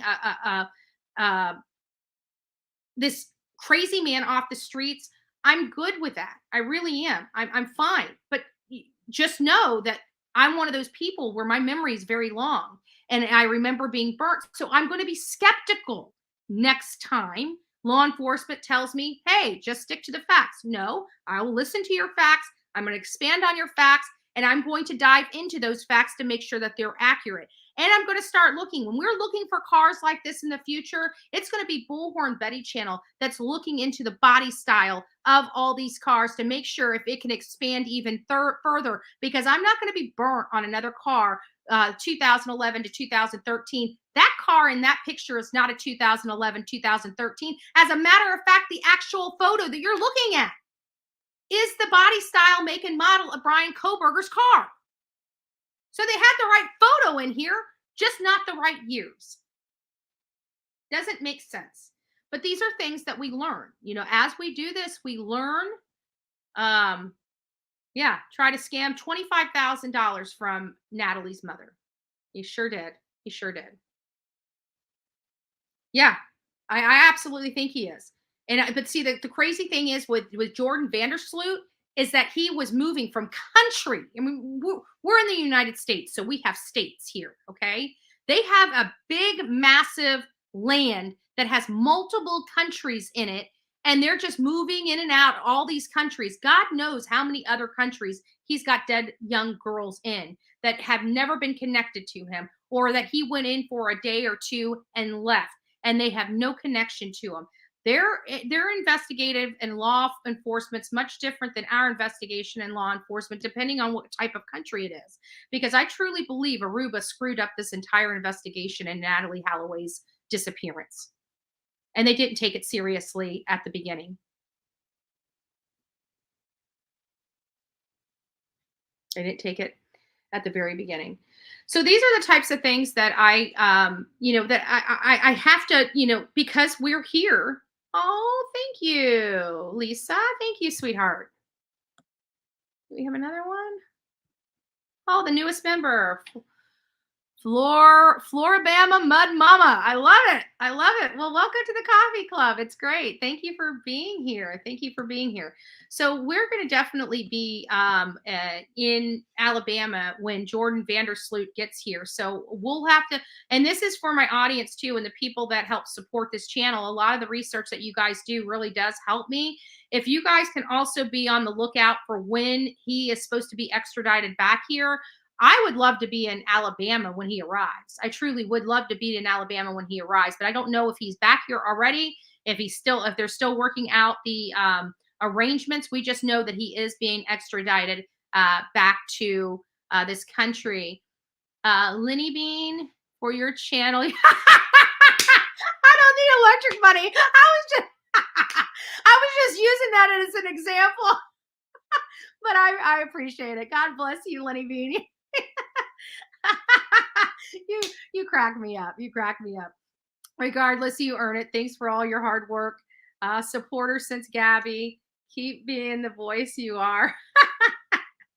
But did you like that when that lady was on the phone? She's like, well, you know about your donation. Hello. Whoa, lady. Where do you work and what do you get paid? Can you send me your bank statements, please? Well, I'm not going to do that. Well, great. What makes you think you have the right? South Carolina, too, from the country. Like, we're country folk. You know what? And I know damn well her mama should have taught her better. You don't do all that. That is a disgrace. Your mama, if she's still alive, is rolling over in her grave. And if she's not alive, and if she is alive, she needs to take her belt off and whip your little butt, Miss South Carolina, because there's just things that Southern people know you don't ask.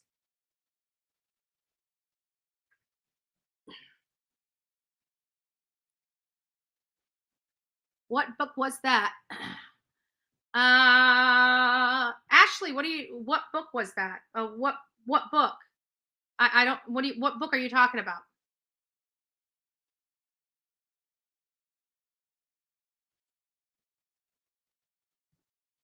Oh, I bet.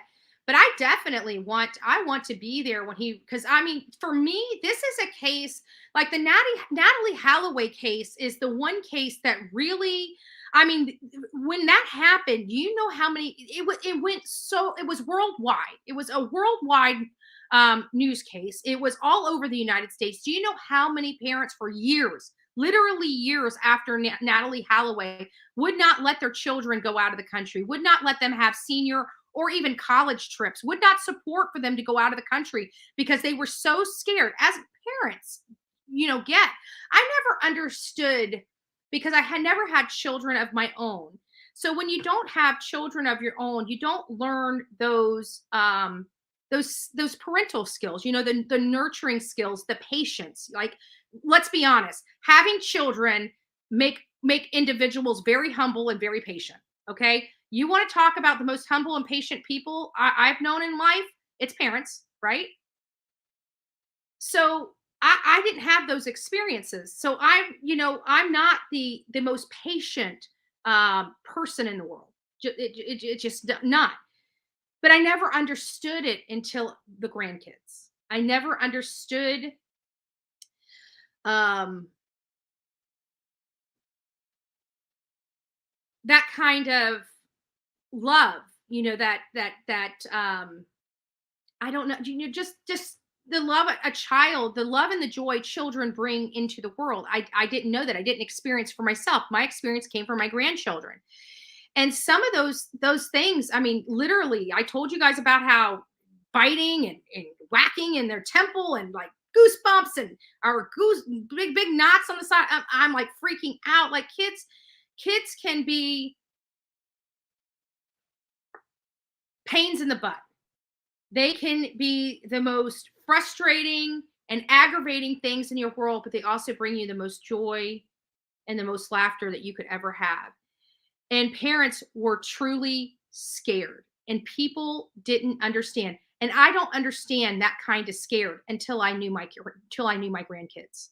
And then it's like, you look at the whole world, and the whole world to you when you have young children are like monsters, right? You got to protect them from the unseen monsters. You don't know where these monsters are lurking, but they're everywhere. And so you don't get that anxiety about your children until you have children.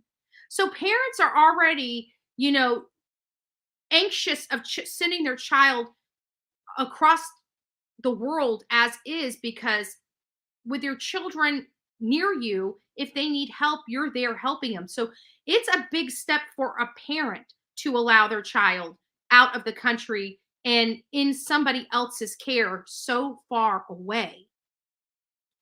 So you already had that. But after Natalie Holloway, there were so many parents that wouldn't let their children out of the country. They were terrified. They were scared something like this was going to happen to their daughter. And it really was terrifying for females. And every time something like this happens, we go through the same word salad. Make sure you're not alone. Make sure you go to public places. Make sure it's well lit. Don't park in unlit parking lots. Don't be alone in strange places. We go through the same, song and dance every time we hear one of these stories, but nothing is really helping. And when you have a government like the Aruba police that literally weren't doing crap to help, And Natalie's family's going out there to search for her, and they are getting literally no help from law enforcement. You know, now we have an 18-year-old cold case. We know Natalie's gone.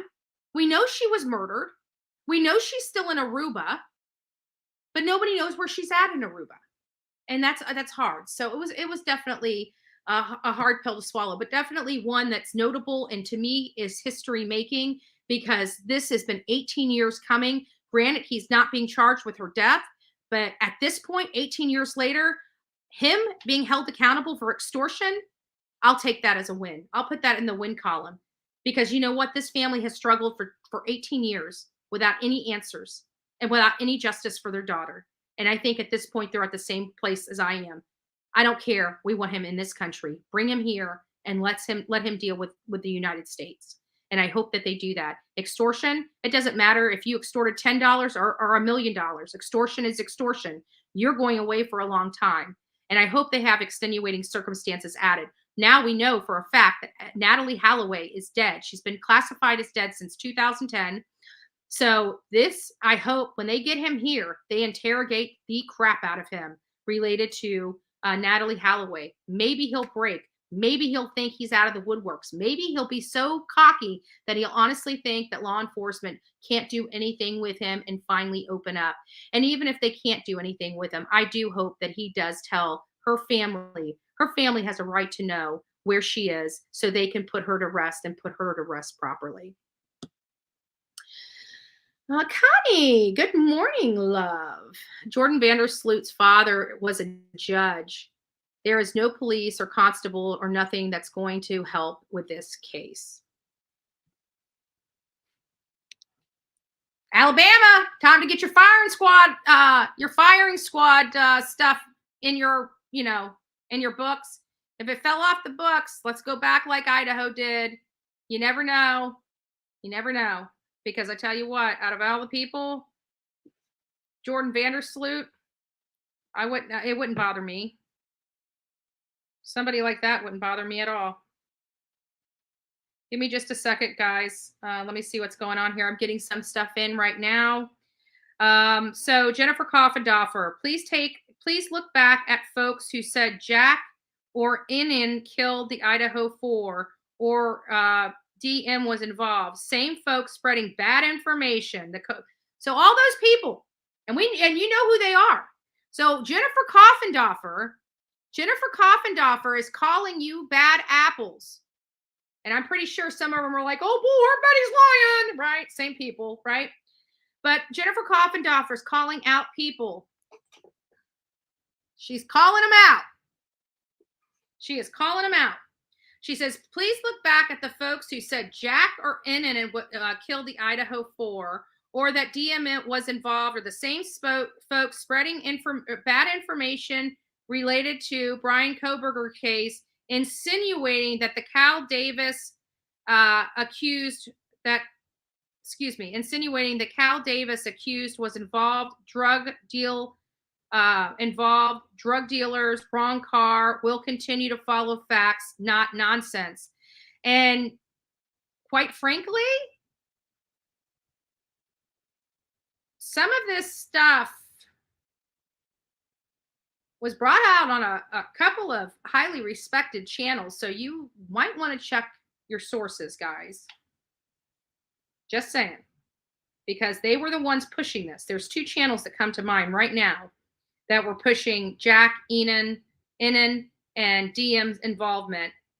And also talking about this and having interviews related to the involved drug dealers, and wrong cars. We're going down that rabbit hole again. And one was just put out, and I just sent something over to Olivia about the video that I just saw that might gleam some hope into something, but it was related to the drugs, which Jennifer Coffendoffer is saying that these are just these are not issues. And let's see what the other one says. And it says right here again.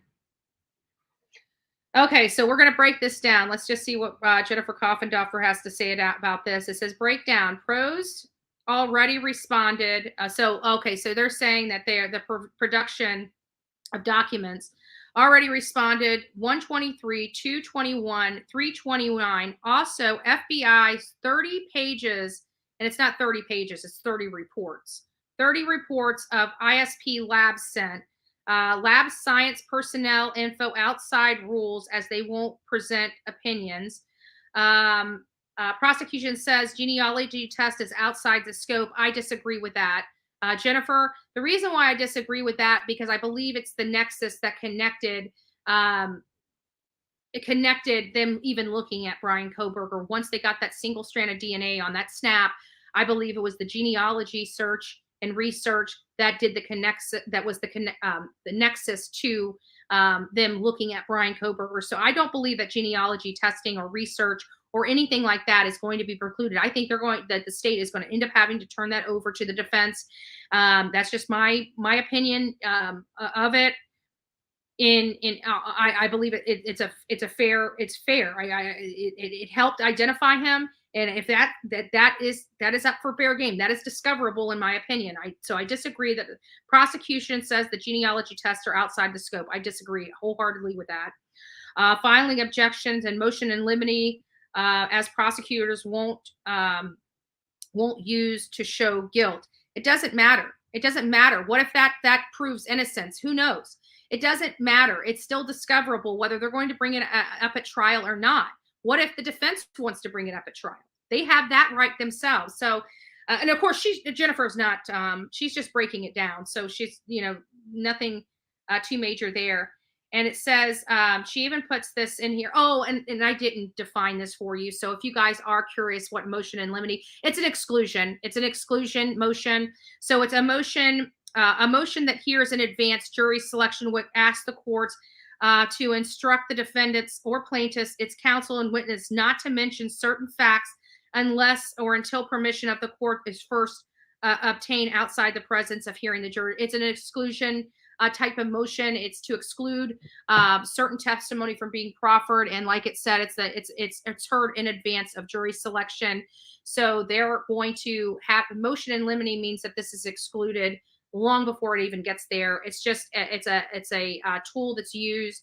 So I've actually drafted motions in limine before.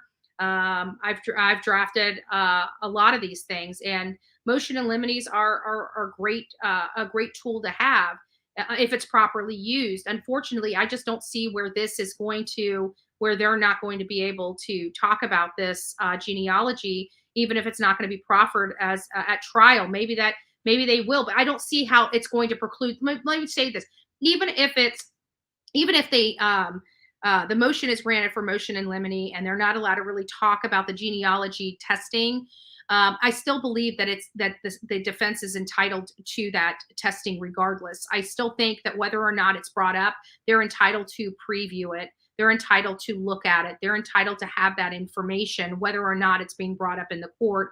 I still think that they're entitled to that information under the Idaho discovery rules based upon what I read. So I'm interested in how they're going to argue this. I still think they're going to have to turn it over, whether it's able to be used in the trial or not. That's an argument for another time. But this motion to compel, I do believe that they have failed turning over this information. And I think they're going to probably have to turn over that information, potentially. We'll see if that does pan out. Maybe there's another argument. I won't know until I actually see what their motion in limine arguments are before I can, put a weight on it. But the way it looks, just cursory review, I don't think the motion in limine is going to be, I don't think the exclusion is going to be accessible. I expected. I really don't. I think they're going to end up having to turn this over. But that's that. And I want to, and we will do this later. We are going to go back. We've already been on here for 3.5 hours. I'm probably going to talk about another half hour. It's definitely not going to be enough time to get through all this stuff. I was going to be here literally all day today. But I see that we still have 402 people in here, and I'm going to try to go through some of the stuff. But, if you remember from the very beginning, the timeline, oops, nope, I want to go back over here. So this is the one I'm working So I also wanted to go through, and here's the investigative timeline. If you guys remember, let's just go back through it.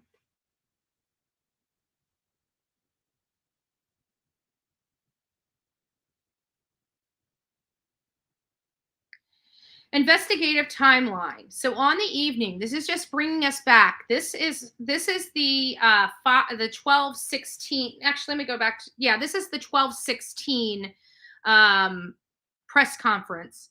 And this is much further into the case. This is already after Brian Kohberger has been identified. Now that we know he had already been identified at this point, but before his arrest. This is the day after those Indiana videos surfaced of him being pulled over 2 times in 9 minutes. And here's the investigative timeline. Let's go back up and see what they had to say. Actually, we'll do the investigative timeline, and then we'll read and we'll see what is all here. And if anything now stands out to us a little differently than it did once, when it was released. So the investigative timeline, here's the information that we received, that we were told consistently and constantly over and over and over again. On the evening of November 12th, Kaylee Gonzalez, Madison Mogan were at a local bar called the Corner Club. We know that to be true. Between 10 and 1:30, we know that that statement is true. At approximately 1:40, Kaylee and Madison were seen on a local food vendor called the Grub Truck. We know that is true.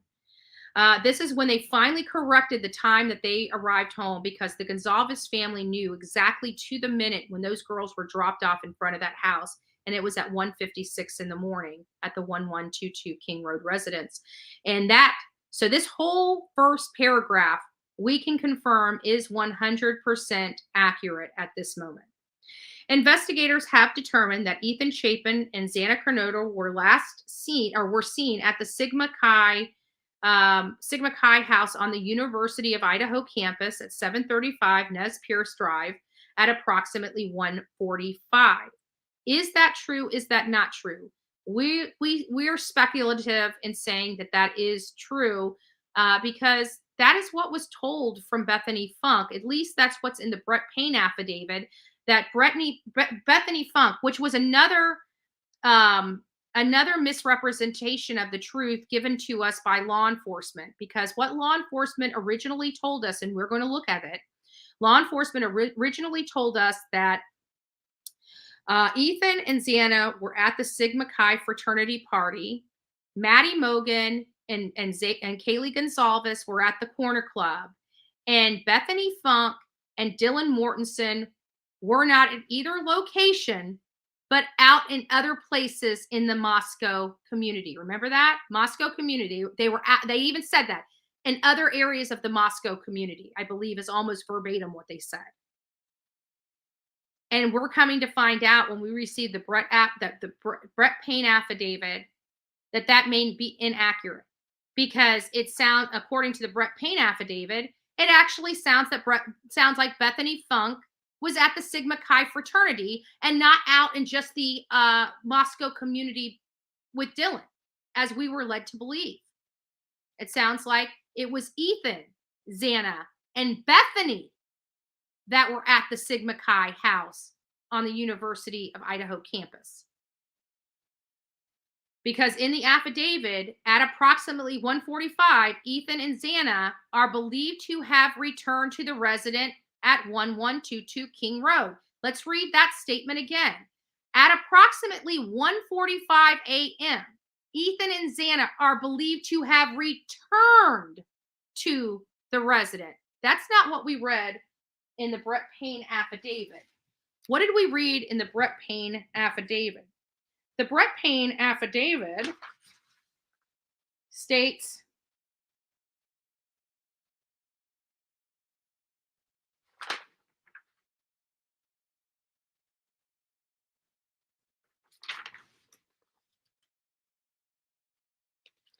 okay, here it is. So it says that they returned home at approximately 1:45. That's not what's in the Brett Payne affidavit. It says in the Brett Payne affidavit on page 2, and it's the second paragraph, on the evening of November 12, 2022, Chapin and Kernodle are seen by Bethany Funk at the Sigma Chi fraternity house, or Sigma Chi house on the University of Idaho campus, 735 Pierce Drive, from approximately 9 p.m. on the 12th to 1:45 a.m. on the 13th. Also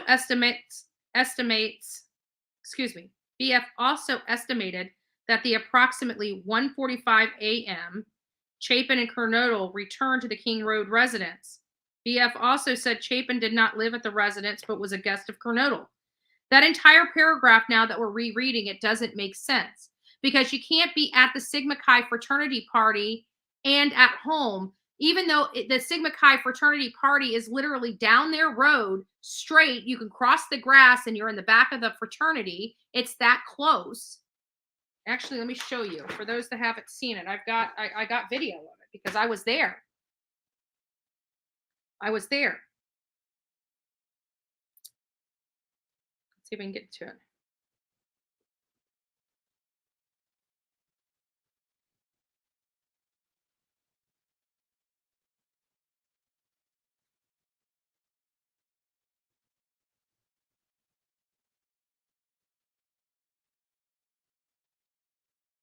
Hold on. I'm going to find it.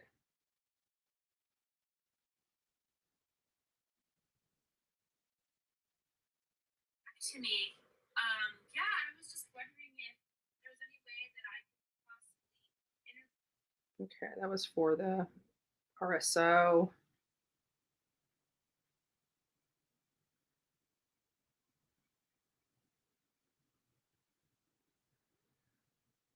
Give me just a second, guys.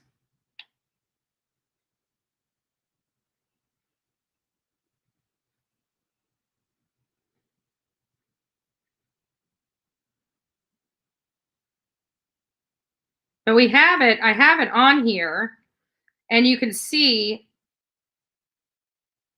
that's Alec Murdaugh. Go there that time.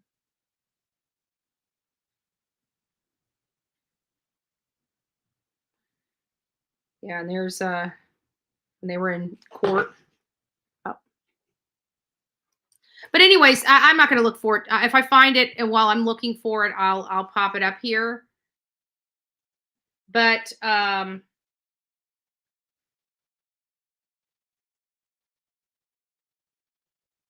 know I've got the video from across.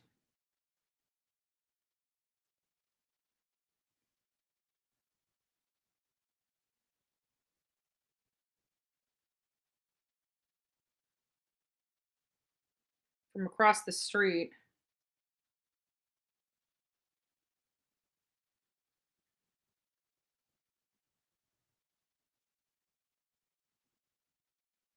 Did I show the? There it is. All right, here, I'll pause this. Hold on. I got a video. It's a 2-minute video. I'm gonna pull it up here. It's dropping right now. Perfect. It's dropping right now. Give me just a second. I'm gonna find the video file. And I'll stop it for you guys. It's pulling up. Hey guys, we're back at the place it all began. We are going up Queen Road to 1122 King Road. There it is. See that building? Oh, you guys can't see it. Right behind me, through those cars, that you see that you'll see my face. And then over, no, wrong side, over to this side of my face, right? The glasses. I wish I could show this. I may need to pull it up on the computer so I can show it. But you see that the SUV, the gray SUV, and then in front of that is a Toyota, and then in front of that looks like a Ford white truck. Well, straight directly in front of that Ford white truck, that building back there, that's Sigma Chi. You see how close it is? But it's still a few-minute walk from that place. It's a big place. You don't realize how far away it is. It's actually, you know, it's a good distance. Just a big building. That's why you can see it from this shot. But through that place there, that's where the Sigma Chi fraternity. So they just have to walk out the back, down the grass, you know, up the Queen Road, and then, up King Road and onto Queen Road. So that's where that is all at. But right behind me, that big building, not the blue one next to my sunglasses, but the building in front of that white truck, that big building in front of that white truck, that right there is the Sigma Chi fraternity. And you're about to see how close it is. So there it is. Hold on. Let's get it back to it. Right there. Oh, right there. There it is. There's the Sigma Chi fraternity. Now, I'm going to show you where I'm going to take a little walk around here because there are several ways that this assailant could have escaped, and I'm going to show you a few things.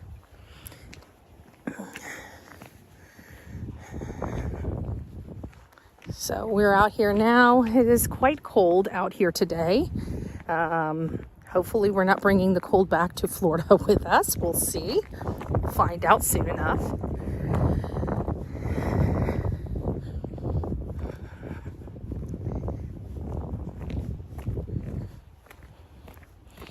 Got some news organizations here already. And so here's escape route 1, right down this road right here, right across the street from the house. And then if we go up this way here, you're going to see where the infamous blue light, black light, luminol testing took place, which is right through down here, straight ahead. And we're going to take a walk down there, and then we'll come back here and take the steps to show you escape route 2. This is the one we think he took because of where law enforcement was. And again, where the news crews are right there, that's the house. Just going straight up this way is where we're going to see that black light image of law enforcement spraying something in an area and using a light. So we're almost there. And this is the route we're going to come first. Here we are. And again, house is just straight back that way. Hi, so Sherry. Down this step right here is where they were looking with that black light image. They were actually looking right here where this pipe is. So let me show you what image I'm talking about.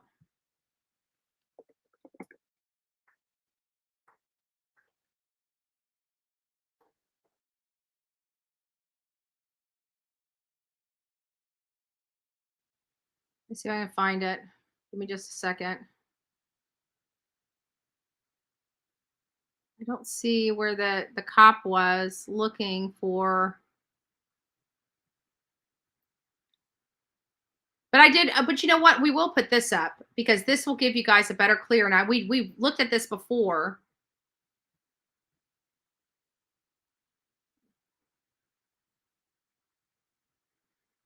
Hold on, let me find that. Maybe I can find the image on here. Let me show you guys this. This will be a good video if we can remember, if you guys remember this one. Hold on a second. Let me remove this one and add the other image and we'll get back to it.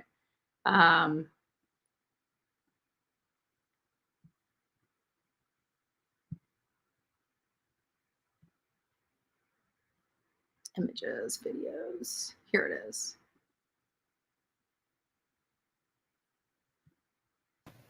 This is a timeline of the suspect's movements throughout the house the night of the murders.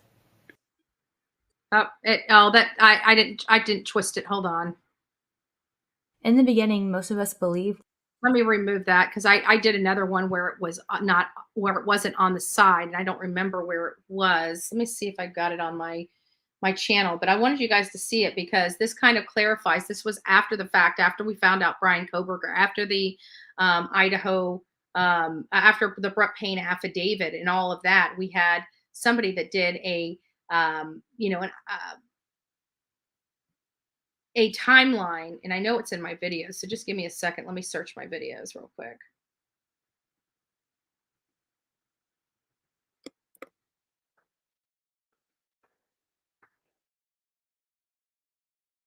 And I made a timeline right here. So let me pull this up and I'll share this. Roommates Bethany and Dylan were sleeping on the first floor. Since then, we've learned Dylan was sleeping here on the second floor, along with Xana and Ethan located here. Kaylee and Madison were located here on the 3rd floor. The dog was located on the 3rd floor and the room by itself. Let's move around and see through the walls, into the kitchen, to the back slider, and take a look at the time frames. At 4:04 a.m., the suspect can be seen trying to park his car. At 4:09, approximately 5 minutes later, he enters the house through the back slider. At 4:18, he leaves the house after committing the crimes. At 4:20, he's caught on camera driving away at a high rate of speed. All of this only took 9 minutes. Let's watch what that looks like. The suspect enters through the back sliding door. He pauses at the stairs to look around and make sure no one's up. He then turns and goes upstairs. You notice, according to this diagram, he misses Ethan and Xana and goes directly up the stairs, according to this theory and this diagram. Stairs. The first bedroom he stops at and opens the door. He sees no one there. He continues to the next bedroom. Here we know what happens. Downstairs, Dylan is sleeping. The noise from upstairs wakes her up. Now notice, that is right above her head. Right above her head. Right above Dylan Mortenson's head. She thinks it's Kaylee playing with her dog. She gets up and goes to the door and looks out. She sees nothing there. The suspect then continues down the stairs about 3 minutes later.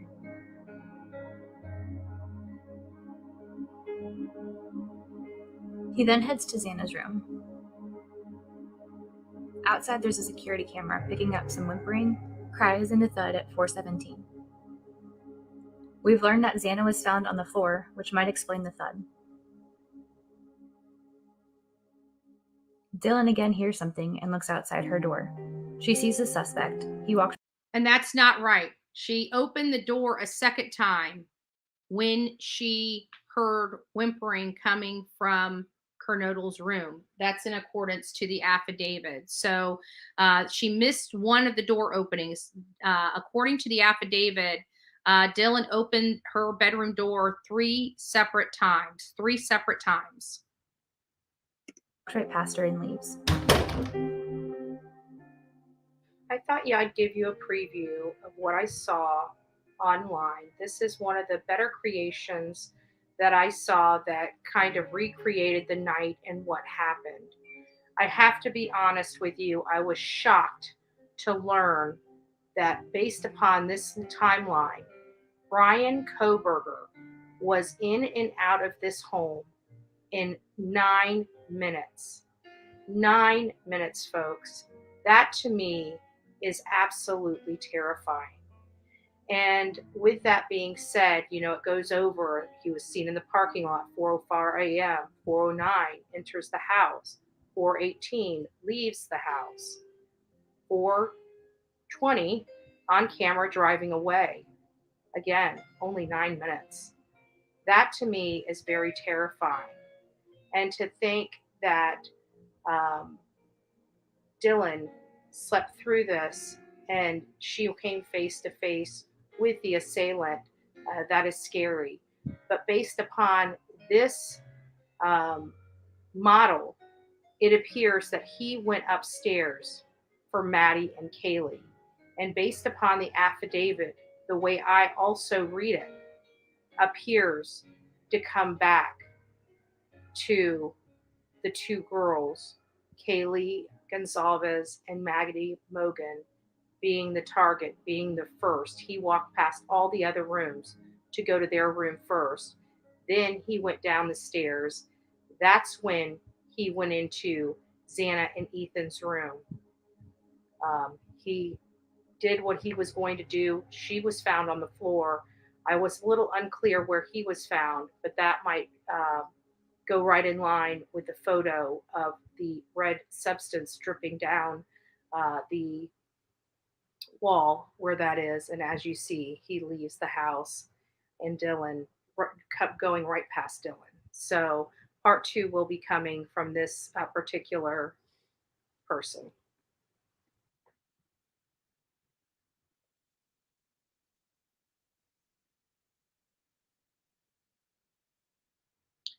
So there you have it. There we go. So, there we have it. And so there's some questions about the timeline, about the accuracy of the timeline. Give or take, I have to say, give or take a few minutes. Honestly, I truly believe that this part of the timeline is pretty much accurate. I do believe that this part of the timeline is accurate for the most part. With the exception of, we were told. I mean, let's go back to one of the original, the very first.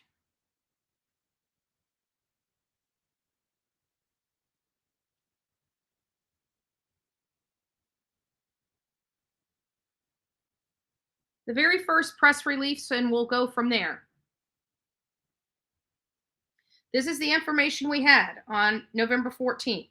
Moscow, Idaho. Moscow, Idaho Police Department's contact information for the recent Moscow homicide update. Anybody with information related to the homicide is asked to please call. This was the very first press conference that kicked this entire case off, is right here, followed by Mayor expresses. Excuse me, I have one more before that, but then they have the press conference where Mayor expresses condolences to the community. But here is the very original press conference. I apologize, I pulled up the wrong one. Here it is. That other one was the second one. So here's the very first one. This was released on the 13th of November. Moscow, Idaho, on November 13th at 11:58 hours, Moscow Police Department officers responded to a call on King Road for an unconscious individual. Upon arrival, officers discovered 4 individuals who were deceased.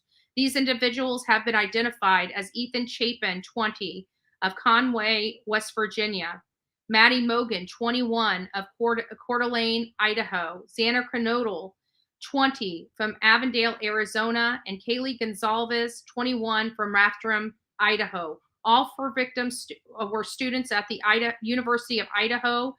Please respect the privacy of the victims' families, friends, and loved ones as the Moscow Police Department investigates this tragic event.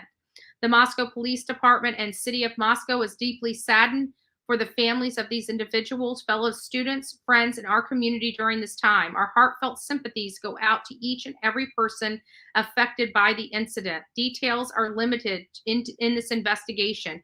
Currently, there is no one in custody. Investigators are asking anyone with any information of the incident to call Moscow Police Department.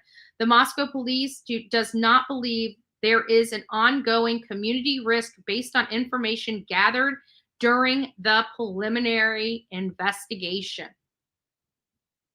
There it is, the very first one that kicked off this entire worldwide event. And from there, we learned more. It was, I believe, the 15th, and 15th or 16th.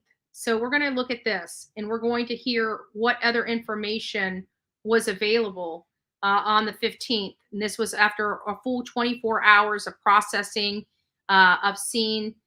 So bye, Mab. Take care. Have a great day. And it says the City of Moscow Police Department would like to address community concerns about public safety. We hear you. We understand your fears. We want you to know that we, like you, have been devastated and distressed by these young lives that were cut short needlessly. We determined early in the investigation. I don't know how much earlier in the investigation you can be than 2 days. So, and this is coming out 2 days, and they're saying early in the investigation. We're still early in the investigation, but it says, we determined early in the investigation that we do not believe there is an ongoing threat for the community members. And I disagree with that, because Brian Kohberger at this moment was out, and we now know who Brian Kohberger is. And would he have done this again? It is possible. So evidence indicates this was a targeted attack. So far, we have not indicated, they have never provided us any kind of evidence that proved that this was a targeted attack. Even Brian Kohberger, even this affidavit doesn't show how he targeted this house, other than he was there 12 times. It's, it's showing a pattern of potentially stalking, but that wasn't developed on day 2. They didn't have this developed on day 2. So this was a feel good press conference. They didn't have enough information to make that determination, and they did.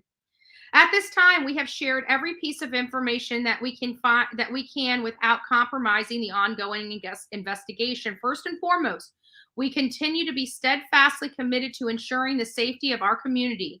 We want answers and deeply desire to see this case solved thoroughly and quickly and bring justice for Ethan, Madison, Xana, and Kaylee and their families. We owe this to them and their families and this community to do all that we can do and do it well.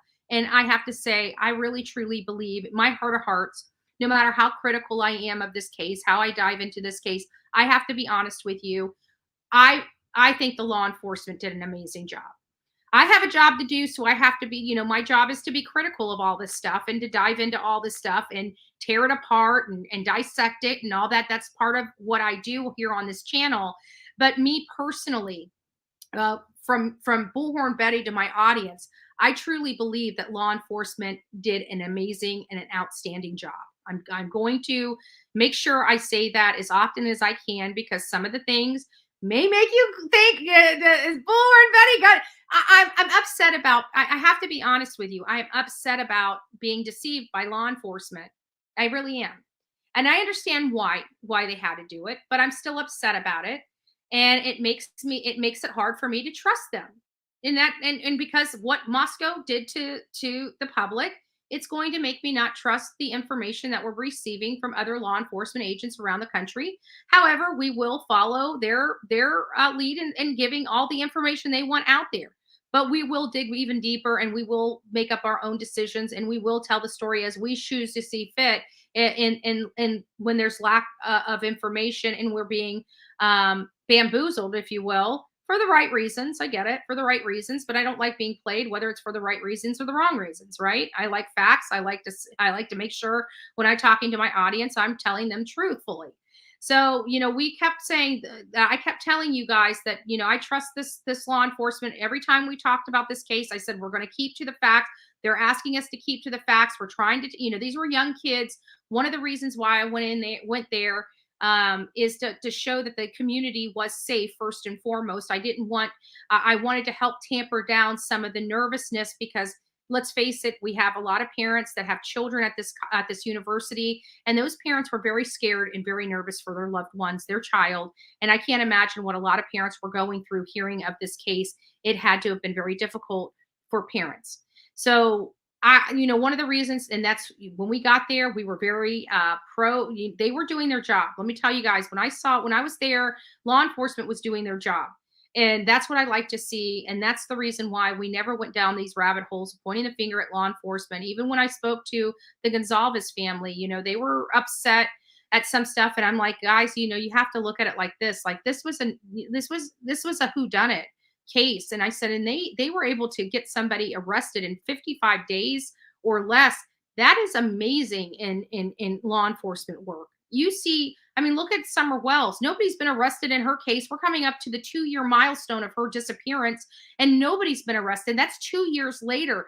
This Moscow Police Department, the FBI, the resources, the law enforcement, the people that were the people at the labs and everything, they were amazing. They did a great job. Again, I still have some questions about the DNA. Some of this DNA stuff and the timing of this does not make sense. It does not bode with my understanding of processing DNA. And I would like some clarifications on that DNA and how they were able to develop that profile.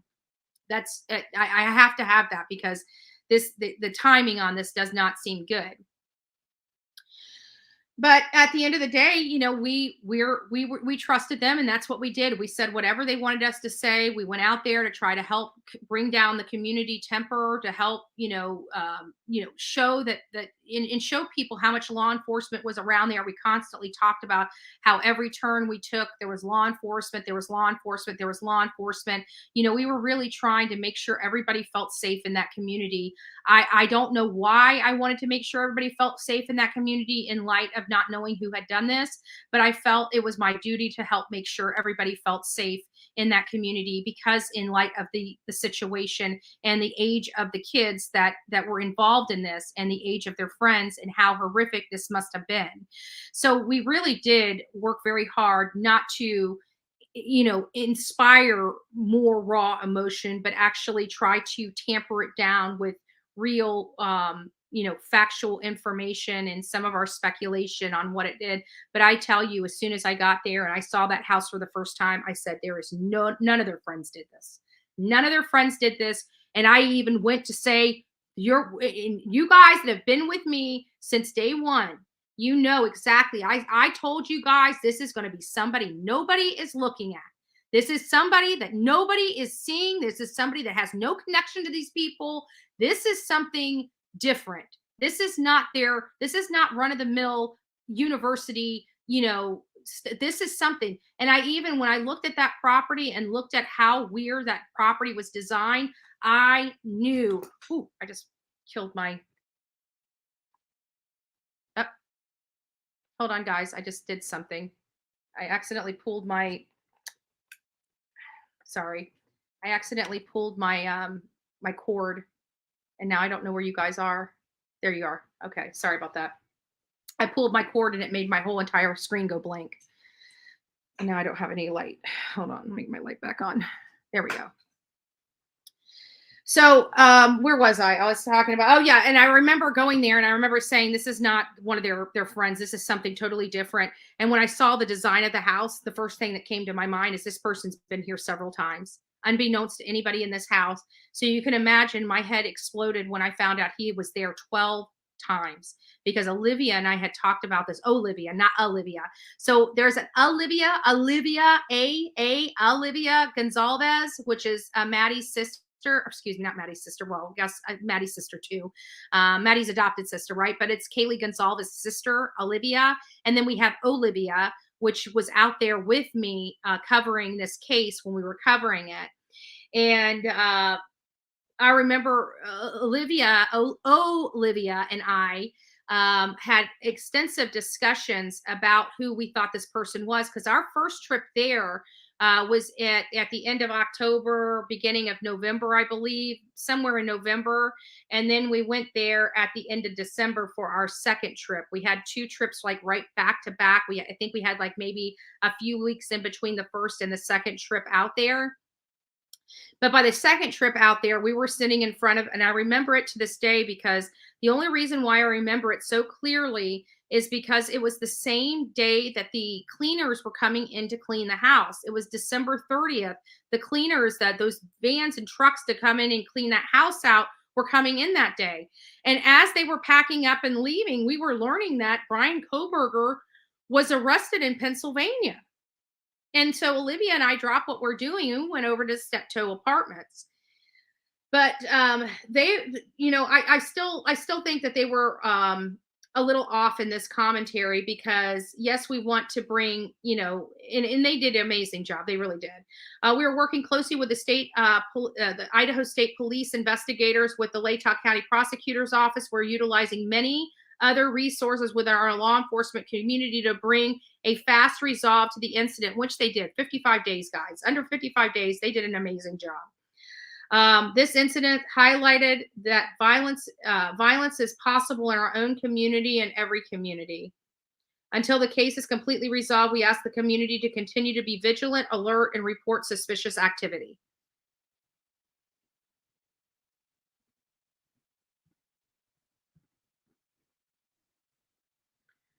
Okay, when was this one? I think this one. And I want to go to this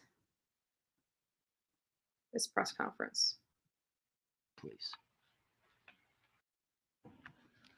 Prosecutor Bill Thompson.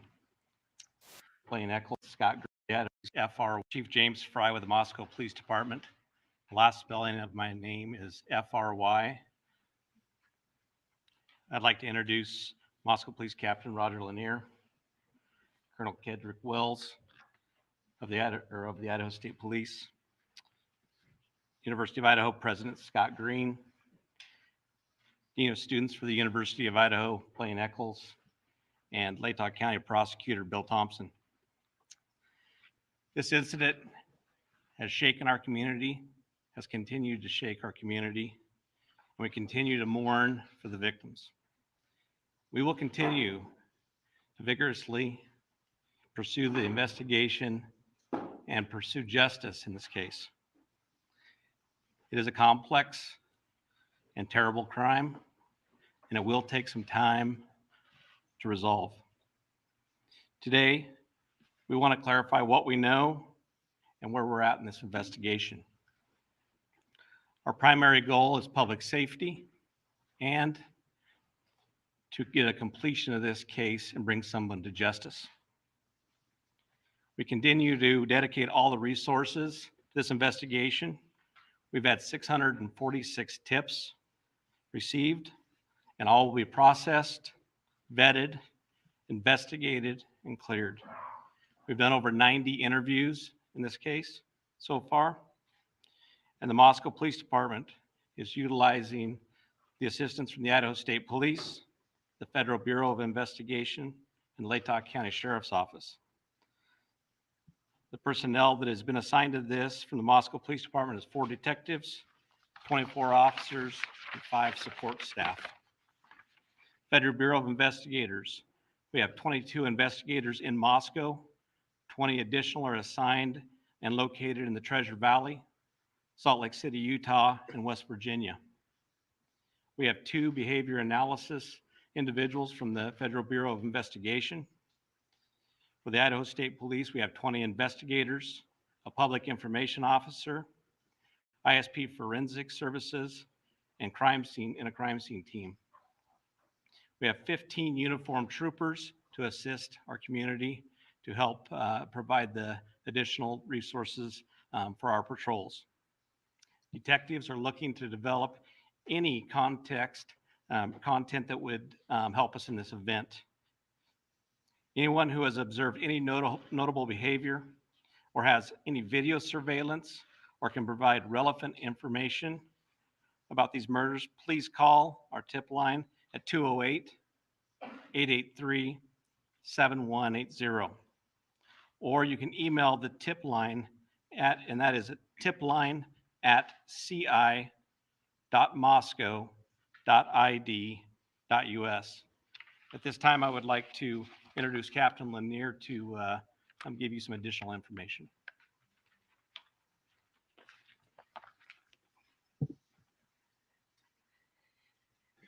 Good afternoon.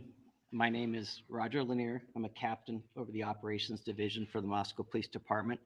My last name is spelled L-A-N. Good morning, Caroline. I just want to first state that this tragic murder has shaken the community. It's been very hard for members of the community, and it's been equally difficult for our officers and for the investigators. We will continue to put all of our resources towards investigating and bringing this to a resolution. Here's what we've determined so far. On the evening of November 12th, Kaylee Gonsalves and Madison Morgan were at a local bar and were later at a food truck in downtown Moscow. They arrived home at approximately 1:45 a.m. on the morning of November 13th. Ethan Chapin and Xana Kernodle were at the Sigma Chi house before also arriving home at approximately 1:45 a.m. We now know that Kaylee Gonsalves and Madison Mogan arrived at the property at 1:56 in the morning. And we don't know when Xana and Ethan returned home because we're unclear on that, because you're about to hear the next statement. 2 surviving roommates were also out in the community. Out in the community. That's what they said. There were 2 other surviving roommates that were out in the community. Now, one time did they say another roommate was at the party with Ethan and Xana. They said they were in other parts of the community. And they returned home at approximately 1 a.m. and did not wake up until later that morning. So they're saying that both of them, Dylan Mortensen, this is one of the, you see it, November 20th, 2022 at the top. Xana and Ethan arrive home. So they're saying, so I'm unclear how he can say that Dylan and Bethany returned home at 1 a.m., yet in the Brett Payne affidavit, Bethany Funk is attesting to the fact that she saw Ethan and Xana at that party at 1:45. They can't be at the party at 1:45 and arriving home at 1:45. So those are details that I would like clarified, because them getting home is very important in this matter. And having specificity on when they arrive is important in this matter. On the morning of November 13th at 11:58 a.m., a 911 call was placed to the Whitcomb Dispatch Center. So we haven't received the 911 call either.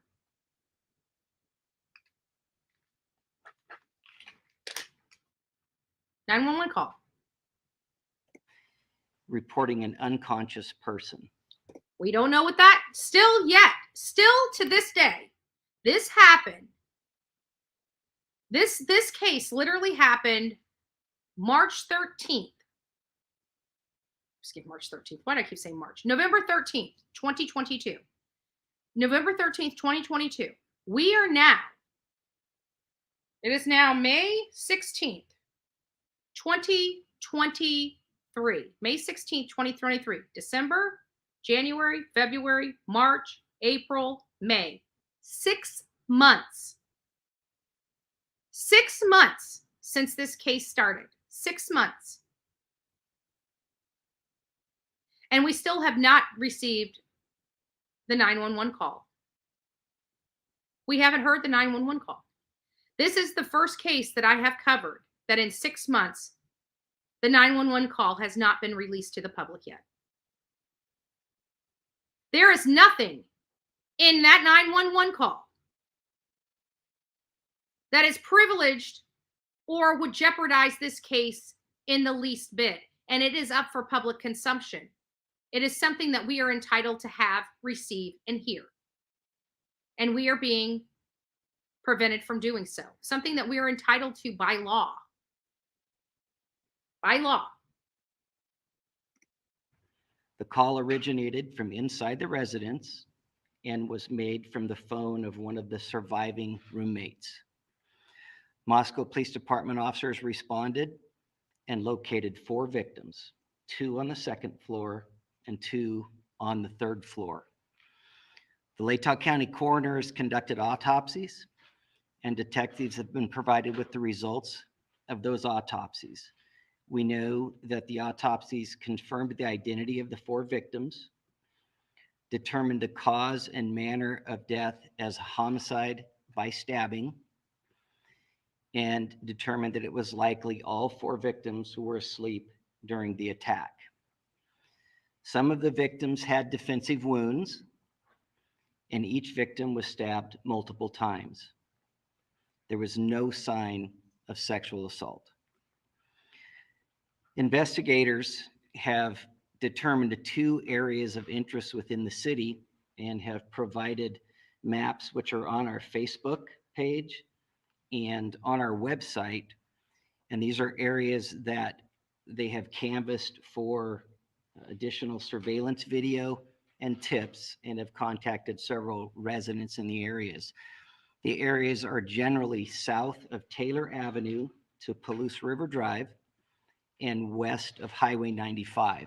And they still haven't found. Detectives have also canvassed several other neighborhoods looking for evidence, looking for additional surveillance video, and contacting residents and speaking to them to see if they may have heard or seen something. I want to address several areas of speculation, conjecture, and misinformation that has circulated on social media platforms and otherwise.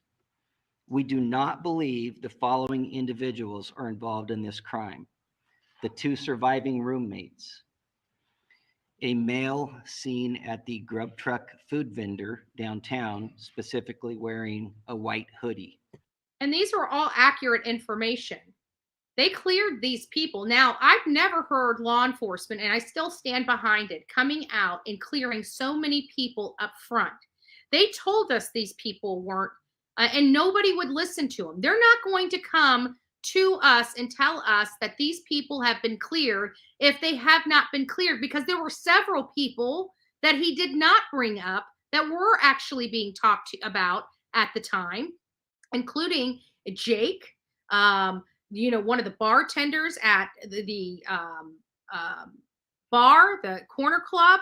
None of those people were cleared at this time, but these few people were, and still social media attacked these children when law enforcement clearly came out and said they're not involved. We've cleared them. How did you clear them so? That's not our job to say, how did you clear them so quickly? All they need is proof. A proof can be a receipt. Somebody can shake a receipt at them. They go to that store and see them on the video at the time of the crime. Like with Xana Kernodle. They had her they knew that she was on TikTok and at 412. Or she was logged in. So there was ways to prove things fairly quickly, that all they had to do was hand them their phone or hand them this and hand them that, and they were cleared. And everybody still attacked these kids needlessly. The good news here is on the Bullhorn Betty channel, we did not. When we went after and talked about topics, even the one with Dylan Mortensen, whether or not people like me talking about Dylan Morton, it was a factual portion of this case that deserves exploration. It took well too many hours for them to call 911, and we have a right to explore that. And nobody can stop us. And whether people don't like us talking, look, something happened in that house, and it should never have taken that long to call law enforcement. How could people be in that house for hours and still not call law enforcement? We have a right to question that. And I will always question that. Always. A private party who provided rides home to Kaylee and Madison in the early morning hour of November 13th. Additionally, the identity of the 911 caller and the 911 call have not been released. So any information out there is speculation about that. Investigators are aware that multiple phone calls from Madison and Kaylee's phone were made to a male subject. Any online reports stating that the victims had been tied and gagged are not accurate. Not accurate. Detectives seized the contents of 3 dumpsters on King Road and searched those dumpsters in an effort to find additional evidence, but nothing of note was discovered. No evidence Early in the in dumpster. Investigation, local businesses were canvassed in an effort to see if any fixed blade type knives may have recently been purchased. And currently, there are no suspects in custody, and we have not located a weapon. I want to assure you that every investigator involved will continue to put all of their resources and all of our partner agencies' resources into continuing this investigation. So we're going to stop there today. We're going to pick this up tomorrow. We are going to go through this case because now that we have a lot of great information coming out, and now that the Supreme Court has opened the way for the public to be involved in this public trial, we're going to continue to go down this. And I think it's very important that we go to the beginning, because there's a lot of details that got muddied up at the beginning of this. A lot of great detail, because people's speculation, their conspiracy theories, going down rabbit holes and everything else has muddied up people's memories of what truly happened. So we're going to erase everything that we know of this case prior to him being arrested, and we're going to go back and we're going to read and listen to every step of this case moving forward, in addition to keeping you guys updated on all the new documents being released. This case is still a major case. It is just now starting to heat up now that we are going to have access to the actual public trial, the public portion of the public trial. Fell back asleep after we went, oh, just Samantha. Oh, you sleepyhead. Yeah, I was talking about you. I was surprised your ears weren't burning earlier, but I appreciate it. Yeah. And so we're going to go back to the beginning because we got to flush all of the rumors and all the crap that were assumptions out of our head. And police said no drugs. Exactly. And so now people are peddling this whole drug thing because of this connection. And some of the channels that I go to for resources are peddling this crap. So it's, everybody's got their opinion. And again, lack of true facts is not going to help either prosecution or the state. And it's against the law for them to keep holding it from the public. And we demand transparency in this case. We demand transparency in this case.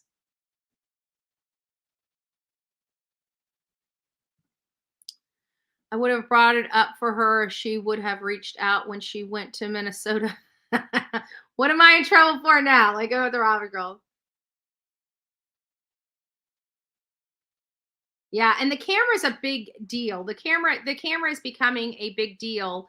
I was talking to a friend, and at the rally. We're all entertainers. I mean, that we all are social media people that are part of the group that I was out there with in Iowa. We get stuff out into the community about certain things very, very, very quickly. And what was it? It was, speaking of receipts, Eric, I saw that he was the driver. There's only a few of them out there. We met him, but we kept his name under wraps.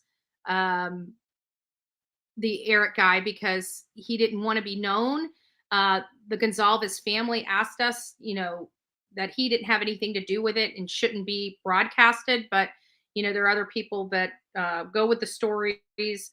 But, and I would have too, but if it wasn't for the personal request from the Gonzalez family, I would have disclosed this driver a long time ago, because the Gonzalez family actually spoke with him directly. I don't know if you guys know that, but they did. They told us they did. They spoke with him.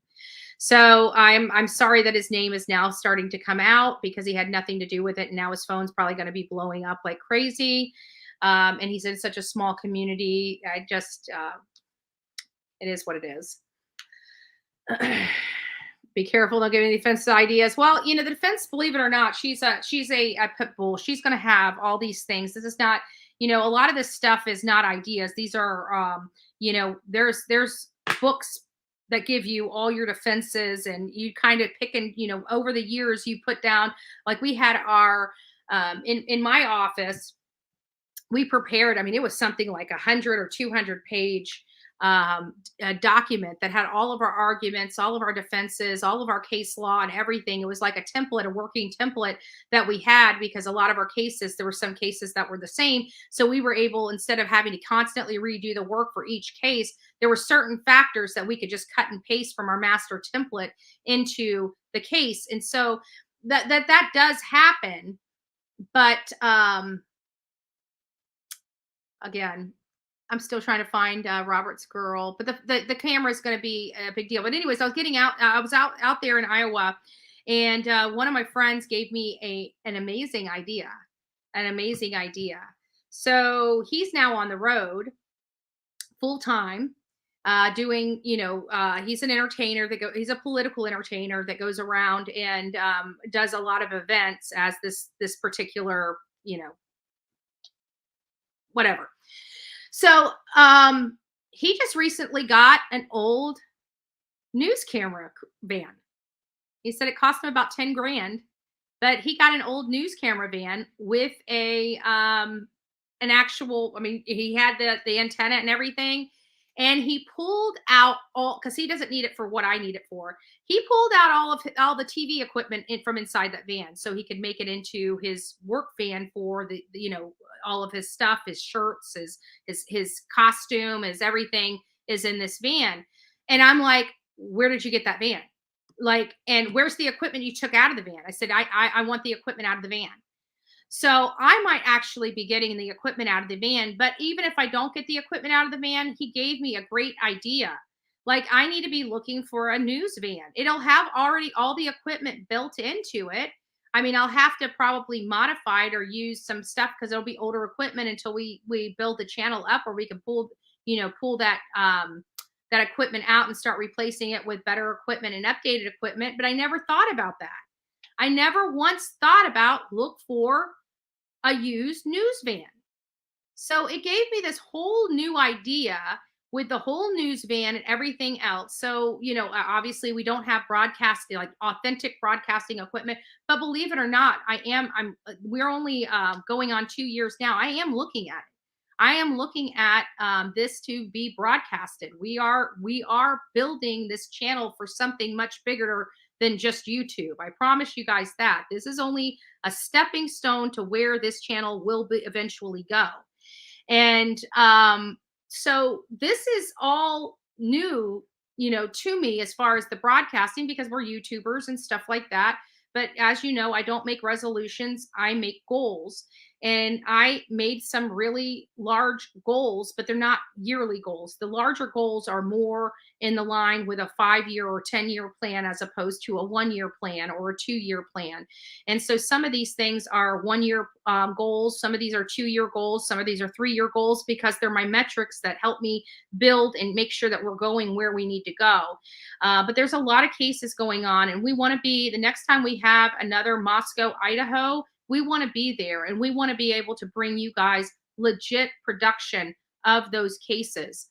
And right now we're doing it through YouTube and getting the news out there. But this is not where the Bullhorn Betty channel is going to end. Our sites are much bigger. We have much bigger plans for this channel. We have much bigger plans for the brand and much bigger plans for the name. So hopefully we can get that all done, over the next few years, and be further out there. But anyways, guys, we went way over our time. I wanted to at least give you some idea of what I've been working on so much lately with the Idaho 4 and trying to get this back so we all have the factual information leading up to this trial. Because right now, a lot of people are still peddling the same old garbage crap that we've already proved was not accurate or correct in the least. Is there anything else? I got Cough and Doffer. Let me just check and make sure I'm not missing anything while I got you on here. Let me just go through here real quick. Let's see.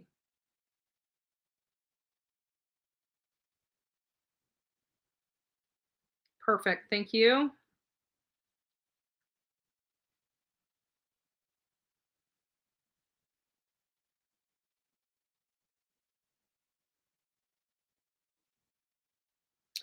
Thank you, I am Team Summer. I got your Twitter message, and I will look into that. I appreciate it. Thank you so much. If there's anything else? Oh, Maddie Kingsbury. Maddie Kingsbury. Before we leave, I want to show you.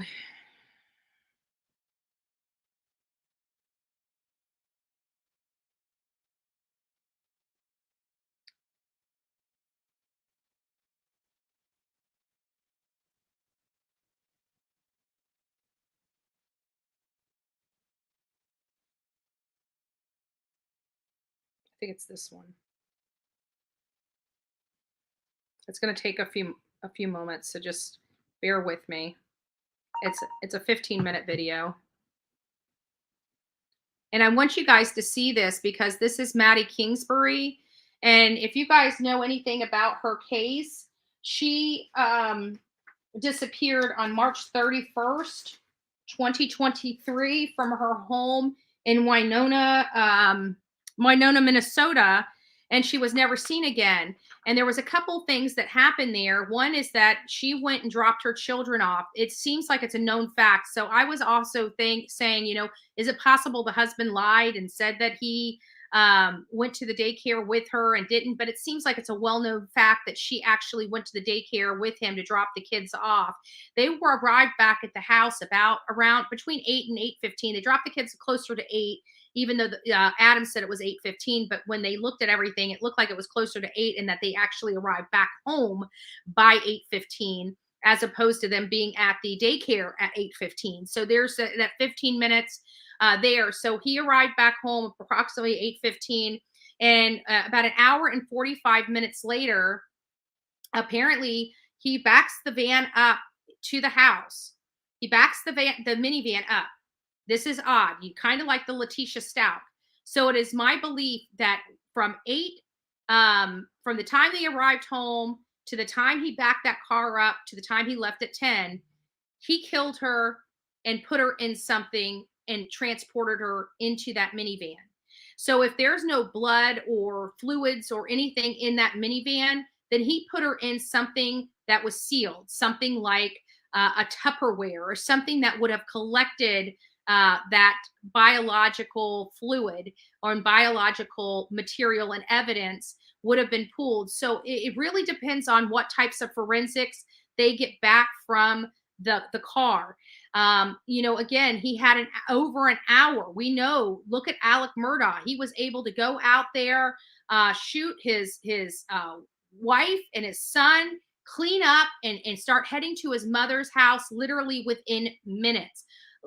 Letitia Stout, she was able to kill Gannon, load him up, push him in a closet, go out, eat dinner, come back, file a report that he's a missing child, that he ran away from home. It took literally minutes. You look at Brian Koberger's case. He killed 4 people, and according to the reports and everything that we can see, appears that it only took 9 minutes to kill 4 people. So again, and also, moreover,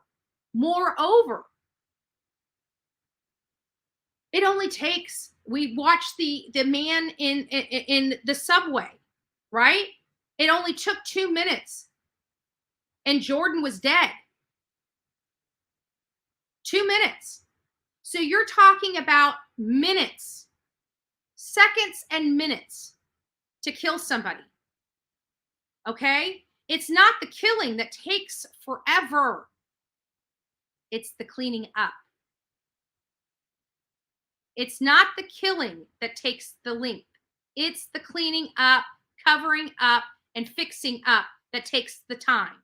So we've got Adam in that house from 8:15 to when he leaves at 10 o'clock. And you're talking about an hour and 45 minutes inside that home before he backs that van up to the back to their garage, right? In the broad daylight, backs the van up to the garage, loads that van up with something, and takes off. Law enforcement said she didn't leave on foot and nobody came to that house to pick her up. She never left that house willingly after she got in that house at 8:15. The only way her body or herself would have left is if she went with Adam, dead or alive. And I'm thinking she was dead. Let me go ahead and put this up. This is going to be a long video, guys, and then I'll be done. We'll have been on for 5 hours by the time this video is done.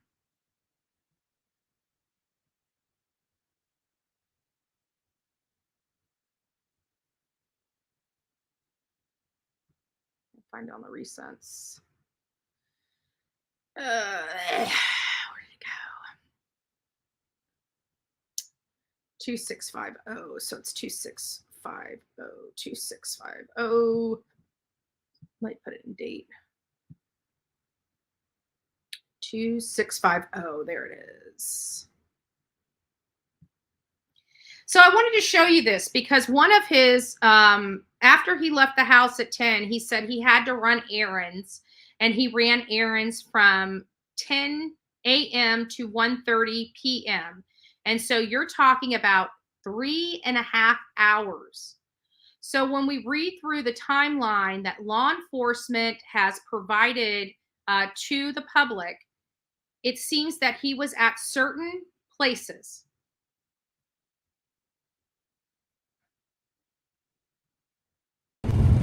So southbound 43rd or southbound Highway 43rd is actually I-90 West.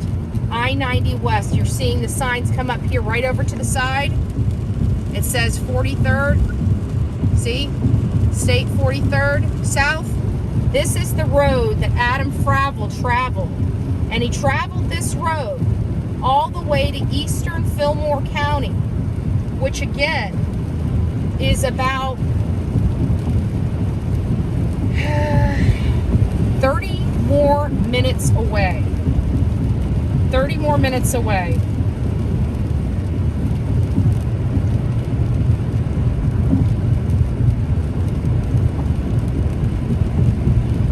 And so we're going to go there. On I-90 West for 1.5 miles.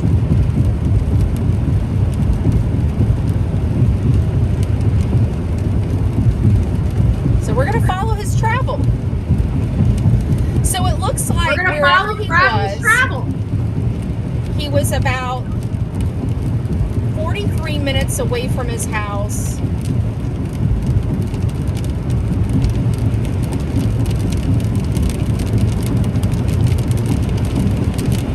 Minutes away from his house, and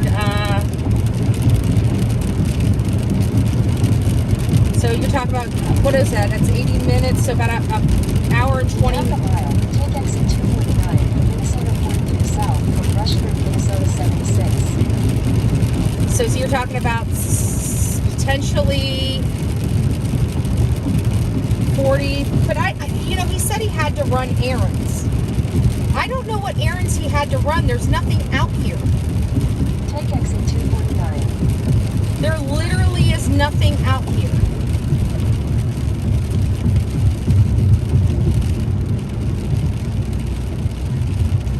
We have no car readers. We've got nothing out here. This is the bad thing. People, have issues. Left onto Minnesota 43 south. Okay, now here we are, Minnesota 43 south.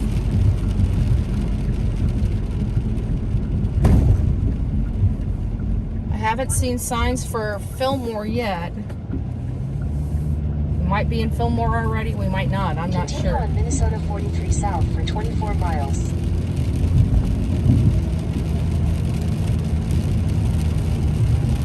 So this is Adam, according to the reports I'm reading. Yes, this is his way here. It says Rutherford 10 miles, Mabel 32 miles. So I don't know if Rutherford is in eastern. I'll have to look at the map when I get back. But I'm not going to drive all the way. But there is a storage facility, and there's that fire station. And he was seen driving southbound on Highway 43. Which I'm and on this right is now. Highway 43. And I'm by Silo Drive on Highway 43.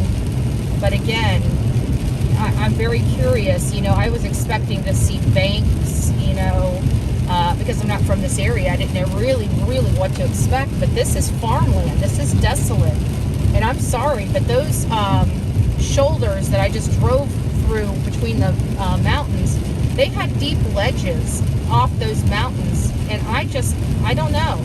It seems like he would have dropped her. This is too flat to dump a body. Out here is entirely too flat, and I don't see him just driving up on some strangers. That doesn't feel comfortable. It seems like somebody that's never murdered before is going to be freaking out. They're going to be freaking out. Believe me, they are freaking the F out. Their mind is literally running a mile a minute. Their heart is pounding in their chest. Their breathing is elevated. Their speech pattern is more rapid. They're in an anxious mood. You're not talking about somebody that is cool as a cucumber. Even Letitia Stout, I promise you, no matter how much cool as a cucumber and how unempathetic she was or sympathetic she was, she was also freaking out when all this happened. I guarantee it. That's why the frantic kicking the kids out of the house, packing him in a suitcase, the elaborate ruse that he was over at a friend's house, all of that. So I'm not going to drive this much further because I just don't know where he could possibly be taking care of errands. There's no feed stores out here, not like they have farm animals there, but there's no feed stores out here. There's no banks out here. There's no places for your electric payment, your water payment. There's nothing out here to pay your ticket. There's no stores to purchase groceries. There's nothing. There's literally nothing.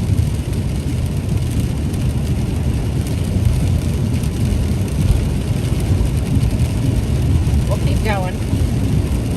We've got 26 more minutes to go. But this is the drive Adam Fravel said he took to run errands the day that Maddie Kingsbury disappeared. She arrived home at around 8:15. So I'm assuming that they're wherever their daycare is under 10 minutes away from the home where they dropped the kids off. They were home before 8:15, right, slightly before 8:15.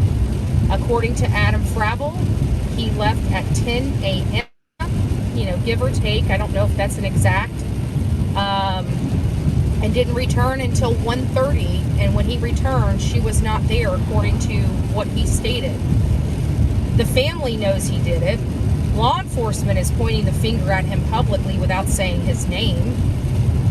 And the only thing he can say is he ran an errand from 10 to 1:30. There's St. Joseph's Lutheran Church. Did he come out here and pray? Did he dump her body and then come out here and pray? All right, guys, I don't think I am going to make the hell. What the hell? We got nothing but time.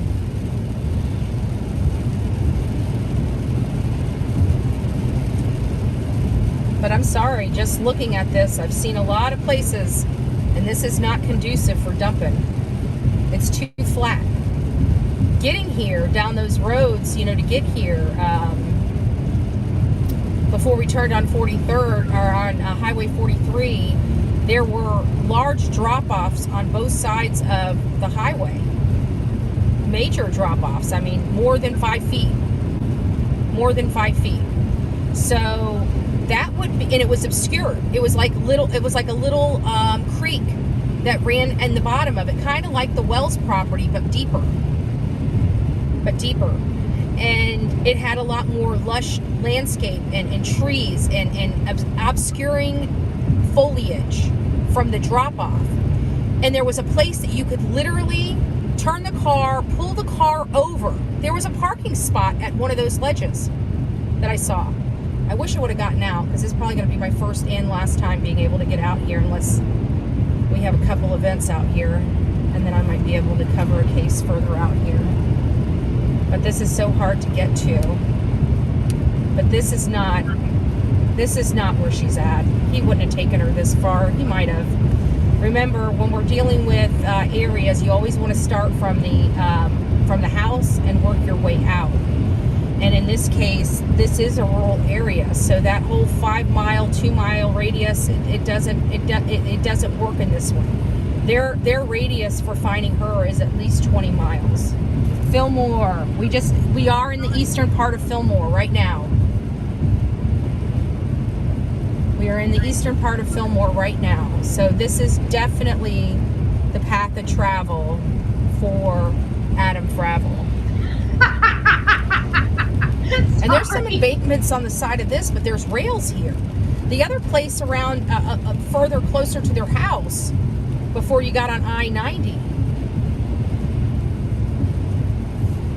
would have been more of an area that I could see him doing something in. And we're out here during the day. However, it's Sunday, and when this happened, I believe it was during a weekday, because she was expected to work. They're dropping kids off at daycare, and I can't remember what day, the specific day, March 31st was, but I'll know once I look at the calendar. But it was definitely a weekday. So far this weekend, which is Mother's Day as well, there, as you guys have seen, you've been with me for at least 25 minutes now. I think I got at least 25 minutes of footage. So we're going to speed this up just a little bit, because I get to a certain spot. So if he came to Eastern, let's go back just a tad. It's strange to me, because this is a, let's just go there. And look at this, we've got a school over here. I'm wondering if they pulled any school video over here. This is the Trojans. This might be something promising. if they pulled the film. We got a park over here.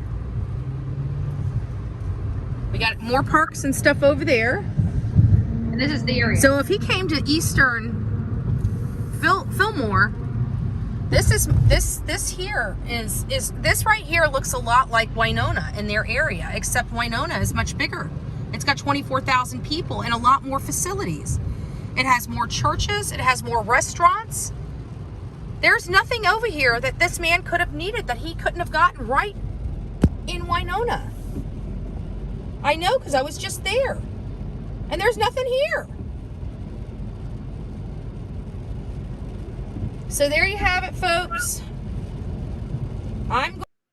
So there, that was just one, and we've got more. Which I just put another video up. I pulled it in. Oops, I just stopped my. Oops, I didn't mean to hit stop the screen. I just meant to. I hit video file.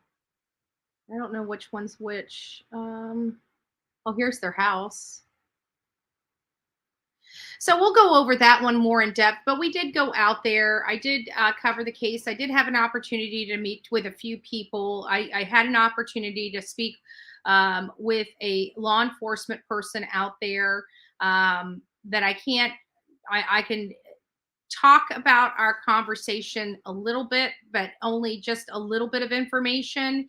And I spoke to a neighbor while I was in the community as well. There was somebody that I also interviewed that really didn't want to go public. So I have that. I did record it, but I'm kind of hesitant on releasing that recording because of the conversation we have. And I really want to keep that line of communication open with this person. So, you know, on the side of caution, I'm choosing not to release the interview that I got. I'm probably going to kick myself in the butt, but we can release it later if need be. But for the most part, we're going to definitely probably hold off on that. But I got the information, which is important. That means I've got some behind the scenes information related to this case, which is a good thing. And I had to do it this way, folks, because I had to have, you know, a lot of this stuff is creating distractions as well. We have to remember that. You guys know that I am constantly, I've got stalkers, I've got online stalkers, I got physical stalkers. I've got people that just harass. You know, it's kind of funny. They always try to say, I lie. And then when the truth comes out, it shows that they've lied, that they were pointing over here because they didn't want to point at themselves.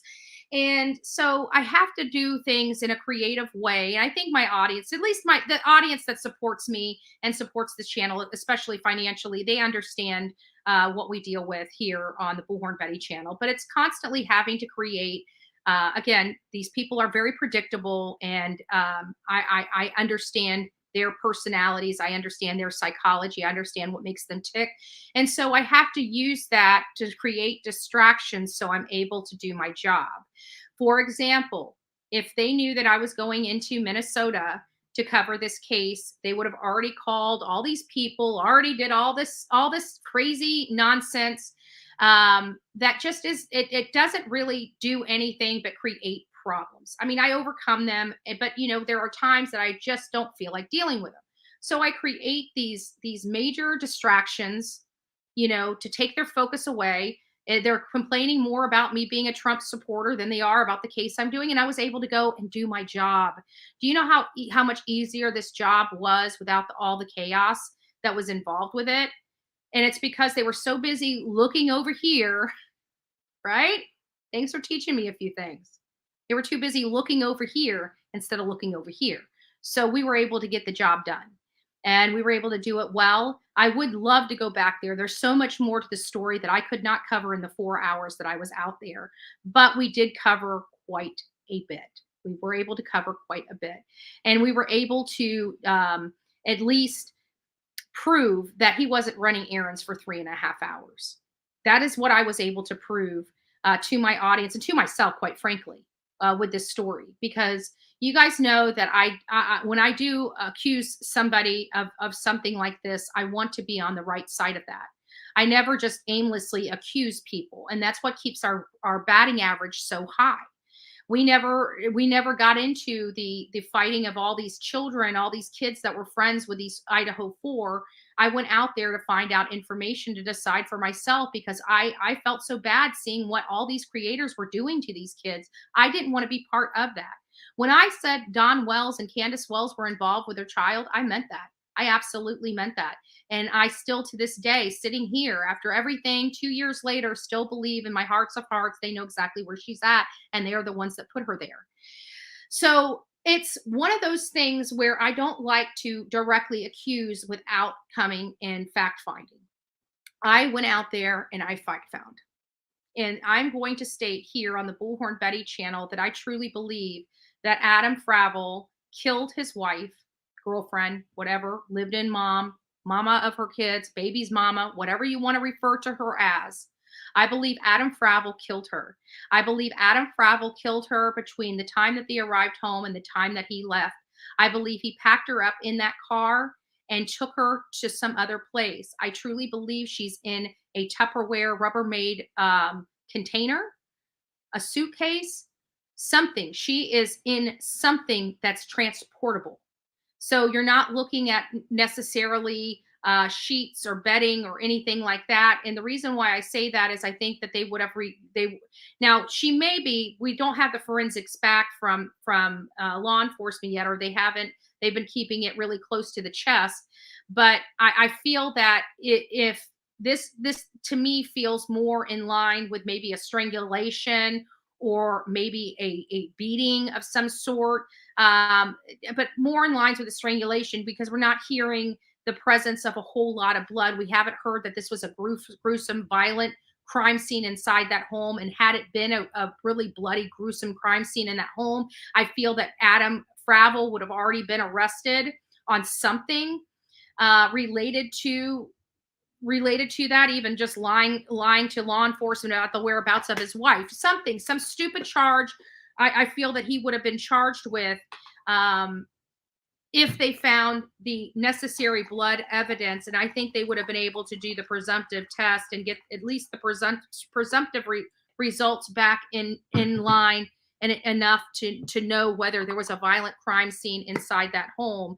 I anticipate, it's already been well over a month. We knew that Leilani Simon, it took her about 50 some odd days before she was held accountable. She was finally arrested for her sons. But the difference between her and the reason why I'm not out there raising holy, what in Minnesota is because the differences between Leilani is that she was on double probation and could not pass a urinalysis, could not have a negative urinalysis test, which is a violation of her probation. And she should have been in jail for the violation of probation while they hunted for her son. So there's a lot of differences here. Adam Fravel has never been in trouble before in the law that I can find so far. I'm not saying he has never had contact with the law, but it doesn't appear he's had an arrest record or had anything that he's gotten in legal, criminal legal trouble for. So he's not on probation. So I can kind of understand they don't really have a whole lot that they can hold him accountable for, i.e. arrest him for right now without the preliminary results from this testing. But the family believes that he is the one. The family believes that he killed her. Law enforcement believes that he killed her. I believe that he killed her, and he's making a crappy statement like, I had nothing to do. I just left. I just ran some errands. I know nothing. But there are cameras around that community. There are cameras around that community, folks. Going into where their house is, there's a 4-way camera stop, and there's traffic cameras on all 4 of them. Going out, similar. There are businesses there with digital cameras.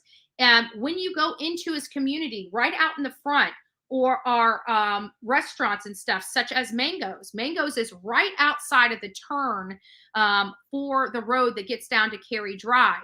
So you have a huge restaurant/bar called Mango's right there at the turn that you go down to get to Cary Drive. So there's a lot there in that specific area. They have some CCTV footage there that I guarantee have in their possession, custody, and control right now related to him. They know exactly when he left that community. I truly believe that. I saw it with my own eyes. I know for a fact that they have got to have those cameras. They were searching for cameras, and I guarantee they have. The reason why they know that there is that he was at County Road 12 and Highway 43 before you turned on I-90 and Highway 43. Right there is a fire station.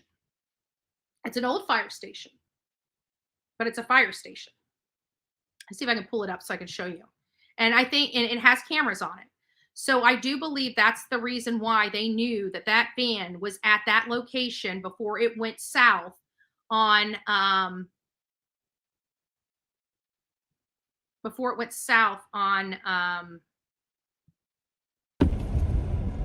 So now we're behind the Resident Life Church, and we are going this way. I was detoured to the airway being constricted. Let me see it. I know we're getting close. Wasn't necessarily the he didn't admit that it was going nowhere, and he needed. I'm trying to find where I could turn on. Boyfriend.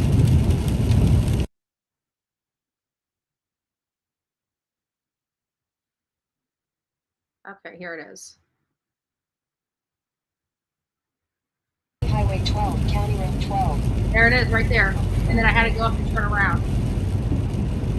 So right there is Highway 43 and County Road 12. I think we just passed it. In 600 feet, turn right onto the I-90 West, Minnesota 43 South ramp to Austin.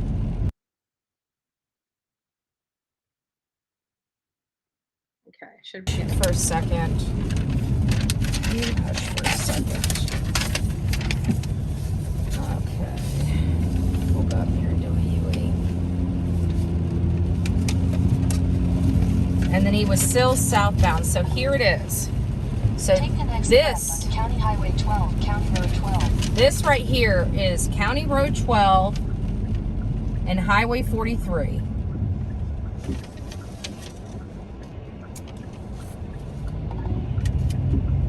And there's the fire station right there. Turn right onto County Highway 12, County Road 12. Continue on County Highway 12 for 3 miles. And there's the fire station. So, all right, guys, we're at 5 hours now. Now I'm letting you guys go. You guys had enough of Bullhorn Betty to last you to get your recuperation of Bullhorn Betty when I was out gallivanting in Iowa, just spending all your money, just letting money rain. Right? I was just letting money rain, letting all your money rain, just letting it rain. I was a pimp daddy while I was out in Iowa. Not. But anyway, just thought I'd throw some comedy, right? What a joke. What a joke. But we were out there. I do a lot of things. Many of you guys know I'm very political. I've never lied to you guys about that. Ultra, ultra, ultra political. I bring the policies we bring here on this channel are to help children. And it is a collective. I work with a lot of different people on both sides of the aisle. The stuff I bring here should not be partisan politics. It's nonpartisan politics. It's something that everybody on both sides of the aisle get to. I love everybody. I don't, this whole hyper political environment we're in. I don't care where you come from. I don't care what leaning you believe in. I think there's a place for all of us in here. It's called our government. That's why we have two sides. So one place and one party can't reign power over everybody. It is a fair system. Is it a perfect system? Of course, it's not a perfect system. But all those people that absolutely are no Trumpers and can't get past the fact that I'm a Trump supporter, maybe this is not the channel for you. I hope you guys can look past it, just like I look past it for your president. All right? You don't hear me. You don't ever hear me coming here and just bashing politicians, unless it's like No Charge Hadley that lets a baby murderer lay in her own bed for 55 days when he had all the tools at his disposal to have her butt in jail. Again, that is a nonpartisan issue. I think we can all agree with that. So Exactly. And, so we try not to bring that here, but at the end of the day, I'm going to be at events when I have to go live, when there's breaking news. There's no, I'm not going to hide who I am as an individual and a person. The bottom line is you're not coming here for my political leanings. You're coming here for information for criminal cases. And I just happen to provide pretty good darn information about these types of cases. And I travel all over the country. If that's something you can look past, look past. If it's not, then this is not the channel for you. So, a lot of people also say that I'm all about the subs, the clicks and views. I've always believed that if you bring good content and you bring it in a positive, the subs and the members will come. You don't need to go out and do something and be somebody you're not to make your channel grow. I refuse to go down that road. I refuse to be that kind of person. If these people want to be hateful and everything, they have to deal with the repercussions of their actions. And that is what they are going to have to be doing. They're going to have to deal with the repercussions of their actions. And Jonathan Lee Riches is making sure that people are being held accountable for their actions. And quite frankly, we may be following suit with him, because a lot of the people that have attacked him have also attacked us. And as you know, when I started off at the beginning of the year, I told you this is the year of lawsuits. I was not lying about that. These people are too stupid to take notice and realize they need to cut the crap off. What they do is they double down. And you know what? It's fun and games when you're on this side of the computer. But when you're standing in that courtroom and having to explain your despicable behavior to a judge, you will be feeling pretty small. And trust me, your friend Burnt Toast, she's going to let you guys hang. She's going to let you guys hang. She's not going to help you. She didn't help Crude. They decided to spin it. They decided to spin it and say that he's just trying to protect his family. What was I doing to his family? I've never reached out to his family. What did I do to his family? The only thing I did is send them a cease and desist letter. I've never attacked his family. I never said anything about his family. I never called his family. I never did anything, but he's trying to say he was protecting his family, and that's why he admitted to cyber stalking me, to intimidation. These were all things that were going to be proved in a court of law, and he tucked his tail between his legs and knew he was going to have to pay me regardless. So he decided to take the coward's way out yet again and not even show up to court so he could say, oh, well, I just thought I'd just pay the money and let her go. Who would ever allow somebody to make them pay for cyber stalking, harassment of a woman? That goes on his permanent record forever. How is that protecting his family? That's not protecting his family. What he knew is if he went to court with me, he was going to have to pay more money than $500. It wasn't about whether he was right, wrong, or innocent. It was about him covering his butt so he didn't have to pay me out the nose, which I may end up. My statutes of limitations have not run out. I may end up going back and filing against him, because I do believe he's a puppet master behind the scenes. And the judge told me with just cause, I could go back and get my restraining order, and told him that too. That's why he decided to shut his channel down when MGL threatened to sue him, because he would have been back in front of that same judge explaining how he's harassing yet another woman. Let the truth ring. But let me tell you, your friend Burnt Toast is not going to financially support you when you have a $10,000 claim that you have to pay. She's not going to help you pay for your attorney. She's not going to pay for your attorney. She got you into this. But you're going to be the one holding that financial bag. And you know what? She's just going to move on and find somebody else to help her, because she's a puppet master and you're just her pawns and her puppets. But we'll see you soon. We'll see you soon.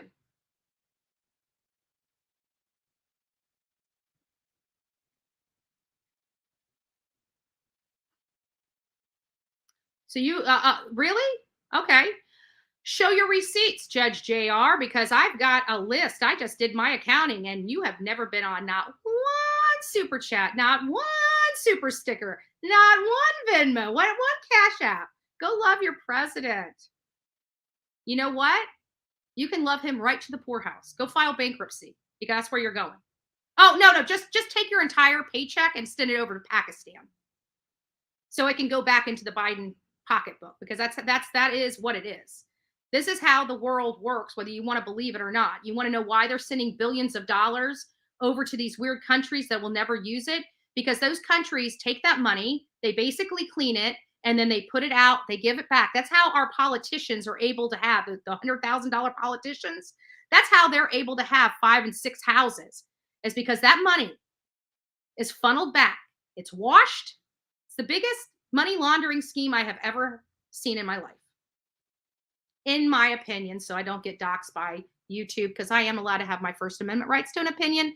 And I bet you, if I showed you the money trail, your face. So you go love that president. If you need to know where he's at, he's in the basement.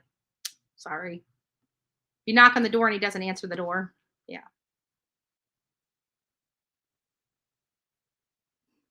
It's Judge Junior. You're not no judge. That's funny. That's funny.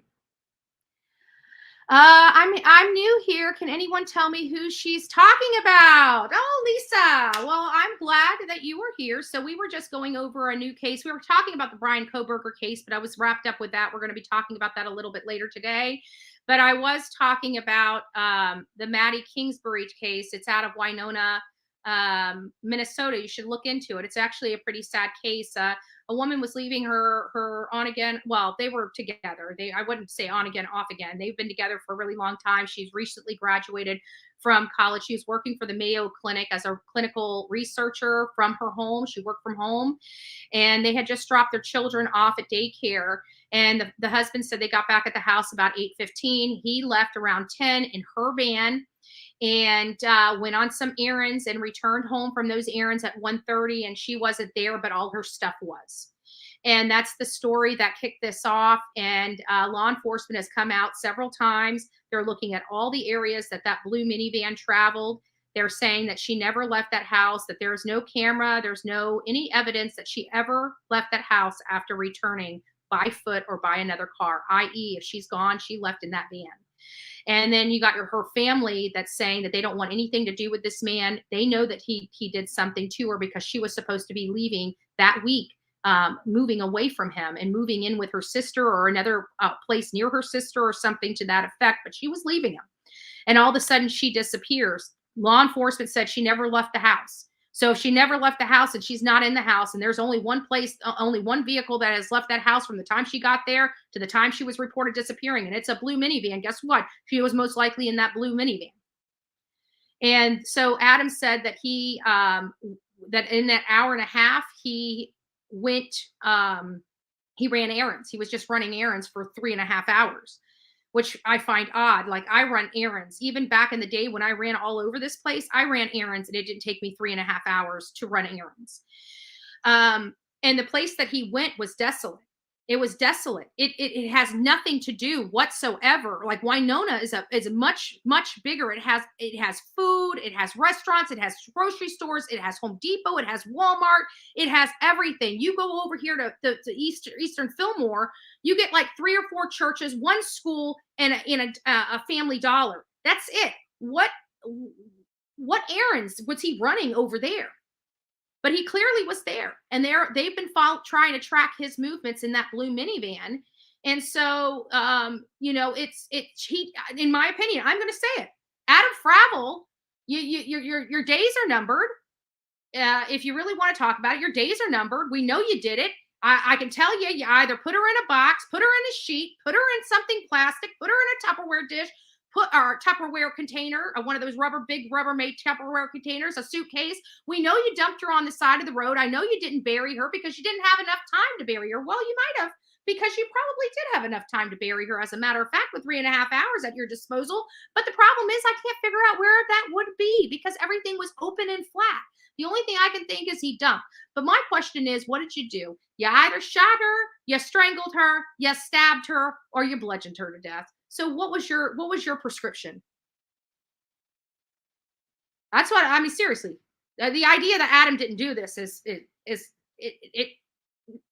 no. We're not even going to discuss him not doing it.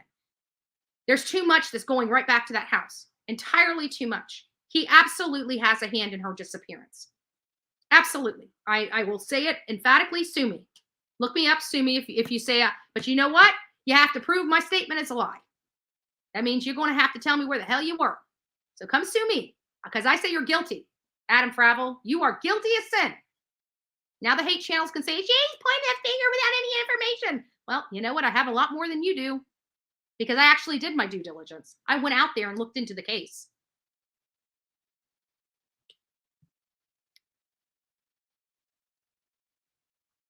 No, it wasn't his dad's. If you read the report, the way it says is that it is 99%. Let me read it again. Hold on. I'll read it to you. I think it was in that.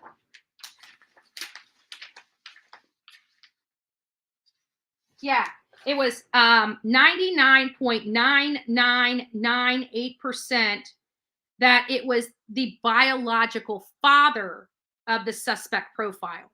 So they're saying that the DNA that they tested with the DNA from the sheath was not an exact match, but it was almost 100% match for a parental DNA match. That means that there's only, it was his father's DNA. They tested it and they said it was almost 100% match to Brian, to the DNA sample on as a parent specimen on that. So no, they're not saying that it was Brian's dad. They're just saying that's the DNA they used to identify Brian's DNA because it showed a familial match of almost 100%.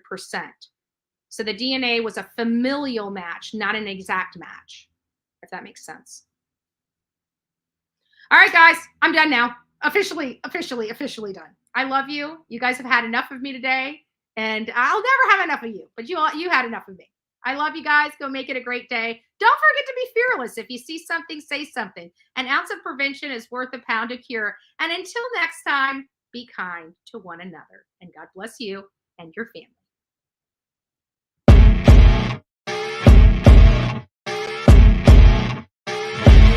As you wake up in the morning, you want to find the latest, greatest information about criminal cases and have an intuitive conversation about the suspects associated with these cases. Head over to the Bullhorn Betty channel on YouTube.